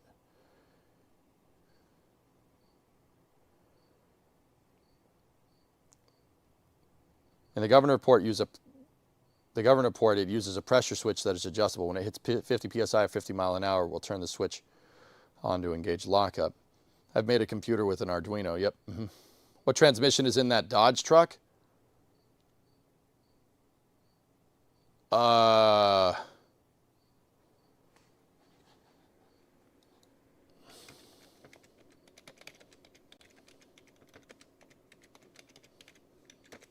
think it's an NV4500. I think that's what it's called. It is a 4-speed. It's electronic. It's an electronic 4-speed with a transfer case attached to the back. I mean, I could take the transfer case off, dude.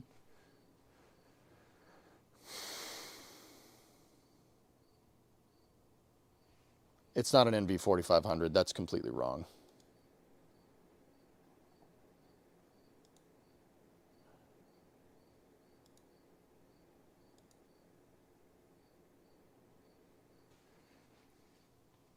Nah, don't go that route. If it's automatic, it's a 545 RFE. It's saying it's a... Oh, it's a 46 RE.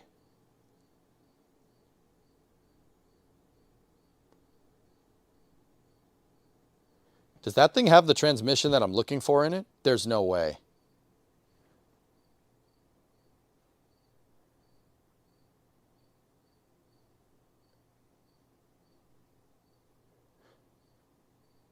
Petey, what am I looking for? Let me go look at it.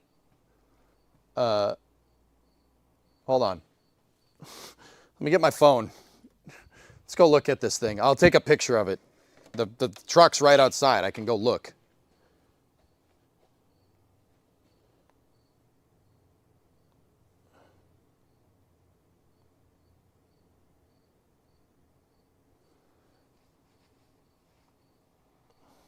Give me 1 sec. Here, let's just.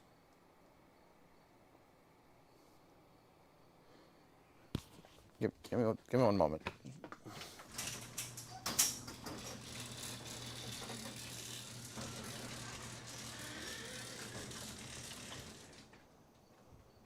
I don't know if you guys can see the Ram out there. It's over there. It's to the left of the truck, the 97. Oh, Bree and Titan are here. Hi. Hello. Okay. Titan. I need to see something real quick, babe. We're chit-chatting. I need to see this. Here. What's under here? What are you looking at? The transmission in this truck.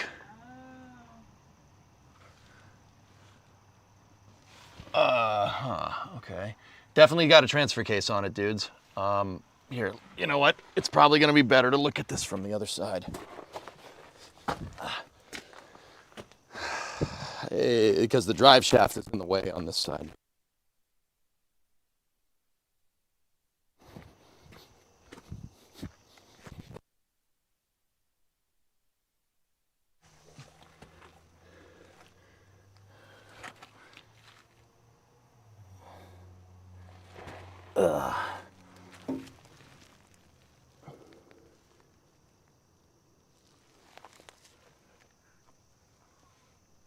Wait a minute, does this Ram have torsion bars in it?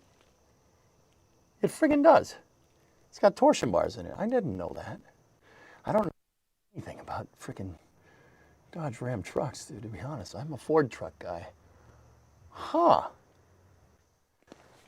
Man, torsion bars in this thing are beefy, dude.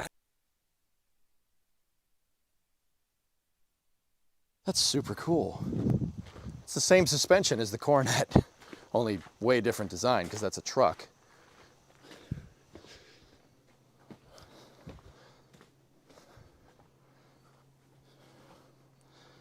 All right, so I'm gonna do a real boomer thing to do and just show you my phone.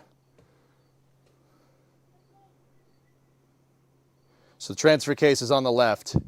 That's the transmission. Hey, baby. That's the pan. This is from the other side. The engine is on your left.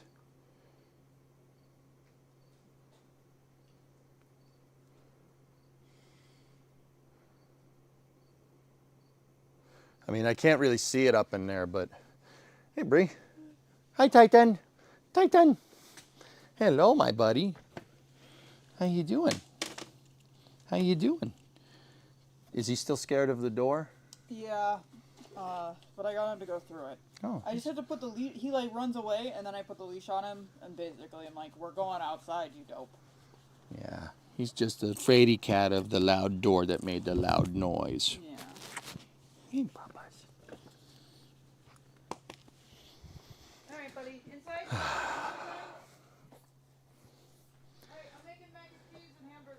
Mac and cheese and burgers, I'm in. Cool.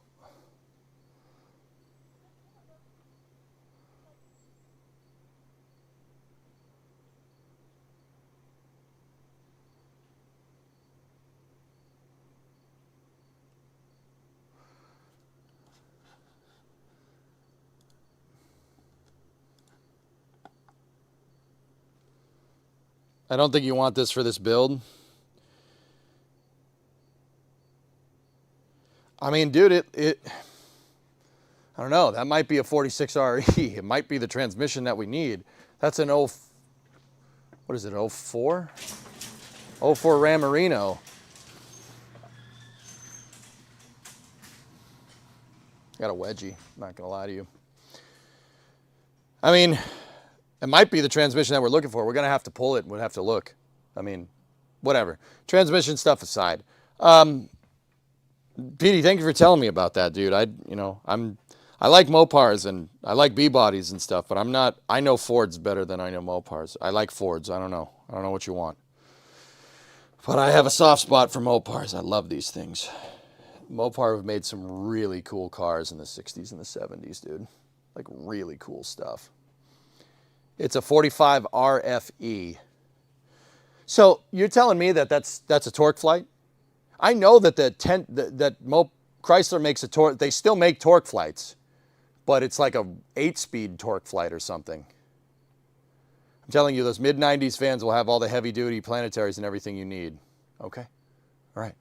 So 518 or 46RH, right? H being hydraulic, as opposed to a 46RE, which is electronic, right? I mean, they're all hydraulic, but you get the idea. Yeah, I got you.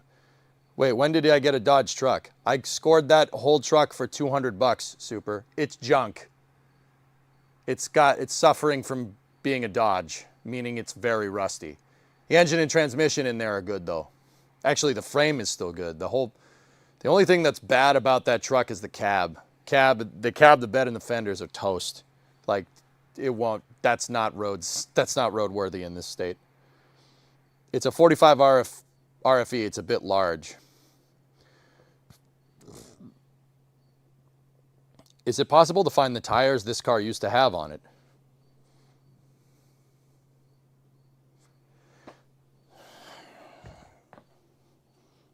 They're right here. Those are the original rims. The wheels I had replaced in 2013 because I found a set of wheels for this car for like $100. How many people would be upset if you put a Ford body on it? Aqualex, I don't like Dodge Ram frames. I think Ford makes a better frame. For that 3rd gen Ram and the 2nd gen Rams, the frames are welded together. Don't like that. No, not a fan of that. You could sell the transmission out of the Ram to help fund the 518 purchase. Bingo. The issue with the truck transmission is that the gearing might not work great with something like the Coronet. Yeah. I mean, the next thing to do is that I need a better rear end. PD, I don't know, you know this. This has got a 7 1/4 in it with a highway gear. Open diff. You know, we put a 5.7 Hemi up there with a 518 RH behind it. We put that into the 7 1/4. That's the weak link now. Time for a Dana 40. Dana 60 is what would have came in these cars. That was the top level thing. A Dana 60 with shore grip is what it's called.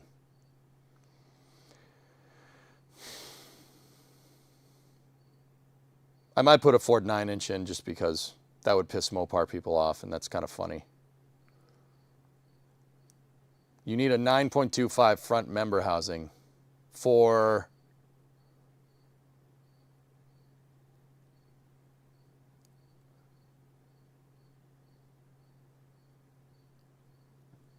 the rear end. I was going to do a 8 1/4. Dana 60 is what would have came in this. So like, what were the options? It's 7 1/4, 8 1/4, Dana 60, and there was one more.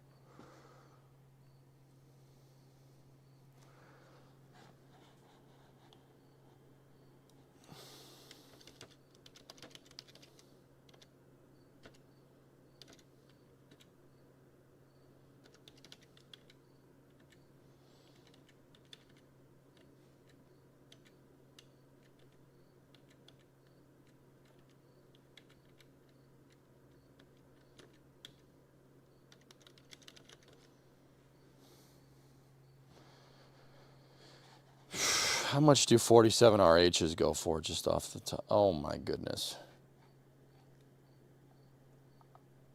Oh, it's so goddamn expensive. Did I see her last? No. What's up? Demon, you had a 74 Satellite Sebring. Cool car. With the intent of fixing it up, then I found out the only good parts on the car were the glass, frame rails, hood, and trunk. Everything else was rusted garbage. Just Mopar things. Is there a part that you need and they stop making? Let me know. Where I worked is a full machine shop with a lathe in the Bridgeport mill, programmable plasma cutter. The machinist can make just about anything. That's good to know, Clayton. Thank you. I bought mine in a junkyard called Wrench. There's a junkyard near me, but I don't know if they have anything like that. All the late model stuff up here is gone.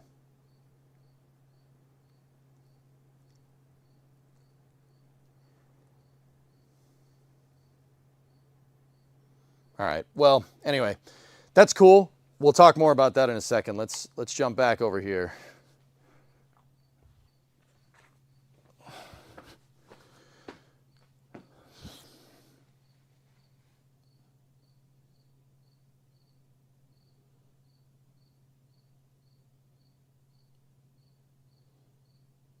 This is why I should have tacked all this in before we fit the trunk pan.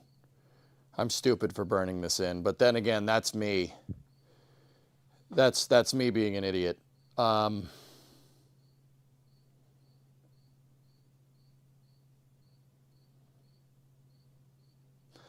not burning in any other components on this thing until I fit the entire, like, all the way out to the bumper brackets.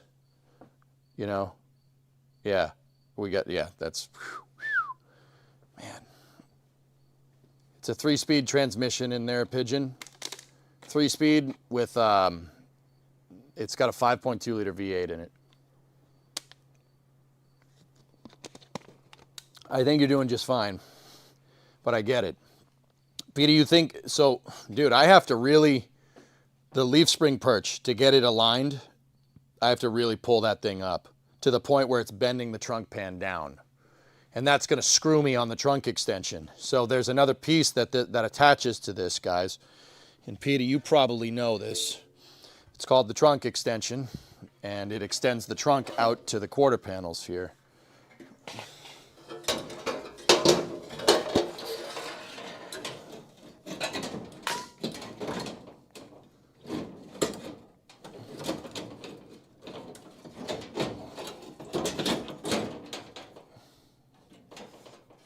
Like this. It goes right here. So I'm worried that if we bend the trunk panel down, right?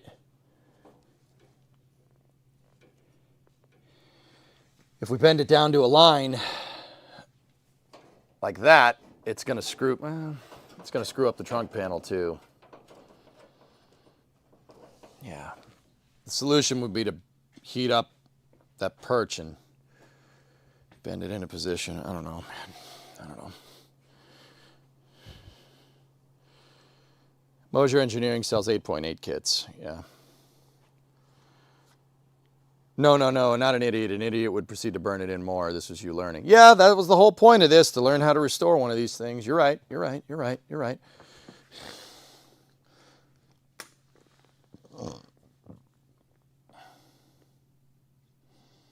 All right, let me switch back to the close camera. Let's see if we can just do some additional fitment.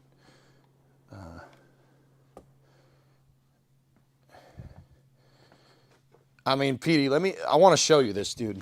Like, because, you know, you clearly know a little bit more about this than me. Like, so, can you see the level in here? So see, we're right dead on center. If I take the leaf spring perch and I try to make the trunk pan flush to it, it puts it way out. Now, I'm almost thinking, oh,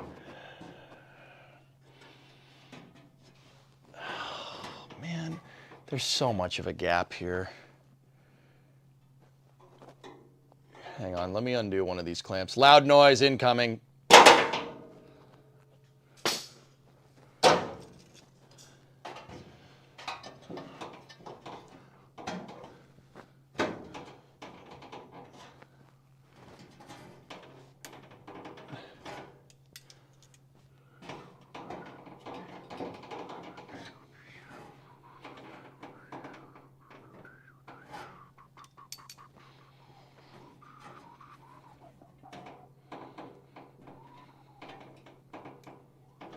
Yeah, there's just a big old gap.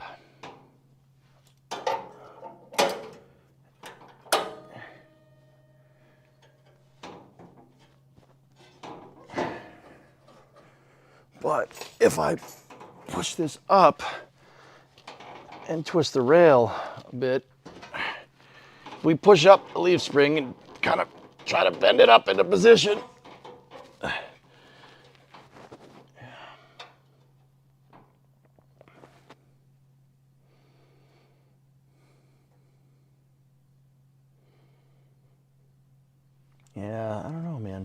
I mean, where is this thing really burned in? How many spots is it? 1, 2, 3, 4, 5, 6, 7. Only 7 spots, dude. I might... Once again, dudes, I'm guessing. I'm guessing with the damn frame rail. I'm guessing that that's why it's all messed up. Because it's...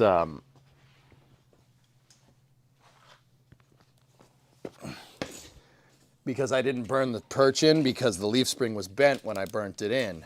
So it's straightening it out, right? Straightening it out makes it all screwed up. All right, let me take the extension out.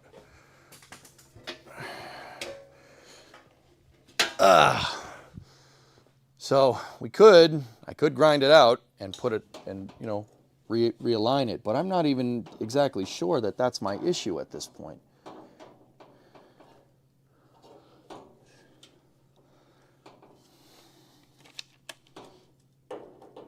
Let me undo the self-tap. You know, I'm not even sure if that's it. I'm pretty sure, but it wasn't that loud. When I do projects, I always have setbacks and ruin something new. It happens, yeah. Risky cutting out the welds. It's all thin gauge garage material. Yeah. I'd be happy to give the office number in the future. I'll shoot you a message, Clayton, if I want to do something like that. Thanks for letting me know, though. I appreciate it. I don't necessarily think we need custom machine parts. Maybe for the drivetrain and stuff, but yeah. Here, I'm going to move you guys over here, right? I might just, I mean, if we get out this leaf spring, I might just go buy another one.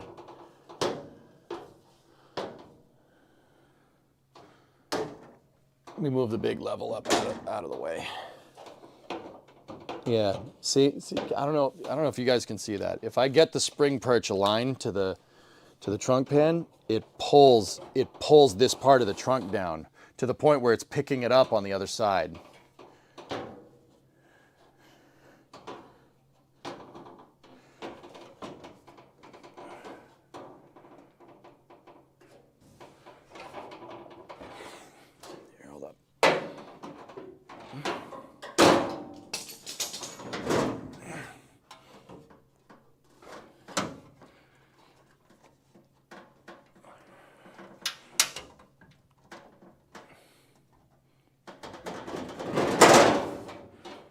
That level? Okay. Okay, hold on. We might not need to. Give me a second, dudes. Let's lift this bad boy up, right? Now watch. So we need this whole leaf spring perch needs to go this way a little bit. And if I do that, we're pretty damn flush on the frame rail. And then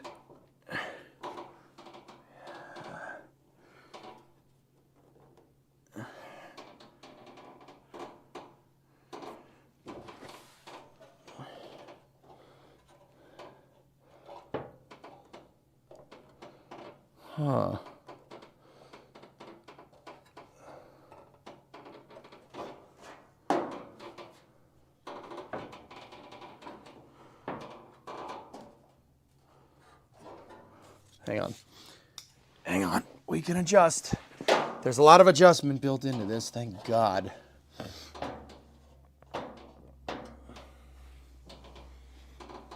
Give me one sec. Gotta take a screw out of the side so we can pivot the cross member without bending anything.